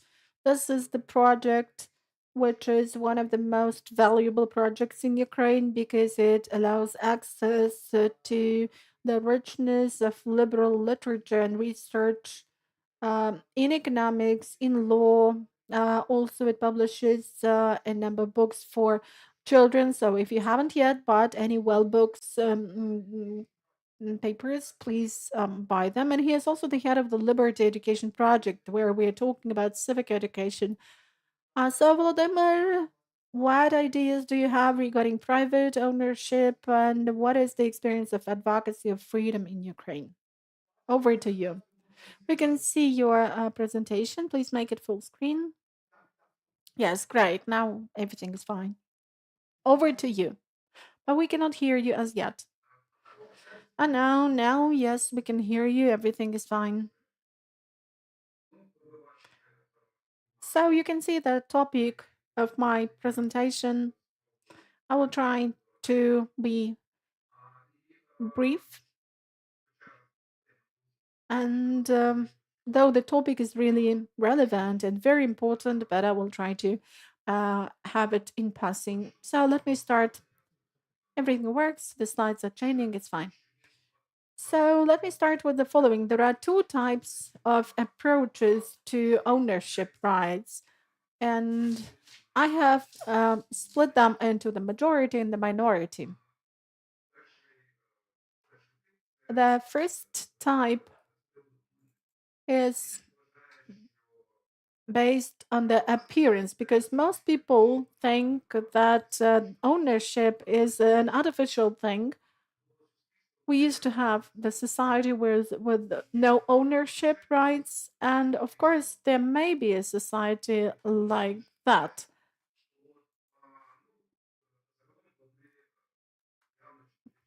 All in all, they keep to the point of view of Engels and his paper, The Origin of Family, Private Ownership and State.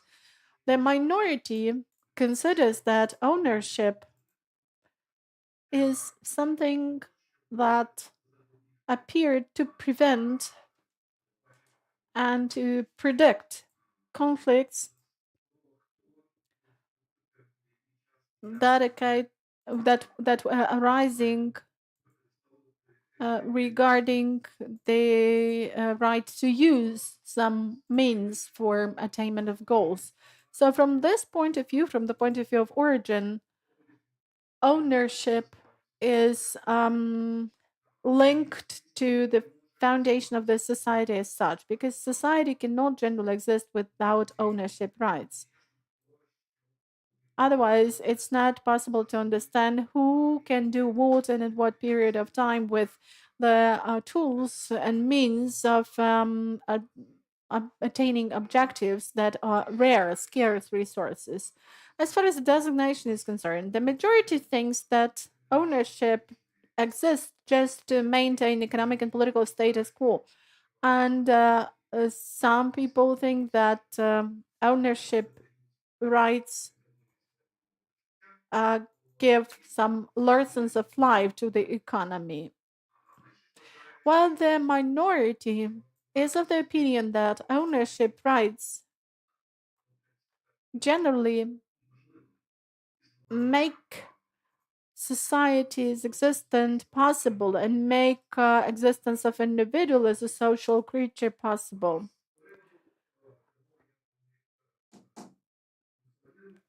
As far as their functioning is concerned, which is the third criteria, the majority thinks that these are just formalized rules imposed from the top, and they now exist as a result of state compulsion.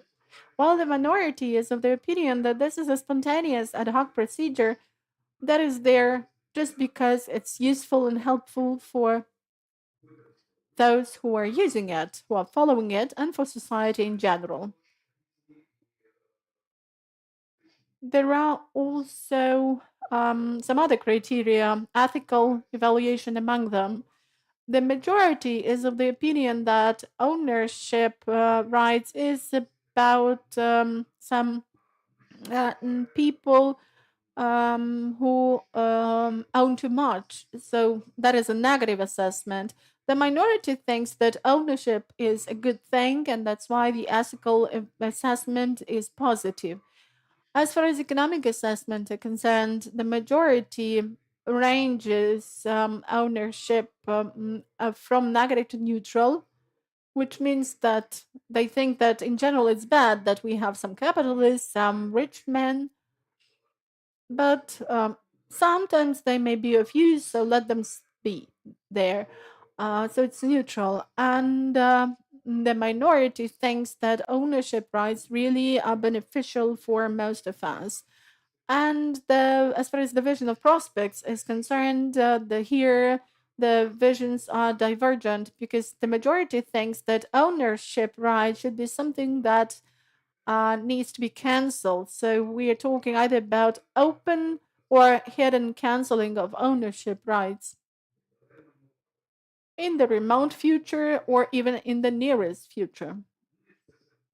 We can see this in the form of overregulation and the documents of such organizations as the World Economic Forum, the UN documents, and so on and so forth. So that's the policy of consistent, gradual liquidation of ownership. So the policy is going to be as follows: you will have nothing, but you will be happy. And the minority sticks to a different opinion. They either support the status quo or they support depolitization of society as a result of complete privatization. Of course, here we are interested in the opinion of the minority, and from the point of view of the minority, ownership rights are the rules that are applied to identify the borderline for control, use, and disposal of scarce means. As I've already mentioned, each person takes actions, and these actions are taken for the sake of attaining specific objectives. And with this in view, to attain those objectives, the person is using some means. And there is competition for those means. That's why people need to have some rules of the game that will set the procedure of who, when, and how can use these or those means.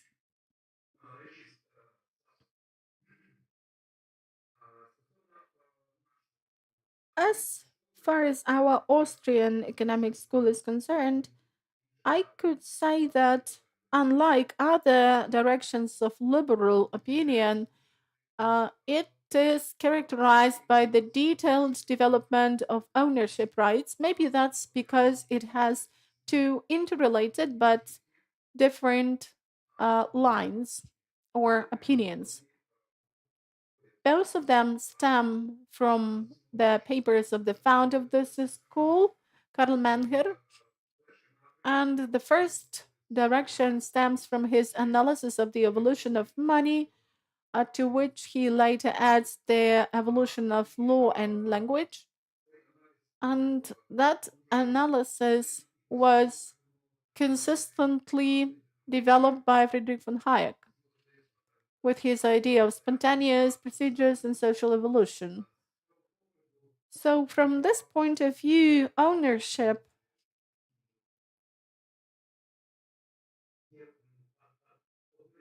is one of the elements of the evolution.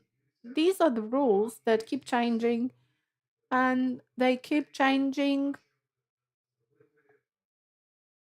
in the way to make the community that follows those rules as prospering as possible, which means that the communities that lack those rules normally disappear with time.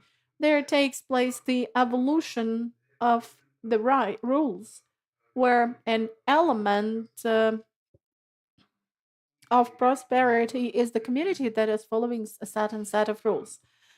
As I've mentioned, there are two directions. So the other direction stems from the theory, from Menger's theory of goods, because there are consumer goods, and they become the basis for the whole range of goods of higher ranks, of higher orders. I will not speak in detail on the theory, but I just mean that it became the basis for the development of this direction.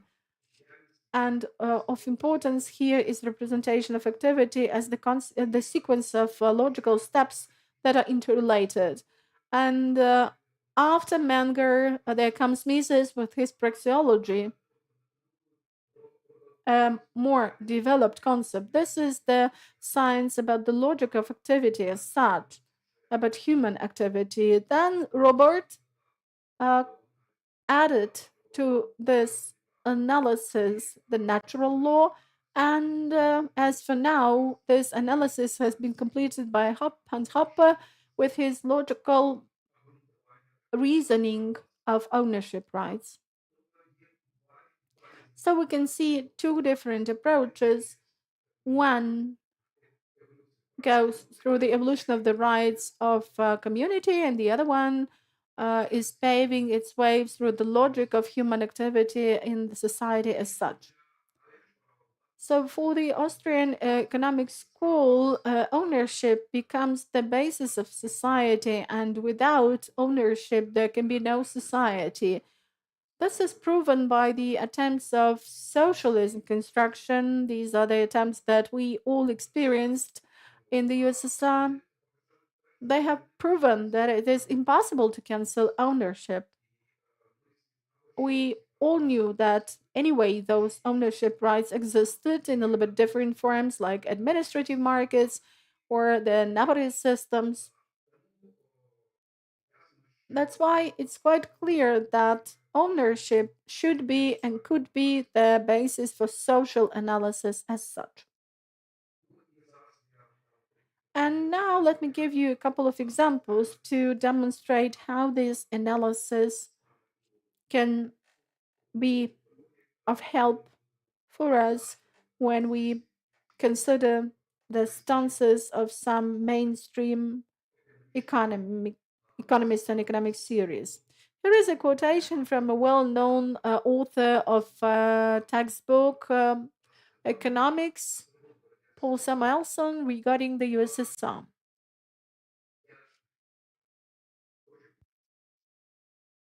Let me stress that this is the edition published in 1989 when the Soviet Union was about to collapse. All the more, in the earlier editions, Paul Samuelson also added some forecast regarding the economic growth of the USSR when, as they said, it would become ahead of the US. For the representative of the Austrian economic school, it's quite a lot. Back in 1920s, Ludwig von Mises, and after that, Hayek showed that no socialist economy can exist due to lack of economic calculations. And I think today we have already spoken a lot on that point.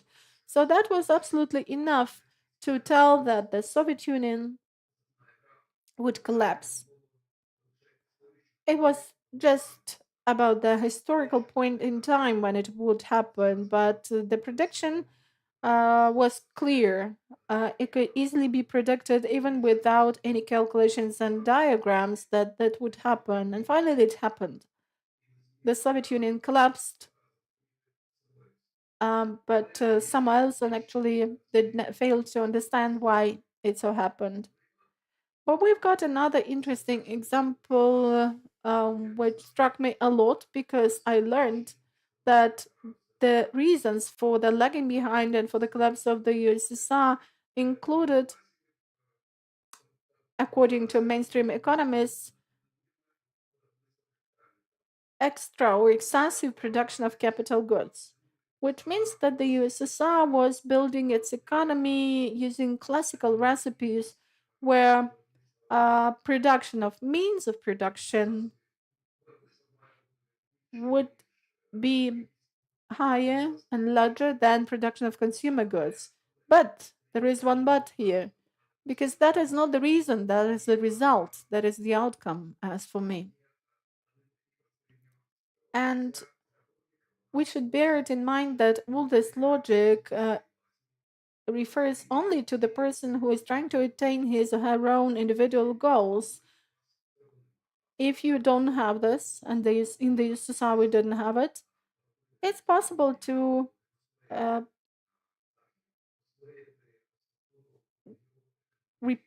to create the structure of the economy, but you will anyway not get anything because you lack the main thing, the objective that you are trying to follow, and the means that somebody owns. I was frustrated how serious people were about it back then. It was really told seriously, and it was told that the Soviet Union has really built too many plants and enterprises, and this is the problem. But the main problem from the very beginning was about the non availability of free people, free individuals who could freely choose objectives and means. Because all the other things are the derivatives to that process.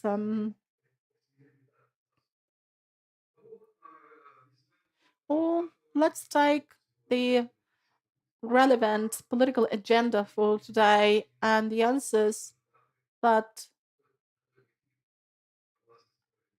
the approach I'm talking about could give us. The most popular notion here is environment, or be it global warming, pollution, climate change, and all the things related to this field. And the answer is possible. What do we do? Just let's privatize land and resources, and then people will be able to quickly get adjusted to any natural changes. But for extremities, of course, if an asteroid falls on the Earth, the people will not be able to save their lives, but they will be able to adjust to some other changes, gradual changes. And that is the only way to fix the problem.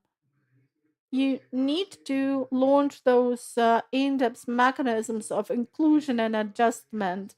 And this solution would really help us against pollution because it will be clear who is the polluter and who the victim is. And the victim will have all the rights to appeal and to make the polluter reimburse the damages. Then, inequality. That is the notion frequently mentioned, but in fact, there is no problem about inequality as such because people are not equal. They have unequal skills, and their contribution to the development of society is not the same. That's why we have this inequality in terms of income. Migration, the third notion, the answer would be the same: privatize the land and the borders, because in the system of private law, in the society with such a system of private law, you cannot generally enter a country. So anyone coming to the country is coming to someone else's home or to some organization that has come into possession of the area. So you cannot just open all the borders and let everyone in, let people in thousands and masses, because we don't know what these people are going to do there. Then the fourth notion, discrimination. Everyone has right to discrimination by any characteristics, but within his ownership, within his property. You can not allow access, you can ban access to your shop or to your house for everyone, but the outcomes will be something you will have to deal with, because if that's your shop, that means that you will be losing money because you're not letting all the customers in. But maybe someone wants to exercise this right, and that will be helpful and important for him. But now the state is trying to apply the same approach to everyone. You can earn, and you can earn, so everybody can be equal, should be equal. Here the approach would be different. Then multiculturalism, another notion. I've put it in inverted commas because it's not exactly what what we mean by this notion does not exactly coincide with what it really is. Multiculturalism is about enrichment between cultures, but in fact, modern multiculturalism is about the division of society into groups, each of them, each of which, based on its identity, is a closed group. And they are actually enemies to each other. They are fighting for access to the state owned pie. Then, a freedom of speech, it can. It also exists, and that is the social problem. How do we classify certain things? Nobody can say that you are the owner of, let's say, the pronunciation, because other people will also have some boxes into which you will insert your identity. You cannot do nothing about that. The problem of identity does not exist. Freedom of speech cannot exist without ownership. It is based on ownership. You remember that the Soviet constitution proclaimed freedom of speech, but there was no freedom of speech as such. And even if you were given the right to write a certain, to produce, to publish a certain newspaper, you wouldn't be sold paper or ink or something else. So without ownership of your own body, at least, and the place where you can actually conduct your activity and have a speech, there definitely is no freedom of speech. And to conclude, let me just tell you the following. What could be done next? How do we move in this process? Where do we go? Because I saw on our agenda for the conference that one of the items to consider is the discussion of our next steps within our school. And I would suggest that we just pay attention to the following thing: ownership, in spite of its importance, exists somewhere in between law and economic theory. It's not quite inherent in either of them. So I think that since ownership is not just a precondition for activity, but it is actually generated by activity and is part of this activity, so it should be studied using the tools that we have within economic theory, and also within catalytics and praxeology. And I think that ownership is somewhere on the verge between catalytics, which is the science of exchange, and praxeology, the a science of the logic of human activity. And when this research is done, I think that economic theory in general and the Austrian economic school will do a leap forward. Well, that's all from me. Suppose there are some questions, I'll be happy to take them. Thank you, Vladimir, for your speech. And here is my question. For 20 years, you have been publishing books in intellectual products, you've been interpreting different articles. Is there any change that you can see in the demand for the intellectual products related to the Austrian school and libertarianism? Do we have any topics that are becoming more interesting for Ukrainians? Well, on the one hand, of course, the demand is changing. If we have a look at the period when I started doing this, back then there were only 2 or 3 people who were interested in this topic in the country. And well, now I probably don't know everyone who is interested in the topic personally, which is a great step forward. But on the other hand, I cannot tell that demand for such books in such topics has increased, because people are now looking for easier sources of getting information. They focus on some short articles, videos, notebooks, some posts on Twitter or on Facebook. But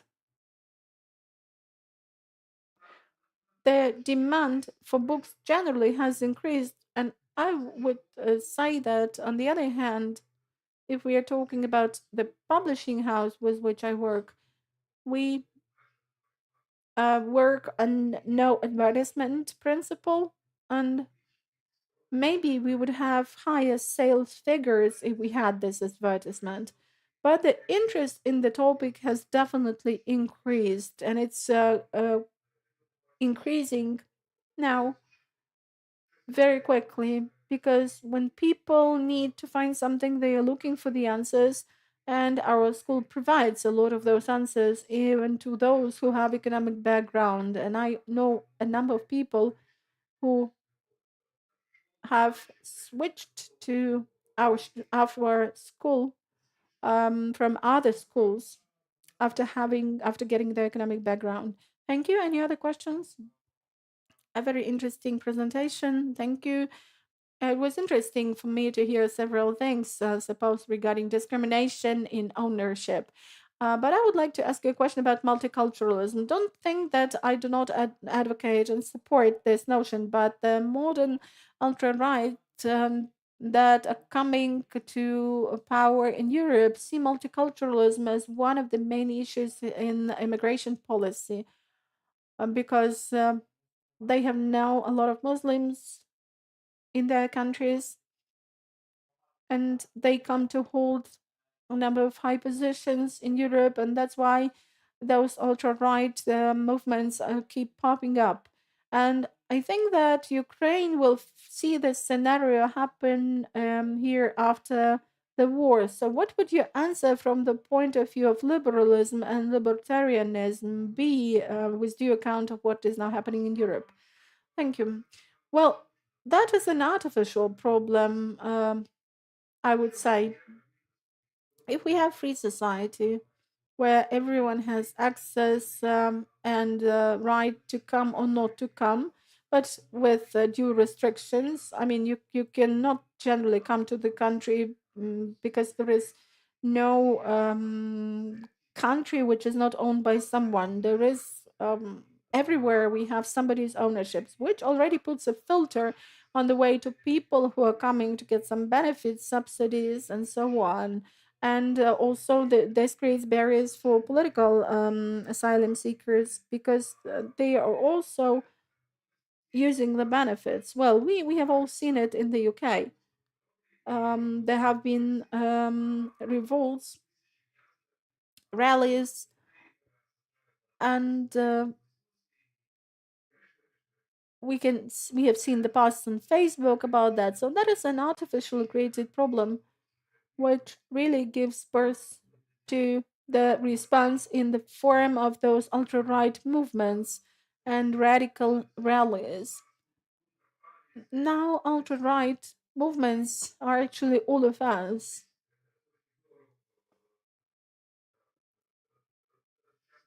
From the point of view of modern media, we're all ultra-right movement representatives, but I'm talking about ultra-right movements in the classical sense of the word. But if we have a free society, there, regardless of the restrictions that I've mentioned, there will still be taking place migration and cultural changes. Then this is normal, this is okay, because this means that one culture is better than the other. When we have such a change happening, people don't disappear, people are there and they just change their habits and their cultural guidance and values. And if that happens in a free society, and in particular, if a Christian faith is replaced by some other faith, and there takes place the respective cultural change, this just means that this second culture is most effective. It meets people's needs. But what we can see in the West, this is not the process that I've described. This is an artificial process to control the society and to make the society collapse, to divide it. Thank you, Vladimir, for your participation in the conference. I hope that next time you will come to it offline. Colleagues, this is one of the tools of propaganda when you're using the ultra hyper prefixes to mark a certain idea. So Volodymyr is hyper liberal, or Mihailo is an ultra right. So this is one of the propaganda tools. It's like labeling Kamala Harris as an ultra Marxist, an ultra right. Thank you. So let's have a coffee break and then we'll approach our last session.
Dear friends,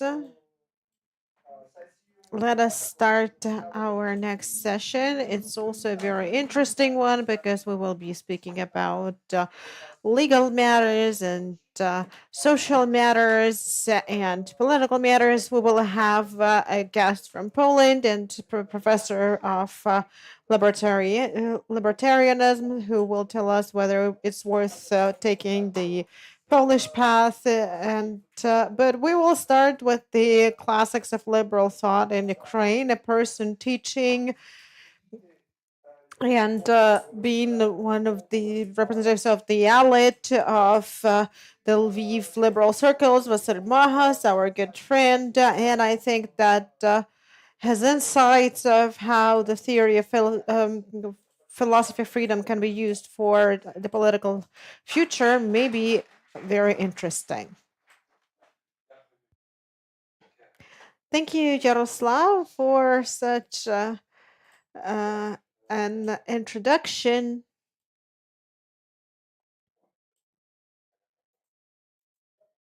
How do I go back?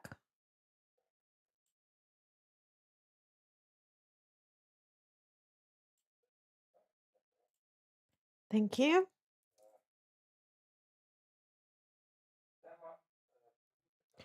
The topic is the politics of freedom as a necessary condition for Ukrainian victory. The key word here is necessary. The thing is that when we read Oikinen or Hayek, those books describe that war became one of the factors to extend the state and to limit the freedoms. I believe that Ukraine is in a unique situation which can cause the changes, and the changes in Ukraine could cause global changes. That is why I called it the necessary condition for Ukrainian victory. On the 24th of February 2022, Russia launched a full-scale invasion of Ukraine. The Ukrainian enemy did not leave to Ukrainians as a nation no right to life or existence, and accordingly, the Ukrainians had no choice. They had to withstand and to prevail.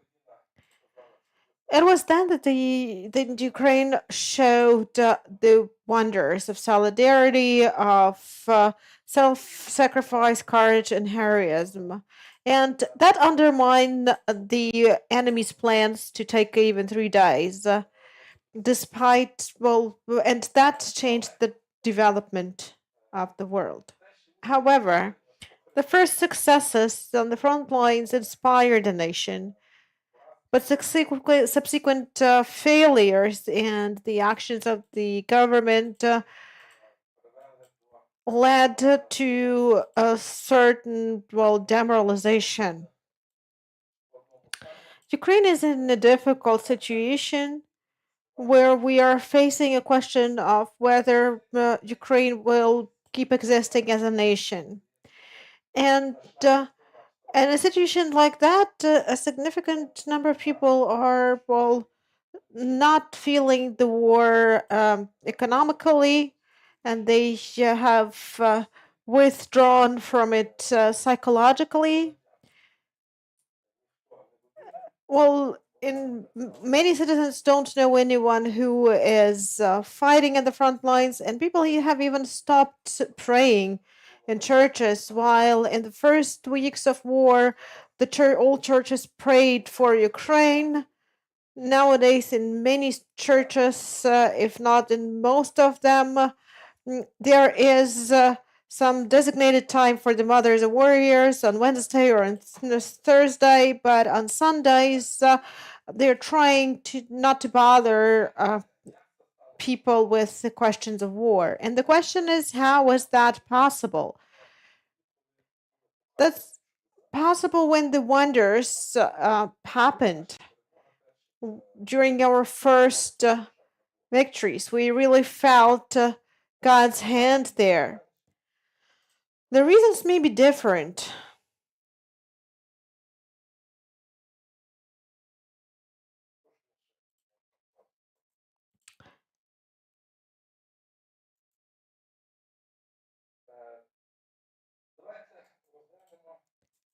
Let us have a look at the conditions of unity for any community, be that a family, a nation,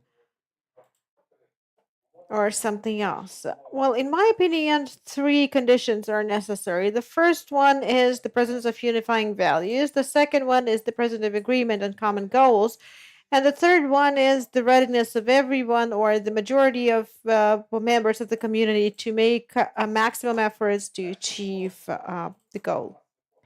I think that the first condition is met here. Despite the Russian propaganda, Ukrainians have shown that Ukraine as a state is a value which is worth fighting for.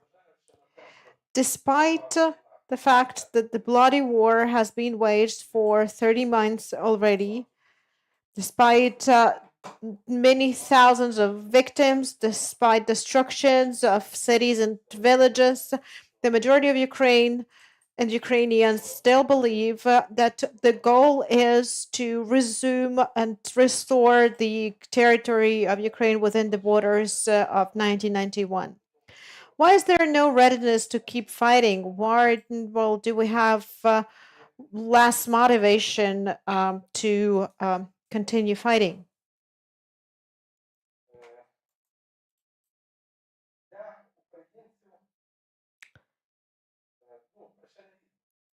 Reasons may be varied. There is the resource depletion, and there's also psychological exhaustion, and the losses are felt, and of course the Russian psyops work, and also other negative elements. But of course, Russia is not a mechanical opposition of the means and possibilities. This is an opposition of the will, of the mind, of the sweat and blood, the confrontation of all those.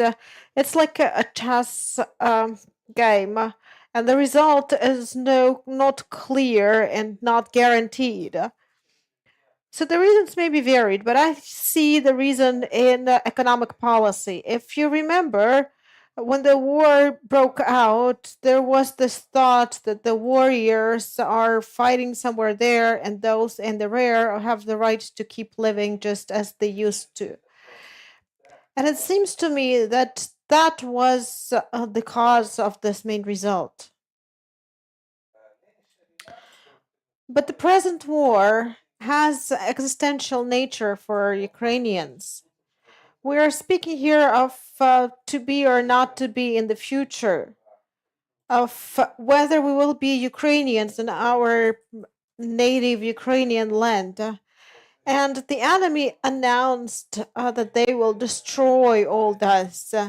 And when the war is of existential nature, it is important to concentrate as much resources as possible to exterminate the enemy, to use these resources as efficiently as possible, and to minimize any kinds of unproductive expenditures which are not connected with the actions on the way to the victory.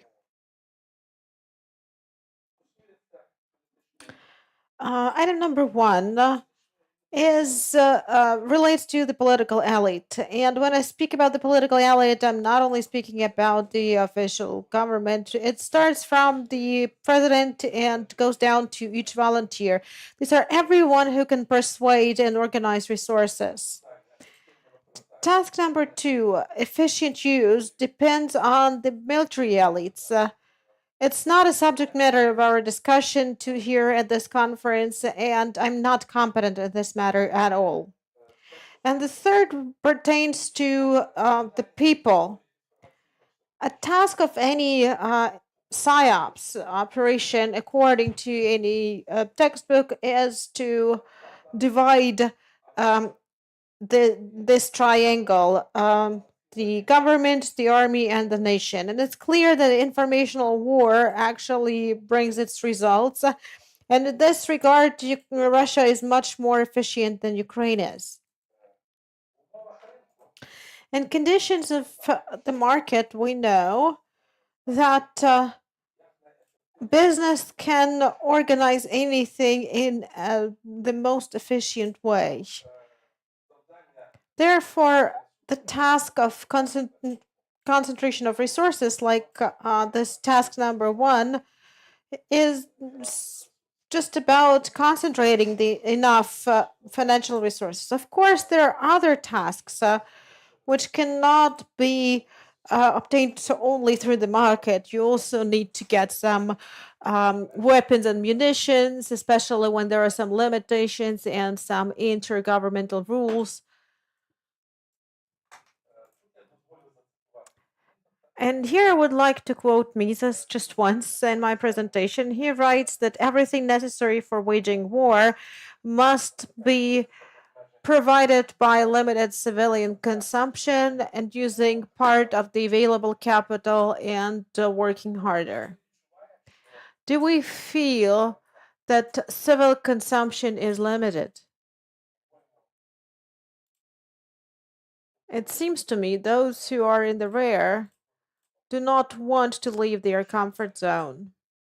And while in the first months of war, people were ready to tolerate anything, now they complain about electricity cutoffs and so on and so forth. There's a whole movement against mobilization. The members of the compactation centers are called the human capturers, and some even call them the satanists. So they use the terms which don't give the nation a chance to survive. What concerns unproductive expenditures in conditions of an existential war, and I would like to stress this, it's not a war for some piece of territory. This is a matter of being or not being. So, in conditions of an existential war, unproductive expenditures are any expenditures that are not making our victory closer. When I speak about expenditures, it's not about private sector. The private sector has the right to use their property as they deem necessary. The private sector realizes the risks, and why when there is a house constructed in Lviv, those are private individuals assessing their risks and bearing the responsibility if a missile hits this building.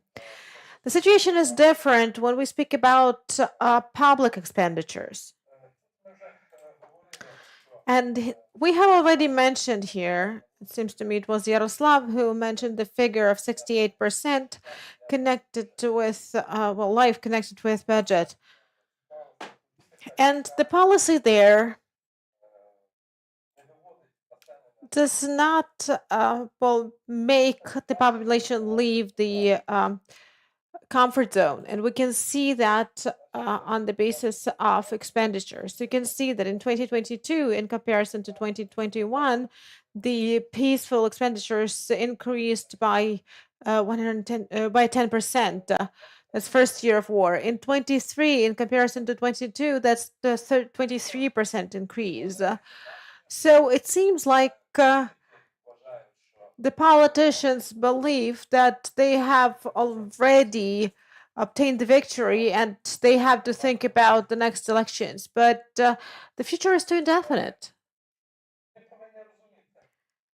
We have to understand that our future depends on the motivation of people who have weapons in their hands and who stand on the front line.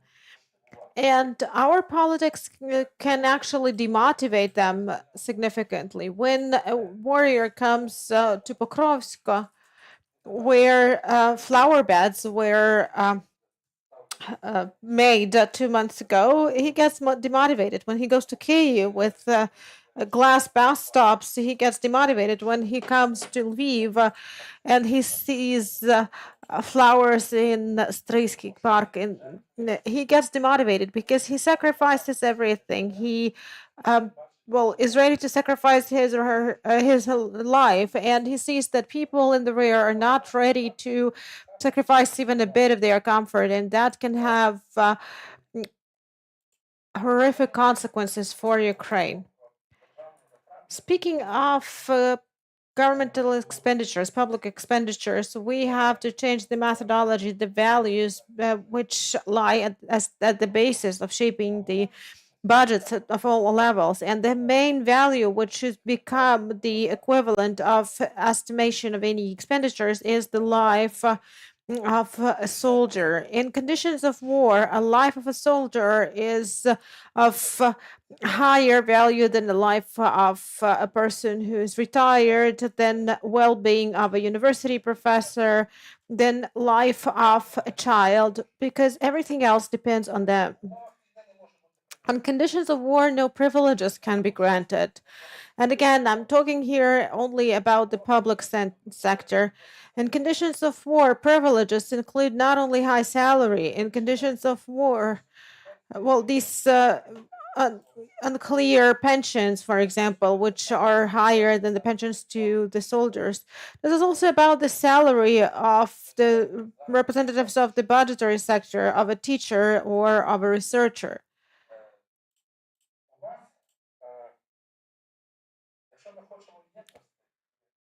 If we want unity and the lack of demotivation of warriors, the first step is to decrease all peaceful expenditures. And that's about all articles of the budget. So we speak here about the governmental functions and all other functions. The country cannot afford having an official if we speak here generally about the existence of the country. What is more, preservation of the existing apparatus is the direct threat to the national security and defense. The war actually demands concentrating everything on defense. The war makes the Ukrainian nation understand the purpose of the state, and the purpose of the state and its main function is its security. And that's what we proceed from. Everything else is a matter of freedom, and it has to be given to the market. And also when we speak about such articles as the public order, or when we speak about the courts and so on. So if you have a look at those links, like procurement of handcuffs, which you can see in Prozoro system, it seems like the state apparatus does not understand the disastrous state we are in right now. And speaking of the internal security, we have to speak about weapon ownership. And ownership of weapon is the guarantee for preservation of human rights. And this is also something that stops a potential aggressor, either internal or external. This is about education. This is about social protection. But I would like to stress one more thing when it comes to taxes. The decrease in non-war expenditures can be accompanied by the decrease in taxes if we are serious about the question of war. The increase in taxes is acceptable in a situation when the existing revenues are not enough for defense purposes, but it's not admissible to preserve the expenditures of non-military character. Why? Because the decrease in taxes gives the economy the possibility to adapt to the new circumstances, and it will limit the possibilities of irrational use of resources, and it will allow for flexible financing of military expenditures. We have Metro here, and he can tell you how the UAV production is financed. This is only possible because the private sector still has funds for financing of this production. And if these funds are taken away, Ukraine will lose its flexibility and the advantage it has over Russia. And just two more things I have to say. Financing the war is undesirable at the expense of money emission because it disorients the economy and the citizens. But the emission causes even more damage when, in conditions of war, it is directed at financing peaceful expenses. So the matter of the monetary regime and monetary policy is a big question. And the last thing, since I've already used all of my time,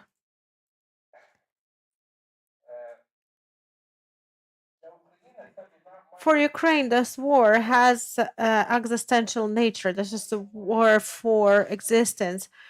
But it seems to me it also has the transcendent nature. I'm not sure whether I'm using the term right. Maybe someone will help me with that. A question of coronavirus and lockdown. That was something that Ukrainian war actually got rid of. I can't imagine what condition the world would be in if it wasn't the Russo-Ukrainian war. Then the world becomes ever more right-oriented, and I see a chance in that. The problem is that in Ukraine, when the right fight at the front lines, we have various leftists who use various grants to promote leftist ideology. But I'm sure this problem will also be solved in Ukraine. And I'll say a couple of words about God, because in times of war, you cannot but speak about God.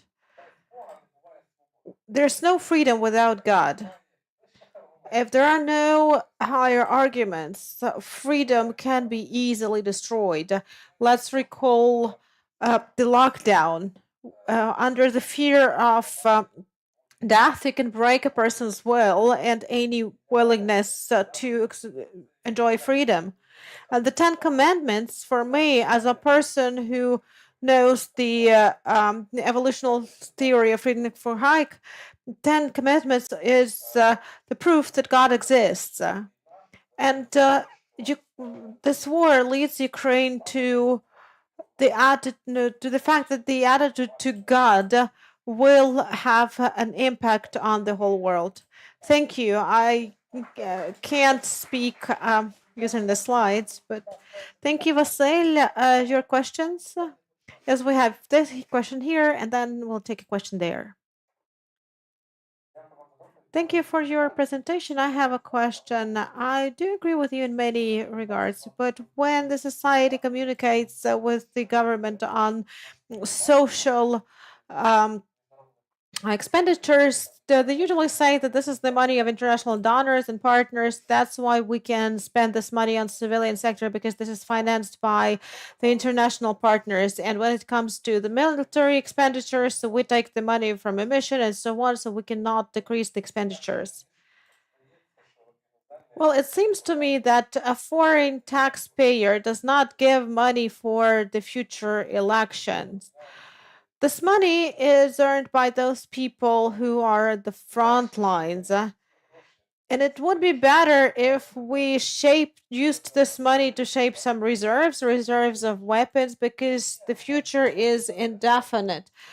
It doesn't mean that, well, it's not an argument that this money should go to civilian purposes. I would like to stress once again that this war has an existential nature, and it requires us to reconsider these values and arguments. Just an explanation. The defense expenditures in 2023 were $27.5 billion. And when it comes to non-military, that was $78 billion. We got $43.5 billion in credits. And in times of war, we have increased the public debt, and it's now 100% of GDP. It's a default situation when we do not decrease the non-military expenditures, but just are falling into the debt trap. This doesn't give us an answer to the solution. And this money is not given to us for free, but an IMF credit has 7.5% interest rate. in foreign currency. And we have to understand that this money could have been used for drones, for missiles, and so on. But that's one thing. But when it's about, well, some cobblestones or about too expensive eggs, that's a different situation. Thank you. I have a controversial question to you. We know that when we invest into such businesses as, for example, flowers or cocktails or something, this gives a boost to our economy. The business is thriving and the taxes go to the state budget. And that's where our military can get the resources for defense. This is my personal subjective opinion. I see some sense in investing our personal money as per individuals into such fields as, well, planting flowers, drinking cocktails, and so on. What do you think about that? Because I see here the prospects for our army. And I have another question. You spoke about the liquidation of well, power in the judiciary field and so on because of the corruption and other problems. So I wanted to ask you, what if we should not liquidate or decrease that, but well, introduce some values and educate these officials? In Zubra, not far from Lviv, there's a man who plants sakuras. He had many of those, and he decided to plant them there. And he does a great thing in times of war. When the same is done by a person who is called a public official at the expense of, at my expense or at your expense, this is a different thing, because we have bigger problems right now. He took the decision. Yes, he has the right to do so. An official doesn't have the right to do things like that in times of war. That's number one. What concerns the institutions, the government, well, of power, I wasn't speaking about their abolishment. I was speaking about, well, decrease in numbers. So I think that, for example, that the judges cannot be paid for honestly. And, for example, the retired judges cannot be paid for honestly, because in the normal world, a judge is a status. He is a model of dignity, while we have payment for honesty, high salaries for judges, or high well, pensions for judges are the privileges. And while other people are dying at this moment, they cannot say, you owe me, and go to the constitutional court and fight for their rights. Because that's demotivating those people who are sacrificing their lives. Speaking of expenditures, we are talking here not only about the fact that it's difficult to concentrate the necessary resources. We're speaking about the fact that actions of ours demotivate those who sacrifice their lives. And when those men will come back here, we will all suffer, because that will be reflected on us as well. So in conditions of war, we shouldn't be speaking about other things. Because what is unity about? It's the unity of understanding, in our understanding of the threat. The private sector does not even celebrate loud weddings. Well, look who celebrates loud weddings. These are the children of the prosecutors and public officials and so on. The private sector in conditions of war behaves very humbly, but the public officials don't. And one more short question. I'd like to go back to what you mentioned, and I would like to go back to Mises, because Mises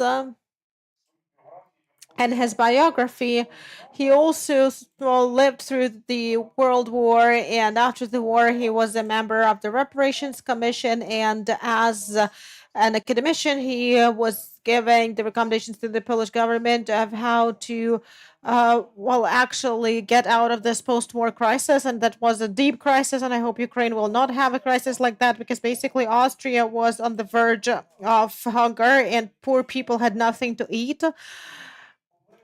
So what were the main recommendations of Mises to the Austrian government, and are they as relevant for Ukraine now as they used to be there?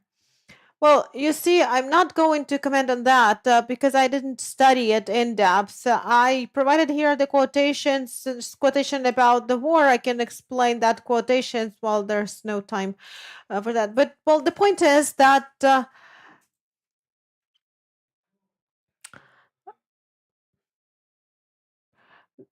increase in taxes. When Mises spoke about it, it made sense. Why? Because the share of the state was not 67%. I think that at that time it was probably 15% maximum. And at that time you could speak about increasing taxes.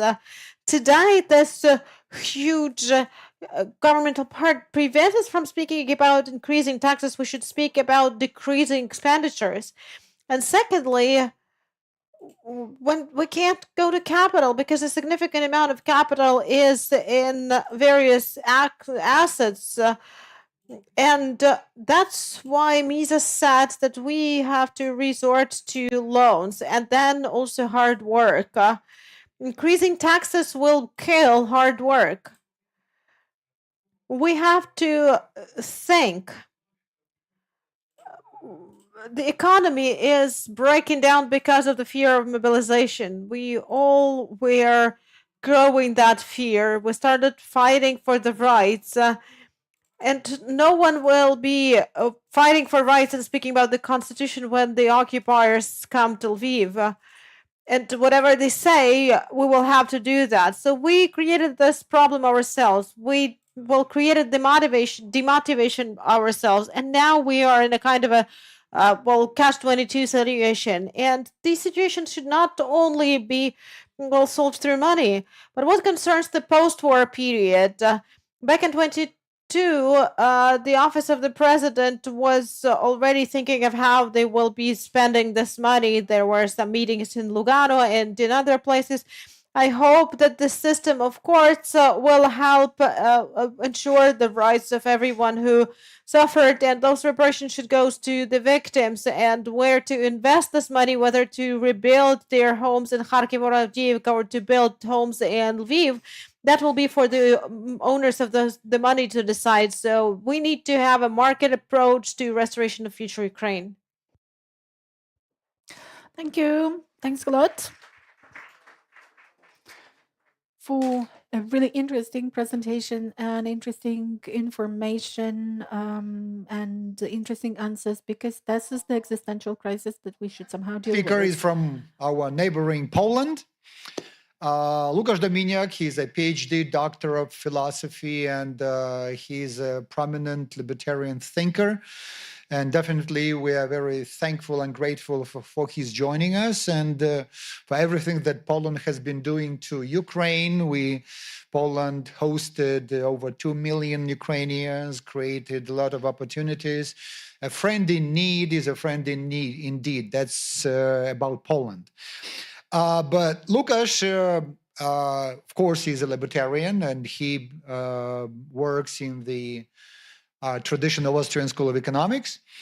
And of course, we wonder how he sees evolution and origin, transformation of socialism from his standpoint, because for many Ukrainians, Poland is like an example to follow. So, Panie Łukaszu, dobry wieczór. Dobry wieczór. Good evening, and let's switch on to English, and I think that the floor is yours. Please tell us more about libertarian view on socialism from the perspective of the country that is considered to be a miracle in Europe. Please, floor is yours. Thank you very much. Let me maybe begin with expressing my gratitude for the opportunity to be here with you, albeit merely online. Unfortunately, that was a short notice, and I basically didn't manage to organize my documents even. But I hope the next year we'll join you there in Ukraine. And of course, besides my gratitude, I would also like to express my utmost admiration for your devotion to the cause and tenacity to hold this conference in such dire and extreme conditions. So I'm really happy I can be here today with you. Well, Mr. Jarosław asked me these questions concerning Polish experience and to what extent Poland can be an example to follow for Ukraine. These are, of course, very difficult questions that involve both a matter of theory and also a matter of practice, and especially taking into consideration the situation that is now going on. There are probably two things to take into consideration. On the one hand is there's a question how to basically work towards finishing this horrific situation that is now going on, and on the other hand, what's to do afterwards. My presentation today will be about libertarian perspective on socialism, and I think it will mainly address the second question, and not even directly, of course. It will be mainly about theory, and as we know, the theory should be somehow mediated by the considerations of practice and specific conditions in which we find ourselves. And this is especially important in the case of Ukraine today. It was also important in the case of Poland when we were getting out of communism in the late 80s and the beginning of 90s of the 20th century. As I said, many things to consider. Maybe I'll just, before I start my presentation in earnest, maybe I will mention a few things that somehow come to mind on the basis of previous presentations. The previous presentation, it was mentioned that religion is very important. And I think in the case of Poland, that was clearly the case. Religion, especially Catholicism, was this great power, actually, that allowed Poles to oppose communism, to have an independent point of view on social and political and economic matters. And if I were to pinpoint the probably main formative and ideological factor that played the most important role in this process of transformation in Poland, I wouldn't point to liberalism, unfortunately. I would probably point to Catholicism. I don't know, unfortunately or fortunately, this is what I would do. But liberalism and Polish devotion to the idea of liberty and individual initiative would clearly also play an important part in this diagnosis. At any rate, let me, in this case, maybe move to my presentation. And of course, feel free to interpret what I'm going to say, also from the point of view of what can be taken as some sort of advice for the future for Ukraine. Because, well, I strongly believe that the theory I'm going to present is a correct theory. Even if it really has to be somehow mediated by the practical considerations, geographical, geopolitical considerations as well. We know these are very important in case of Ukraine, so they are also very important in case of Poland. All right, so my presentation is entitled A Libertarian Perspective on Socialism and its Evolution. And I think it makes sense to before introducing a libertarian perspective on socialism, to have some sort of benchmark. Because if we have a libertarian perspective on socialism, we probably have different perspectives on socialism, not only libertarian, but also probably we have socialist perspective on socialism, but this one I wouldn't like to talk about. As a benchmark, I will take a position on what socialism is that might be basically considered a mainstream or textbook understanding or perspective on socialism.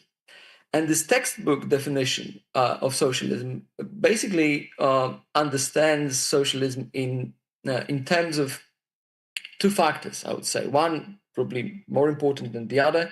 And the first one is understanding socialism in terms of collective or social ownership of the means of production. And by means of production, of course, usually what is meant is land, is capital factors of production. Sometimes, and to some extent, also labor is mentioned in this context. So basically, this economic basis, as we would say in sort of Marxist vernacular, is the basis for understanding of socialism. And the second factor, as usually mentioned, is this cultural superstructure that is sort of built upon this economic basis, again, referring to Marx's vernacular. And the cultural superstructure that is specific to socialism would usually be understood in terms of more or less classless society or classless social structure. And especially social structure that would be free of these institutions that are specific to pre-socialist, mainly capitalist social systems, such institutions as market institutions, but also family, church, and some so-called intermediate bodies in society. Well, as it stands, this textbook definition of socialism, which can be clearly visible here, is philosophically uncritical. And we would say, following Professor Hulsmann from the first presentation today, merely empirical. So basically stating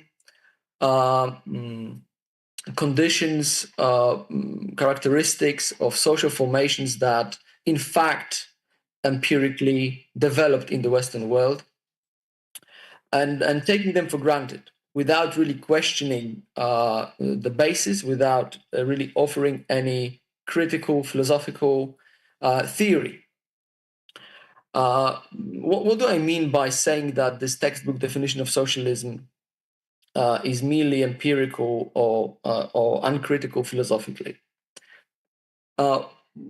Well, I guess that this definition, this understanding of socialism as purely empirical social phenomenon, historical development or historical stage of development, does not allow us to make some important distinctions. So, for instance,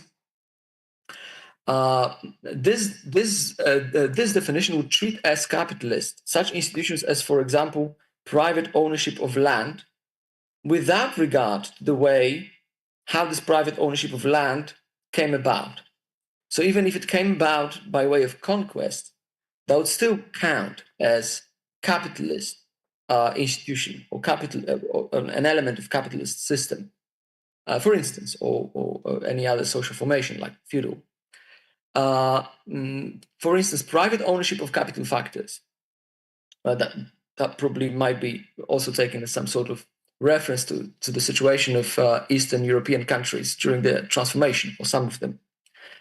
Private ownership of capital factors would be treated as representative capitalist institutions, even if it came about by, for instance, appropriation of the communist nomenclature or other means like that. On the other hand,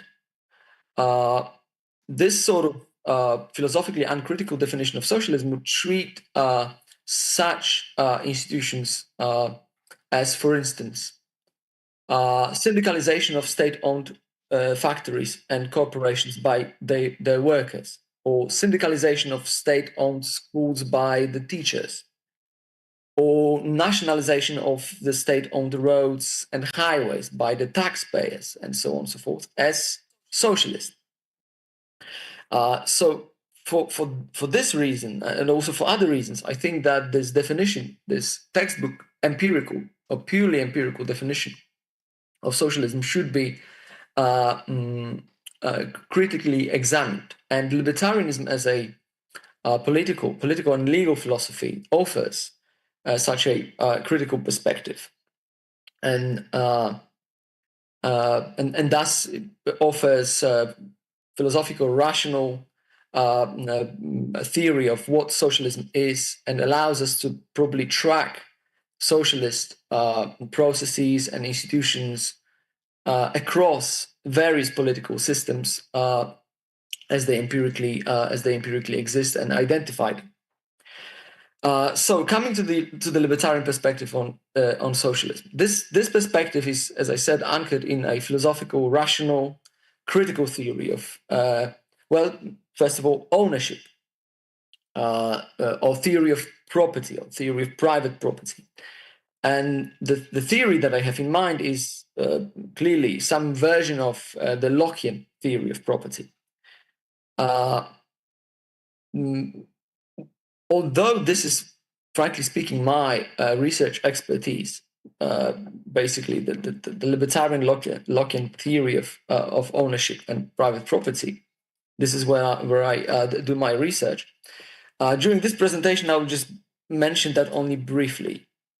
Of course, I'm open to any questions in the Q&A session if there are any questions to this effect.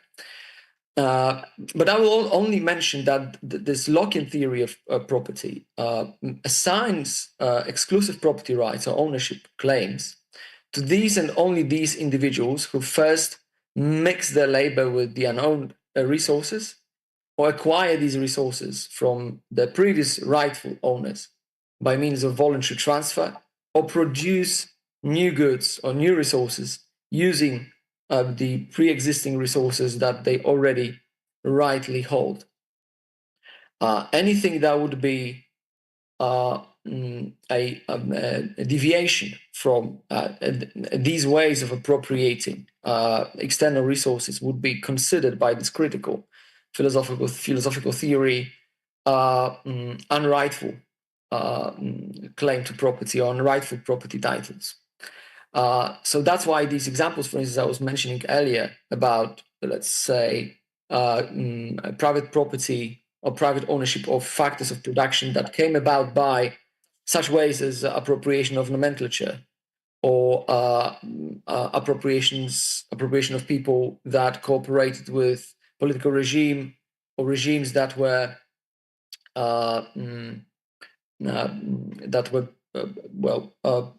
morally doubtful, let's say, would not be considered a rightful property under this libertarian perspective.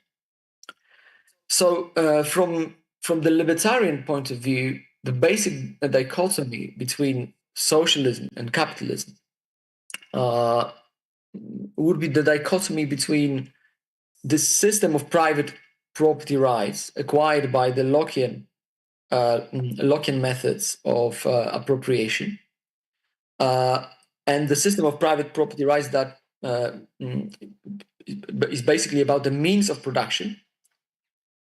This sort of system would be understood as a capitalist system, and socialism, which would be, on the other hand, understood as a systematic and institutionalized aggression against the system or expropriation of these means of production. Of course, up to the point of a total abolishment of private property in means of production. And what follows also, its cultural superstructure, which actually happened, as we know, historically, and to this I will now move on, which is basically a description of some historical phenomena representing socialism as understood by this libertarian perspective. But maybe before I do so, let me tell you that what I'm going to say now on will be based mainly on two books, and I would like to recommend these two books. If you're probably very well aware of these books, but if you don't, then even if you are, I will recommend them again. I think these are very good studies of socialism and private property. On the one hand, we of course have this famous book by Hans Hermann Hoppe titled A Theory of Socialism and Capitalism. And another book that I think is very pertinent in this context is a book which is not usually actually taken as a book that can be understood as an analysis of socialism, but I think it clearly can be read this way as well. It's Murray Rothbard's Power and Market, a book in which he analyzes different ways of intervention, of state intervention into the Lockean and free market social system that can be classified, and Rothbard classifies these ways very diligently and very informatively. And that can be basically tracked also in systems which otherwise might not look like socialist at all. So everything what I'm going to say now on will be based on these two perspectives that I basically integrate into one perspective. So of course, the most prominent, in a bad way, example of socialism is what can be called, and what Hoppe calls, socialism Soviet style. That's the socialism that we all, to some extent, know, and probably even personally, some of us personally remember to some extent. And this is the most extreme or the purest version of socialism, which is version of institutionalized aggression and expropriation of ownership rights to means of production. What is the characteristic of this type of socialism, of the Soviet style socialism, is of course almost perfect full nationalization and socialization of the means of production, which basically means that no person may own, that is exclusively possess, sell, rent out, bequeath, and so on and so forth, any factor of production such as land, natural resources, or capital goods, or even to a huge extent his own or her own labor.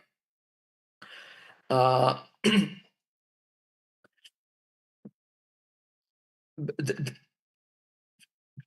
consequences of this sort of type of socialism we more or less remember either from autopsy or from history books, but this Austro-libertarian perspective, a theoretical perspective, allows us to sort of classify and typologize these consequences into some general categories that I think are worth mentioning in this place. So following Hoppe here, we can pinpoint three main consequences of this Soviet type socialism, and these consequences will of course refer to some things that we already discussed today. So the first consequence I think that is worth mentioning here is that the Soviet-style socialism, which nationalizes all means of production, results in wasteful misallocation of means of production. And this wasteful misallocation of means of production, of course, is the result of the fact that there is no system of prices that exists for factors of production under this socialist system. And as we all know, it was postulated as a theorem by Mises. His main argument, his famous argument against socialism, that a socialist system which does not recognize private property rights or private ownership in means of production is basically unable to generate the pricing of these means of production, and therefore any sort of calculation and what follows allocation of these resources to individual needs is impossible, and therefore the economic collapse is to be expected. So wasteful misallocation of means of production will follow this sort of system. Another consequence of the system will be basically drastic drop in the rate of investment and capital formation. And this, of course, will be connected with the fact that under the system in which you cannot own any means of production, there is clearly a discouragement towards playing any social roles of an owner, of an investor, of a capitalist, and a social encouragement into playing roles of the opposite kind, basically, of a for instance, a current consumer. And finally, because these means are publicly owned or they are unowned, what can be expected and what happens in this sort of system will be overutilization of factors of production. And all these consequences will finally lead to the main consequence, which will be, of course, incredible and often unprecedented decrease in living standards, resulting in also destruction of wealth, or almost total destruction of wealth, famine and deaths on mass scale, as we all well know from the history of the Soviet Union, especially under some more radical periods of that political system. Well, but as I said, this libertarian perspective on socialism. I'm running out of time. Minutki 2. 2 minutes. It's always that's the problem, right? We would like to say so many things, and time is really short.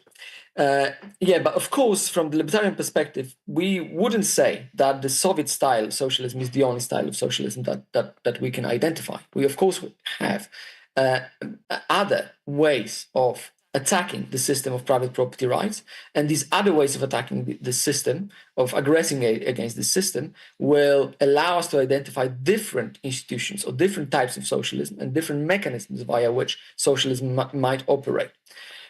Because I have minutkę 2, therefore I'll just limit myself to pinpointing these main mechanisms. So besides Soviet-style socialism, of course, we can talk about probably the most popular type of socialism in the Western Europe nowadays, which is social democratic socialism. Here, the mechanism would be different, of course, because private property rights in means of production is prevalent and is allowed. Maybe besides some so-called strategic sectors of economy, but the mechanism will be different. Will be mainly focused on what Rothbard called binary intervention. Binary intervention is intervention between the state and the individual actor, mainly consisting in taxation and different sort of taxations and social consequences. Maybe one example: gratuitous goods taxation, like taxation on bequeath, on gifts. Of course, besides lowering standards of living, economically speaking, will have some important social consequences, such as loosening family ties or undermining some informal relationships based around religion, charity, churches, friendship, and so on and so forth. But that's not, again, so I'll keep that very briefly. Besides social democratic socialism, we can also pinpoint another type, which would be conservative socialism. A type of socialism that would be generally opposed to any change and social mobility, developing historically from the opposition to the change of ancien regime and feudal system. Would usually take the instrumental form of triangular intervention, using Rothbardian classification typology, which would be basically intervention between the state on the one hand and parties that would like to cooperate or exchange on the free market between themselves on the other. And here the main way of intervention would be different types of control. That would be either price control, product control, that might be quality control, licensing standards, and so on and so forth. Okay, I think that was minutki dwie. I'm open to questions. Thank you for your presentation. Just one quick question. What type of socialist country Poland is? Yeah, so that's the thing, right? We wouldn't like to say that's a socialist country. We would like to pinpoint mechanisms that in this country, they have a socialist character, right? That they represent some types of interventions. And of course, we, as any European country, we have a plethora of such mechanisms. And if the Austro-libertarian theory is correct, we know that these mechanisms, they thwart our development. Even if we have a great development, we have had great development in recent years in Poland, we can know from our theory that we could have had even greater development if we followed these precepts. If you would like me to, mention some mechanism. No, that's fine. I'm just. It's kind of a paradox. On the one hand, Poland is considered to be the champion of freedom and has, for 32 years, average GDP growth over 4%. On the other hand, we just agree that it's a socialist country. So there's kind of, does socialism work? Yeah, that's the question. Like we have growth thanks to these mechanisms of intervention, or we have growth despite them. Yeah, and from the theory, we know that we have these growth mechanisms despite these interventions. Yeah, thank you. More questions, please. Yeah, nobody wants to ask questions because. Yeah, Zhenya, please. One question from the audience. That's great. Gentlemen, I would like to address a question for both to Yaroslav and to Lukasz.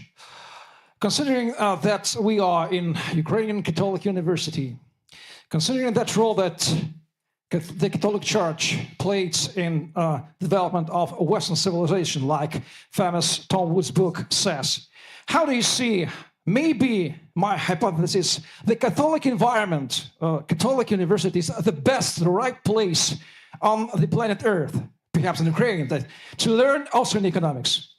Yeah. Have you got a question? Catholic universities and promoting, advocating Austrian economics. Lukasz? Yes, I would say yes. I agree. I think it's, I don't know, it's the best on the planet Earth. It's one of the best places. Yeah, I sign up. Yeah, please, one more question.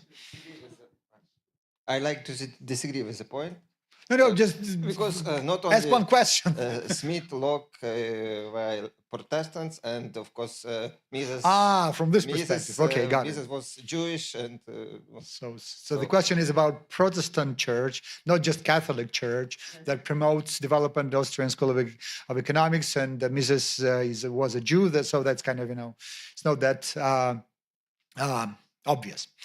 Anyway, Lukasz, thank you very much for your time, for your presentation, and for your devotion to spreading the word of liberty, libertarianism, and Austrian economic perspective. Thank you very much. Looking forward to your physical presence next time. Hopefully the war will be over and we'll be building a new Ukraine based on our ideas. Thank you.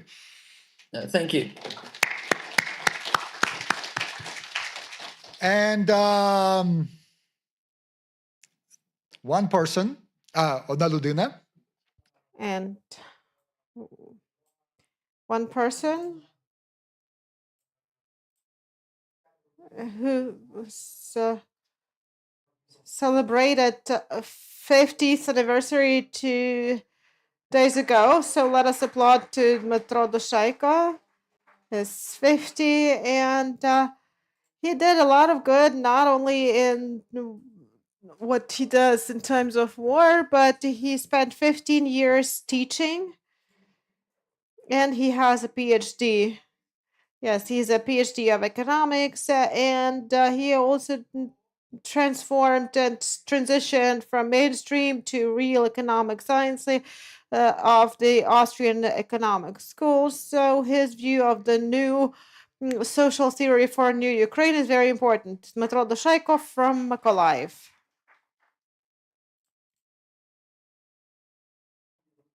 Dear friends, dear organizers, I'm very grateful for your invitation to speak. And I would like to start my presentation from a symbolic presentation of magnum opus of Ludwig von Mises to the department of the Ukrainian Catholic University. I'm not sure whether you have this book in your library. I'm ready to present this book to you if we have any representatives here.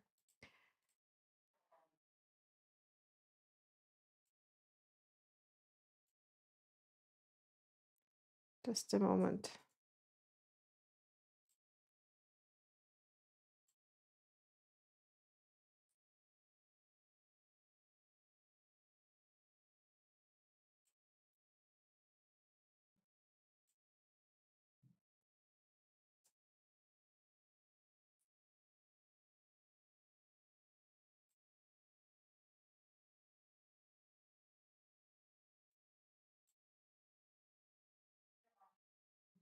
So the topic of my speech, as you can see, is the Mises' legacy and the new social theory for New Ukraine. We've been speaking about it a lot, and I would like to share my ideas in this regard. So the first question, I mentioned it, I named it quite controversially. The West sold us, well, a theory of low quality. And then in the second part, I would like to consider the spread of ideas of economic freedom in Ukraine. And then the third part, I would like to convince you once again that praxeology should become the basis of the new social theory.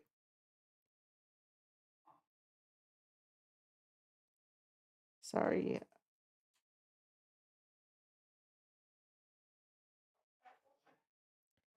So, my first idea is that the new theory, which came to replace Marxism, came to us from textbooks on economics.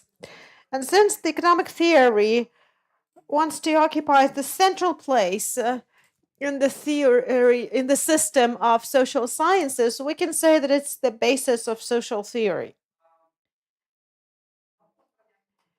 And if we speak about post-Soviet space, the Marxist social theory was gradually replaced by the theory of the welfare state, and de facto that was Keynesianism. Keynesianism came to us not through some mystical channels, but through textbooks on economics, which we started happily importing and translating starting from the end of 1990s. It looked very attractive. In addition, our lack of knowledge of the history of economic and discourse and well, the striving for high levels of life as in Western Europe actually prevented us from being critical about what we borrow from the West, especially when we come to talk about the theoretical concepts borrowed from the West. It looked very adequate and very attractive. It had to become the key to our bright future, the key to the new level of well-being, to the new and comfortable life. But first of all, I remember my impressions when I opened a textbook on macroeconomy economics for the first time, a Western textbook. We just got it at our Department of Economic Theory where I worked at the time, and I was fascinated by the beauty of those models which were described there. They were presented in a beautiful manner. There were very good illustrations, and then there were these curves of demand and supply, and the names themselves actually told us that we will learn something new, something very progressive, something that will give us the key to everything. So attractive models. And then also the curricula started introducing econometrics. For a nominally healthy person, if this person is not a specialist, econometrics sounds very scary. If you look at all this, you start feeling very that you don't understand anything, and I couldn't actually figure out what they read about, in fact, and that was humiliating. And it seemed like if we use these tools of economic analysis, we will have the key to the happy future. We needed it then, and we need it now even more. But despite that, we have already spoken about the interventionism today, and this interventionism is almost in every page of these beautifully crafted handbooks and textbooks. Based on the equilibrium model in microeconomics and the necessity for state regulation and intervention in the economy, behind those things, we had the concepts of the mainstream economy. Yes, microeconomy spoke about the sovereignty of the producer and consumer. It showed their interaction on the market where they shaped the demand and supply. So, in fact, the mainstream microeconomics is not that criminal, if we may use that word. It has many useful models, despite the fact that some of them may look surprising as like surplus consumer. Well, where does it come from? And what kind of attitude is that? So, as I understood later on, microeconomics, which is taught in our universities right now, contains a lot of market modeling information and market information. But the problem is that the stresses are wrong, and some topics have been eliminated, like when the topics which relate to private property. So either they are very superficially presented there, or they're not presented at all. But what concerns macroeconomics, the whole thing is saturated with interventionism, this rooted in Keynesianism, which claims that stimulation of the cumulative demand is a solution to any socioeconomic problems. And yes, they also mentioned that stimulation of the cumulative demand will most probably lead to the increase of the national debt, but Keynes said that in the long-term prospect we will all die, so we should not think much of that. And then also the ISLM sacred models in economy and macroeconomics textbooks also describe the topics of the necessity of state regulation of foreign trade. The GDP was calculated using a very interesting method, because when you started figuring out what GDP is, it indicates that GDP is the market evaluation of the cost of the goods produced and sold in economy. And then in the next paragraph, you see that GDP includes the state expenditures. You accept it as given because you understand that you don't understand how so. You have to accept it. At that time, we didn't know about Mises or Rothbard, who suggested his method of calculating GDP.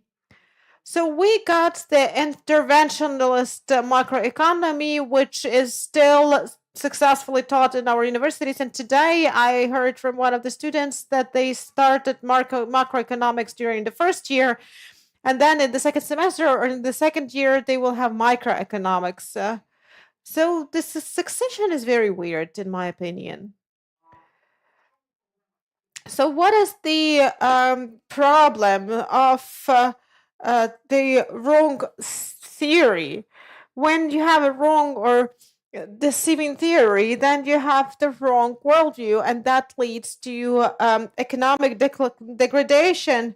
And through the textbooks on micro and macroeconomy, the global community, well, I'm sorry, not the global, but Ukrainian economic community actually learned the wrong economic theory, and it has been taught to the students, and it shapes this wrong economic worldview. And this is the result of many years of work. After decades of this practice, we found ourselves among the poorest nations in Europe, with record depopulation, and now we are also at war. And I see this as a direct result of teaching the wrong economic theory. At the same time,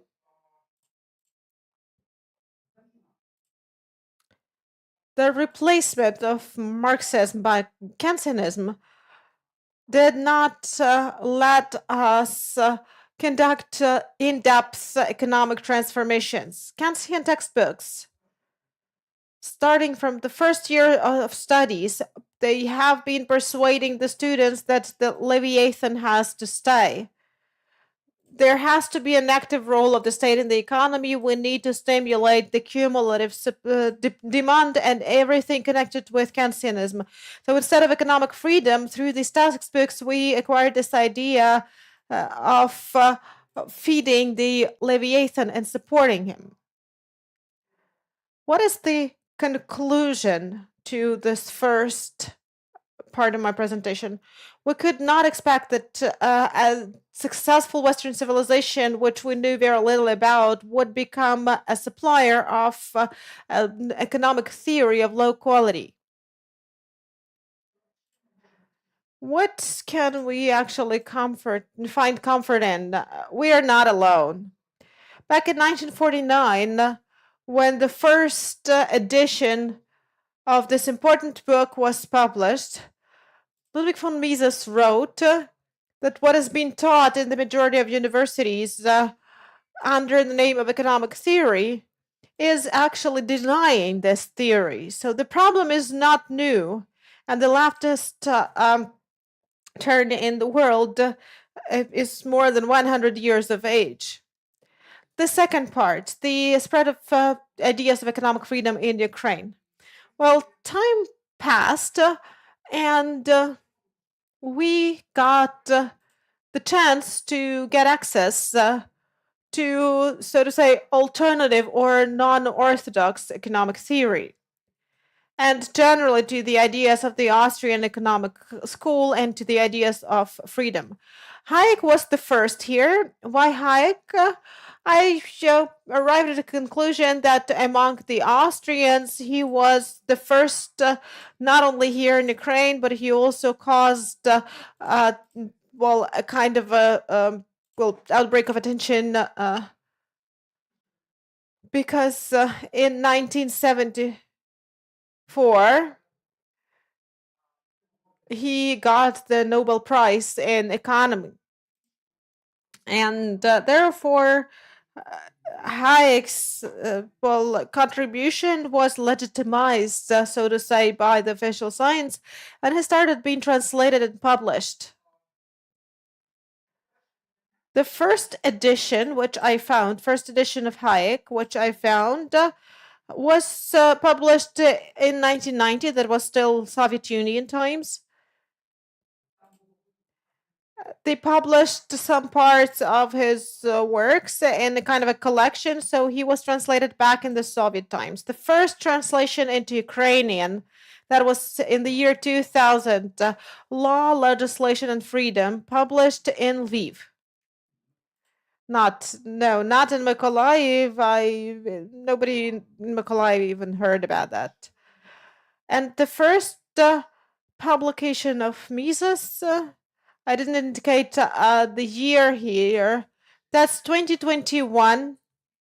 Mykola Bunik, whom we happily listened to today, he did the first translation of Mises into Ukrainian. And where did they publish it? In Lviv. That's why Mises readings are very symbolic, because we all know that this is the place where this outstanding researcher was born.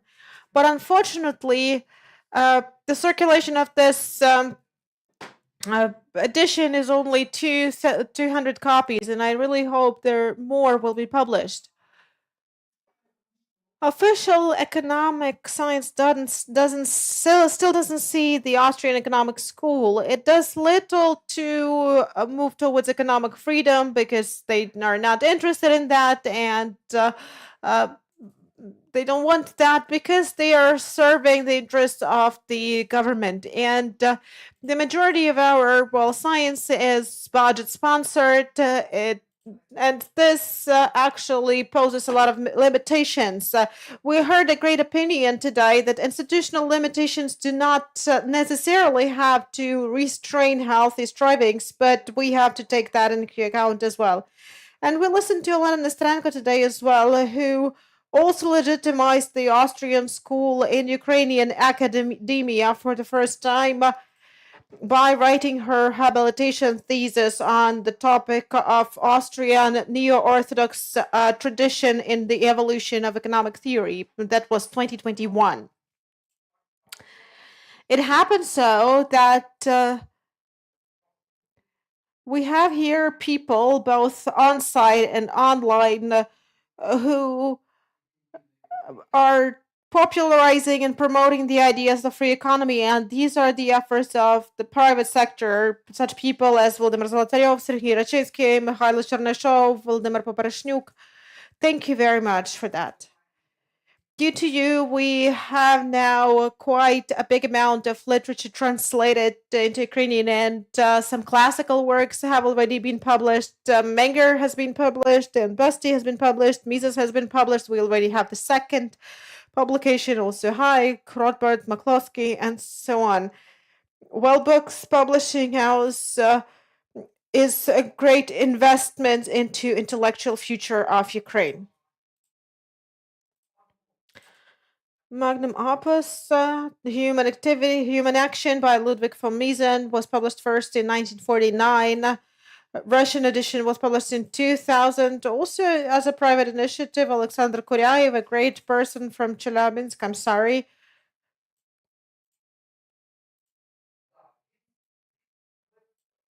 But he did a fantastic job. He translated Human Action into Russian. Ukrainian edition is in the process, thanks God. The ideas of economic freedom in Ukraine are shared through private initiatives, and today we are also present at an event organized by private efforts of people who care about the present and the future of Ukraine. And for official science and for the government, they are not visible. And now, very briefly, about the praxeology as the basis of the contemporary economic theory. In this work and in other works, Mises considered a broad range of social issues. A person who acts, who takes into account time, who takes decision, who chooses the tools, a person who may not have theoretical knowledge but can assess the results of their activity. And since economic theory is in the center of social sciences, it should become the basis, the foundation for the new social theory. A correct theory should provide correct results and not the ones we have now. Economists, historians, and I heard today about the impact of Mises on country studies. It was a discovery for me. So correct methodology in social sciences will bring correct results of the research, and that will bring a good life. This seems to be repeating. So the task is to revive economic theory. And Misos's achievements and achievements of other researchers will significantly improve the perception and the quality and connection of that theory, which is taught with reality. The creative legacy of Mises is are the ideas of freedom, because when he looked into human action, into interaction between people based on voluntary exchange, we come to a conclusion that we understand and realize the importance of economic freedom for well-being and for thriving. These ideas will allow for, well, getting and coming to the ancient Ukrainian dream of freedom, because whenever you ask a Ukrainian, they will tell you freedom is the main value, but we are on some 130 something place in terms of freedom rating. So we need the correct economic theory. We have to supplement Mises by Hayek, Rothbard, Kirchner, and other people we mentioned today, because Mises is not universal.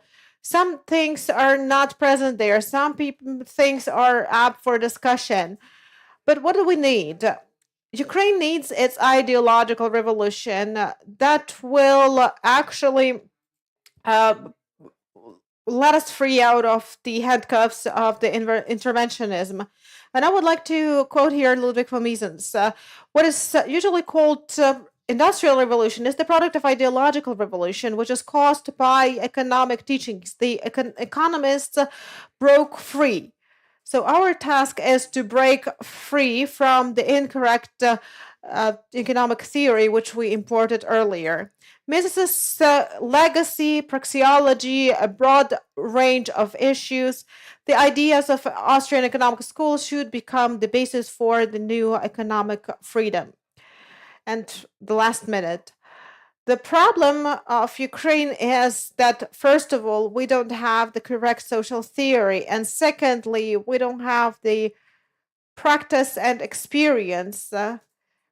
And we are not successful and thriving society. So we have to solve these problems simultaneously. So we have to develop this theory. We have done a lot of progress there, and we have to realize it in the form of reforms so that we overcome our lagging behind, our depopulation, our poverty, and a range of existential problems.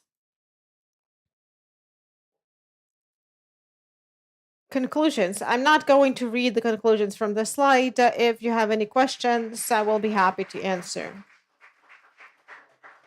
Thank you. Questions? Thank you. It was a very interesting presentation. Thank you. And a very elevated one. It's very valuable. I would like to ask you from the point of view of the leftists. Don't think I'm a leftist, but I would like to well, ask you, how do you think they would respond and react to these prospects? You mentioned that the reason for the multitude of our failures is the wrong teaching of the macroeconomics. So I have a question. Well, let's have a look at the Keynesianism experience in times of the Great Depression. So during the 3 years of Great Depression, the market could not get itself out of that situation, and Keynes's ideas could actually help there. If I'm wrong, please correct me. And secondly, there's this opinion to all those problems we have. Are they not the problems of our mentality and the crisis of values we are experiencing in Ukraine right now, rather than the state presence in the market? Because, well, the lack of independence, well, caused the oligarchy. Oligarchy, this is not the state sector, this is the private sector. So I would like to ask your opinion about that. Thank you. Thank you for your great question. Well, first of all, overcoming the Great Depression by increasing state expenditures, this is a leftist myth. And there are quite a lot of works dedicated to that in the tradition of the Austrian economic school. If I'm not mistaken, this is Rothbard, The Great Depression, and Myth about Roosevelt. I cannot recall the author right now. So this is number one. Number two, mental problems. The problems of mentality, the crisis of values. Where do the problems of mentality and value crisis come from? Well, for me, the cause is the lack of knowledge, because if a person cannot understand some basic ideas of social behavior, let's put it that way, then this person has problems. And I see it as a consequence, not as a cause. Was there something else you asked about, or is that it? I would like to add to the answer you mentioned Keynes. Well, for capitalism and free market, well, nobody actually gave any chance there, because Roosevelt and the IRS existed there, and they actually, well, all the processes were in the hands of the state. And in 1920, 1921, there was another crisis, and without state intervention, the crisis ended, and nobody even knows about this crisis and remembers about it. But then when in 1930s the state started intervening, it turned a simple, irregular crisis into the Great Depression, and it's a fact. I have a question to Yaroslav and to Dmitro. So I totally agree with everything you said, but I don't believe that the teachers of Ukrainian universities will start telling their students about the Austrian school massively, because that's not their job. They serve other interests. Does it mean we can only do it in some separate institutions? Does it mean that, for example, the Ukrainian Catholic University will become a platform like that, while the Ukrainian Austrian Economic School will start its life and will be, well, is born to right now? Yes, I agree. Yes, I agree. And the point is that difficult conditions of work and the inertia developed over years will just not allow us, most of the teachers of economics theory of the Marxism, Keynesian type, to become libertarians right away. This is unrealistic. So actually, we have to lay hopes on the new generation. And my first item, my first question I wanted to consider in the presentation ran as what should be done. So I've got some ideas, but the format does not allow me to speak on that to the full. So it's about new generation. We cannot do anything but for rare exceptions with the old generation. I'm more optimistic about that, because even in our room, we have vice rectors of the leading institutions, leading higher educational institutions, and there are also requests coming from Zaporizhia, Kharkiv, Ternopil. So I think it's coming. It will not be happening in the geometrical progression, but that will be an exponential explosion, because there will be a demand for that. And finally, we will develop a scientific product that will be really very attractive, both for the politicians from the point of view of freedom, and for other reasons. When we had the Orange Revolution, people were not coming to the Maidan because of interventionism or something else. It was for liberty, for freedom. You remember, freedom is our religion. That was the motto. So the politicians who have come to power didn't have any concept, but then there came the revolution of dignity, and also we remember the Heavenly 100. It was not for bureaucracy, it was for freedom again. And this was actually the betrayal of intellectuals and by politicians. Then the Green Revolution, it was also 90% of people who came to the rallies for freedom, for liberty. So we need to explain it to intellectuals, both at the academic and the civil society levels and media, what the real meaning of the word liberty and freedom is, and then it will spread like fire. So I think that we are launching a very rich tradition, and we are one of the co-catalysts of this process. So I don't think that it will be like what you say, that the old generation is can well, nothing can be done about them. We will deal only with young people. I remember in 2021, 2022, we arranged a number of events where we included people from different post-Soviet countries. And there were students from Kyiv Academy, from Shevchenko Academy, from other universities. So these were young people who were already back then full of the ideas of Marxism and Keynesianism. But 90% of them are good managers of banks and other financial institutions. A lot of them do now even represent Ukraine in the Berkeley Foundation and the IMF. These are the students of that time. They became interventionists and Marxists. Instead of adding value to the Ukrainian identity, they just led the country in a different direction. So I think that when we do have this architecture of freedom in place, when we do have the real consolidation and understanding of the need for creating the network of contexts for freedom, so that will work. Did you know 10 years ago that we would have these readings in this format? Well, no, but you did it because you understood that it's should happen. Well, thank you, Dmitro. It was a great talk, and I remember myself getting acquainted with those books. I had my Connell and Brew, if I'm not mistaken, such a big book with golden letters on cover, and I was not a very good mathematician, and I understood that I don't understand anything in that book.